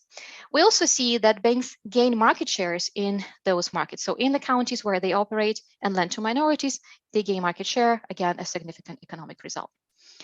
So where some of this might be coming from? Next, we will investigate whether banks change the way that they review applications. In particular, we're going to look at the denial rates. And here it's a multinomial logit analysis. The first column summarizes the main characteristics of denials, and you see that minority borrowers in our sample, on average, are 11% more likely to be rejected a mortgage application than a white borrower. However, following their successful exit from the enforcement action, banks actually reduce this by about 6.4%. So minorities are less likely to be rejected for a loan application. But where is this result coming from? Well, it's coming from a decrease in denial rates for refinancing, mostly, as well as home improvement and non-occupied purchases, so investment properties. So these are known borrowers to banks. 1.8% of it still comes from mortgages that are for unoccupied property. So there is some improvement in lending to minorities. We also noticed that most of this decline is coming from the fact that banks are less likely to rely on non-price terms that have been documented in prior studies as a way that banks can use to ration credit, in particular to minorities. Here, they're less likely to rely on credit history, and they're also less likely to provide the category of other kind of reasons for why they're denying a mortgage application. So why would lending to minorities change? Well, enforcement actions could be addressing certain issues. They could actually make a bank better, and the structural changes might lead a bank to realize that they were denying applications that they should have been able to take. It's also possible that the changes in regulatory regime, having stricter regulators and having longer enforcement actions might result in some improvements through the enforcement mechanism that leads banks to lend to minorities. So that's one potential mechanism. Another one is basically compliance and appearance. These are community banks, and it's possible that if they are viewing this lending to minorities as something that their regulator would prefer, they might be increasing lending as a result of it. There could be also a change in competition. Let me quickly go through this result, as I think I'm nearly out of time. What we find is that most of our findings are driven by stricter regulators and banks subject to enforcement actions that take longer, not by their capital management. So it's not that they manage capital, they are trying to appeal to their regulators. And in particular, when we look at banks that have low CRA ratings, which is the Community Investment Act ratings, that specifically look at banks lending to minority borrowers and underserved communities, we find that banks that started off with having low CRA ratings, but not necessarily receiving enforcement actions for this, they started with lower CRA ratings, they're more likely to improve following enforcement action by lending more to minorities. We do a number of additional analysis. In particular, we don't find that banks lend to riskier borrowers. We don't find that securitization drives these results. We don't find any significant results for competition, but what we do find as well is that when we look at solo mortgage borrowers being women, which also have been discriminated against in the past, we also see that these banks improve their lending to this particular group of borrowers as well. Let me conclude just to summarize our main findings is that in this paper, what we try to do is to explore the impact that supervision enforcement process has on on banks, and in particular see maybe there is a spillover effect from enforcement on the way that banks lend. And we find some evidence consistent with improvements, as well as bank catering to regulators to gain future leniency. While we do find some positive results, I do caution here with interpretation, because we do find that most of the increase in lending to minorities is not coming from minority getting more access to their home ownership, because that's not the main finding. Thank you very much for your attention. I look forward to your questions, comments, and suggestions, and to Luigi's discussion. Thank you. Well, Luigi, you're all set. Okay, so first of all, thank you very much for giving me the opportunity to discuss this very interesting paper in a super interesting topic. So you can see my slides okay, right? Yes, we can see your slides. Okay, fantastic. So I actually very interested in the topic of enforcement and minority lending. And so I will start with a question, and I promise that I will offer a drink to everybody who answered the question correctly. Who is the only bank prosecuted for mortgage fraud after the 2008 financial crisis? And I give you time to, in the chat, respond. The answer is actually Abacus Bank, nothing to do with Abacus of Goldman, is Abacus Bank, and actually it happens to be a minority bank located in New York. And what happened, and this is thanks to an undergraduate of mine who did a dissertation on this, is that the level of loans by Abacus dropped tremendously, and what you are penalizing massively Asian American who are natural customer. Now, as it turned out, all accusations were dismissed, so there was no reason, and as a result, a lot of Asian Americans were made worse off when actually people who did mortgage fraud went away happily around the country. So this paper is not about federal prosecution, it's about actually prosecution by the bank regulator, either the Fed or the state regulator. But it is similar in so much as look at the impact of this enforcement decision and orders on minority lending. But it finds actually the opposite result. It does lead to an increase in minority lending, and in spite of the fact that every other lending goes down.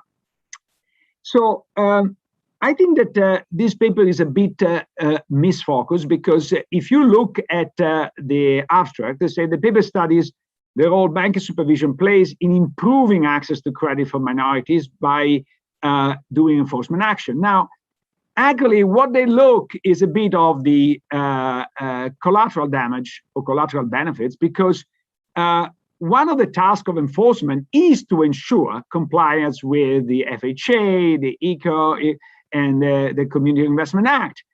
However, as they report, of the 1,147 EDOS enforcement, only 12 were for violation of any anti-discrimination laws. So if we ask the question, what enforcement, banking supervision enforcement does to improve access to minorities, the very simple answer is nothing.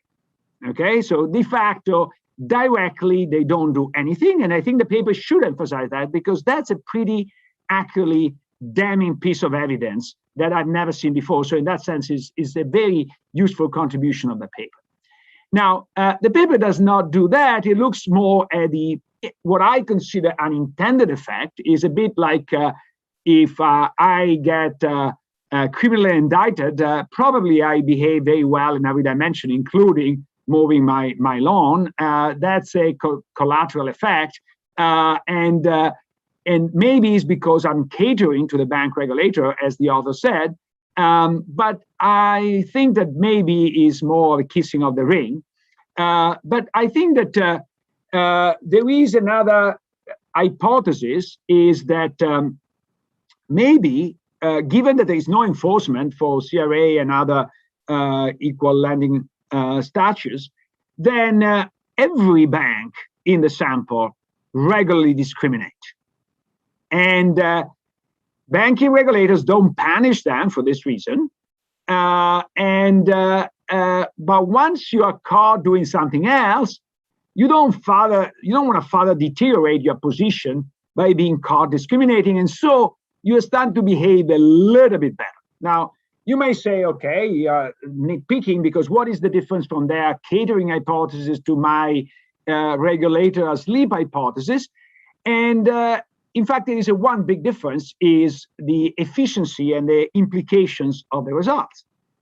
Now, the authors go some way in the direction of actually discriminating between the two hypotheses by looking at subsequent default rates. In fact, they look at the riskiness of the various portfolio, and they find that the default rates are not higher. So in the regulator seems that is consistent with regulator failing their job to begin with. However, a lot of things are going on at the same time. So my suggestion is trying to go at minority loans specifically, not if you can, not look at all your non-performing assets, because too many things are going on at the same time, including the fact you lend less on average. So might be that you're taking much more risk in minority lending and much less in other, and the two compensate. So I want to be very clear here, because this is, to me, is the most important aspect of the paper. If you are in a world in which before the EDO event, you are under-lending to minorities, you should have a much better performance in terms of default before, and that is reduced afterward. If you are catering to the regulator, you should have a equal performance before that gets worse afterward. And I think that that's something important to find out. Now, Anya and Cortho are already addressing a bit about how special the sample is, because it's only composed of EDO banks, banks that were subject to regulator. Now, these are banks that are small. That's the reason why Abacus Federal Savings came to mind. Now, one question that maybe is outside of this paper, but I think is very important, and I would like to have an answer to this, is why only small banks get reprimanded? Is because only the small banks have problems, or because the big banks are too powerful to be disciplined, and so you get angry with the small ones because you can? And if the latter hypothesis is right, are we really sure that all these EDOs enforcement are correct? Or maybe they're just a way for the regulators to show that they're doing something, because they are not going after the real problems, which are in the big banks. So they want to show that they have some action. And so they pick on the small guys like Abacus, even when there is not enough evidence to lead to a serious conviction. And I think that, of course, this would be a very different interpretation depending on the cases. Now, even if all this enforcement were legitimate, isn't this a bit of a sample of screwed up banks? And not necessarily that they control for the environment, but that's not, in my view, the problem. The problem is, if you're thinking that these are really bad banks, the bad banks in every dimension, so how much you can extrapolate on that. Now, even in the interest of the minority lending, our representative is the sample, and ours important is the life of the minorities. Now, Abacus Federal Savings was really vital for the Chinese Americans in New York City and New Jersey. Is any of these banks really important here? Final minor point. There is not really a distinction here between minorities and underrepresented minority. And I think that my presumption, and I might be completely wrong here, but my presumption is that if you isolate the Asian American, they might be less discriminated to begin with. And so by mixing them, you're actually underestimating the true result. So I think it would be interesting to separate the various minorities and see how big an impact that. Now, what caused the drop in loans? And the authors attribute this drop to the drop in deposits due to reputational consideration.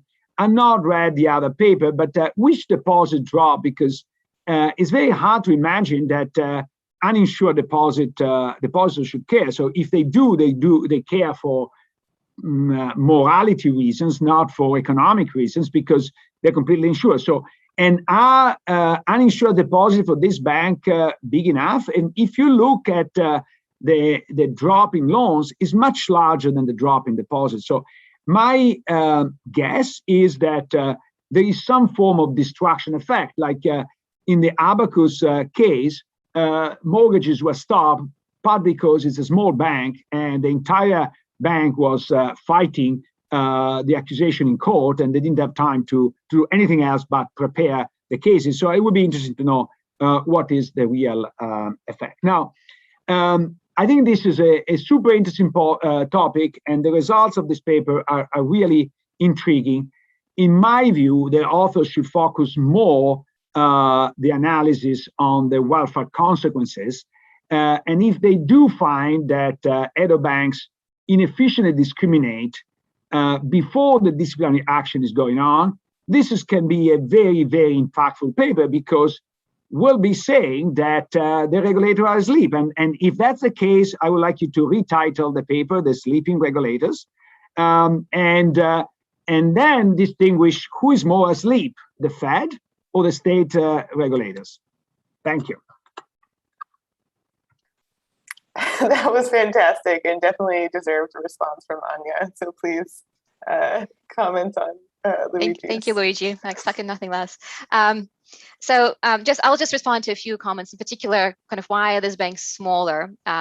So I think one important issue here is that these are community banks. They're smaller banks, and the way they're going to be regulated is going to be very different than large banks that you have in mind. So say smaller banks would have supervisory team do the examinations every year, every 18 months, while the large banks would have the supervisory teams on site all the time. So these are banks that have regular exams, and it's the supervisory exam that identifies issues with the bank, and the examiner team proposes whether the bank should receive enforcement action or not. In particular, because their composite CAMELS ratings fall below a certain threshold.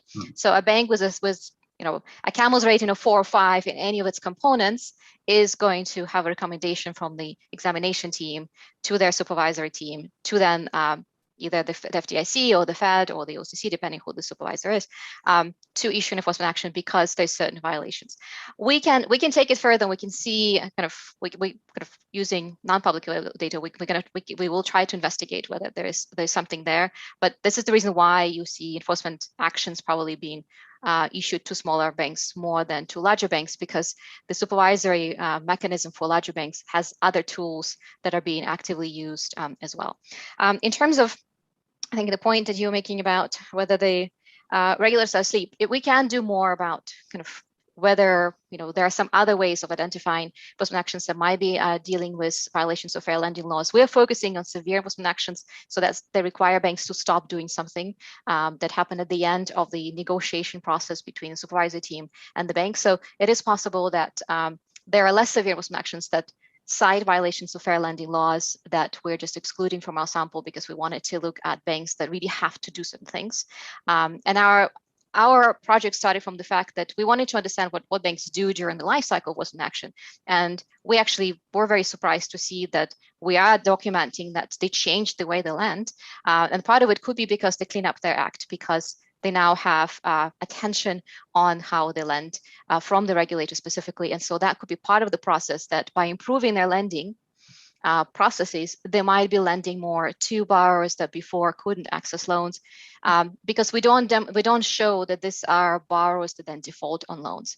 And to your point about doing more about the performance, we are looking into other data sets that we can combine with our data just to see whether we can observe the performance of those loans over time.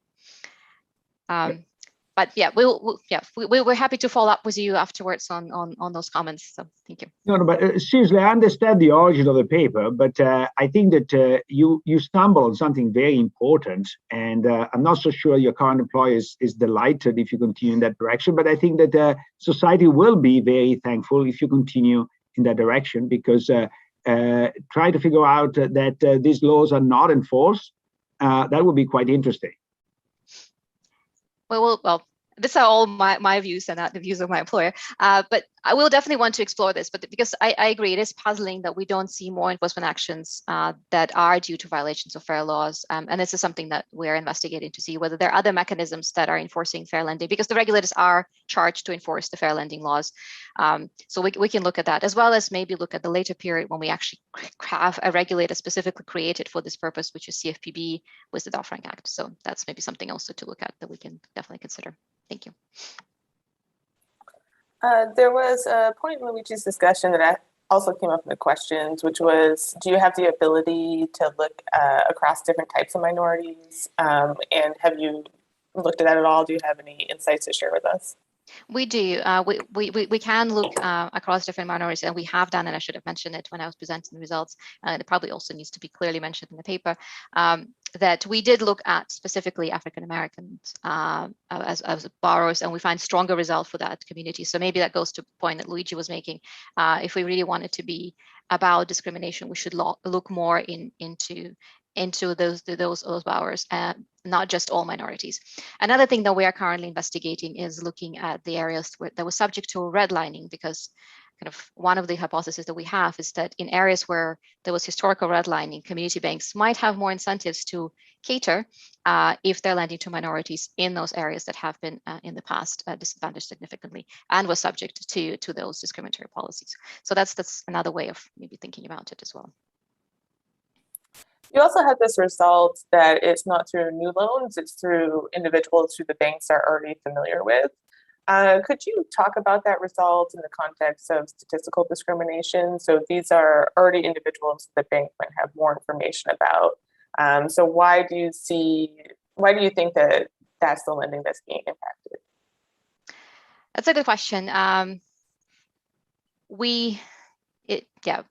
We can't say unless we have more information about those borrowers, which we are trying to get to, whether these borrowers were statistically discriminated or taste-based discriminated before, because we don't have borrower characteristics. One thing that the HMDA data does not provide to us until 2018, which is after our sample ends, is the underlying borrower characteristics. But we are trying to merge it with other data sets to be able to provide those insights about whether the quality of the borrowers changes for that result or not, because it would be a different outcome if it's all based on the same kind of borrowers now more likely to get loans because they have history, or borrowers across the board just not getting, with different characteristics are getting kind of risky. So it goes back to Luigi's point, are they lending to riskier borrowers, or are they lending to the same type of borrowers?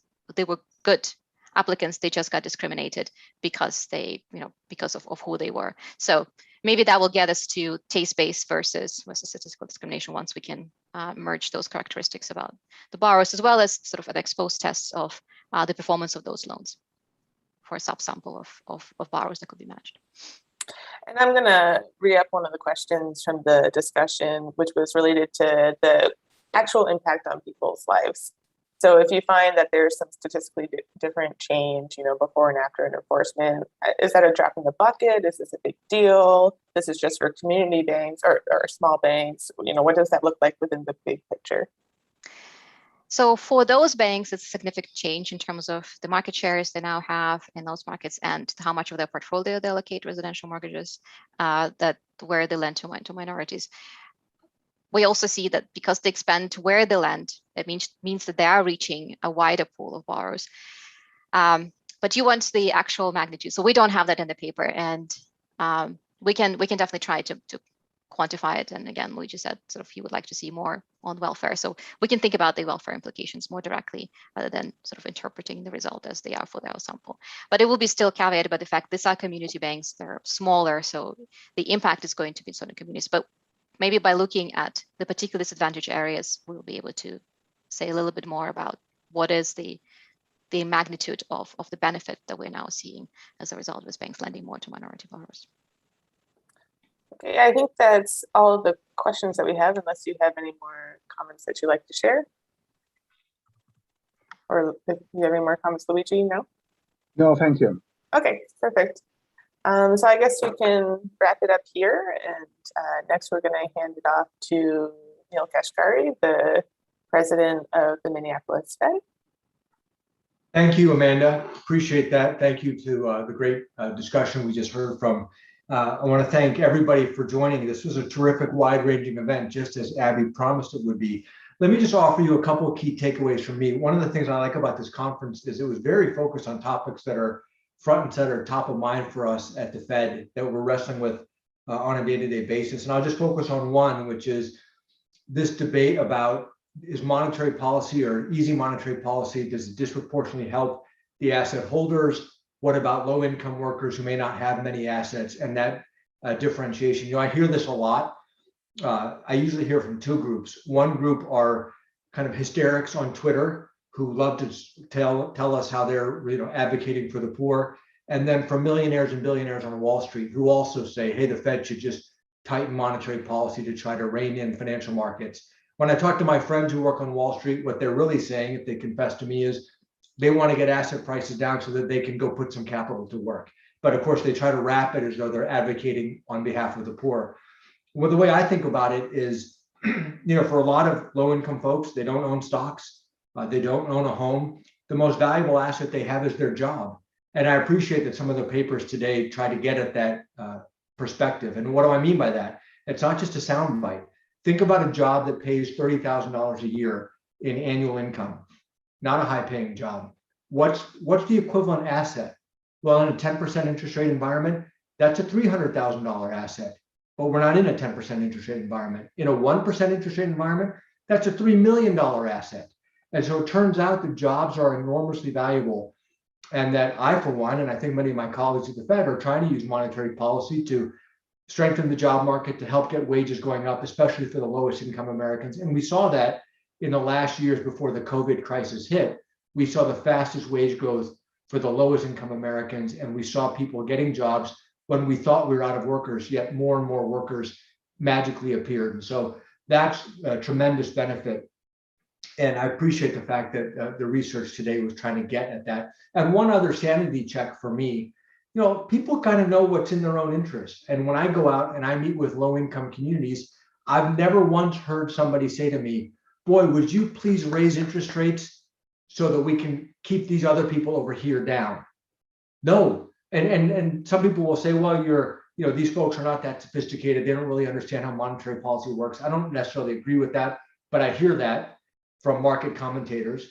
But I've never once heard from a member of Congress who represents a low-income community who says, would you please raise interest rates to clamp down on these people over here who are enjoying success? Because they recognize that it's their own constituents that they are advocating on behalf of. They want them to find jobs and they want them to enjoy higher wages. And so to say that, well, we're going to clamp down over here on these people, but who's going to pay the price? Well, these disadvantaged people over here, that strikes me as a lousy trade-off. And so I really appreciate the fact that the research today, the papers today, we're trying to get at some of these dynamics, which I think are really important. And again, for me, the sanity check always is when I go into communities, what am I hearing from people who are in those communities? And they're saying, help us find work, help us enjoy higher wages and more job opportunities. And that is front and center for me. This institute was built to try to connect serious research to important policy questions. And I think today's conference is a great example of that.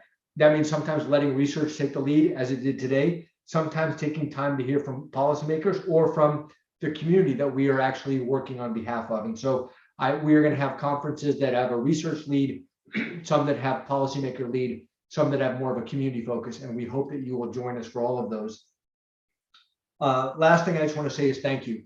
Thank you to so many people who helped make today a success. The programming committee included the moderators and the hosts, the speakers and the discussants who clearly put a lot of time and a lot of thought into their remarks today, the audience for joining and posing good questions, and all the folks behind the scenes who helped pull this off. And so I want to thank you for joining us. Hope you have a great rest of your 2021, and we look forward to seeing you again in 2022.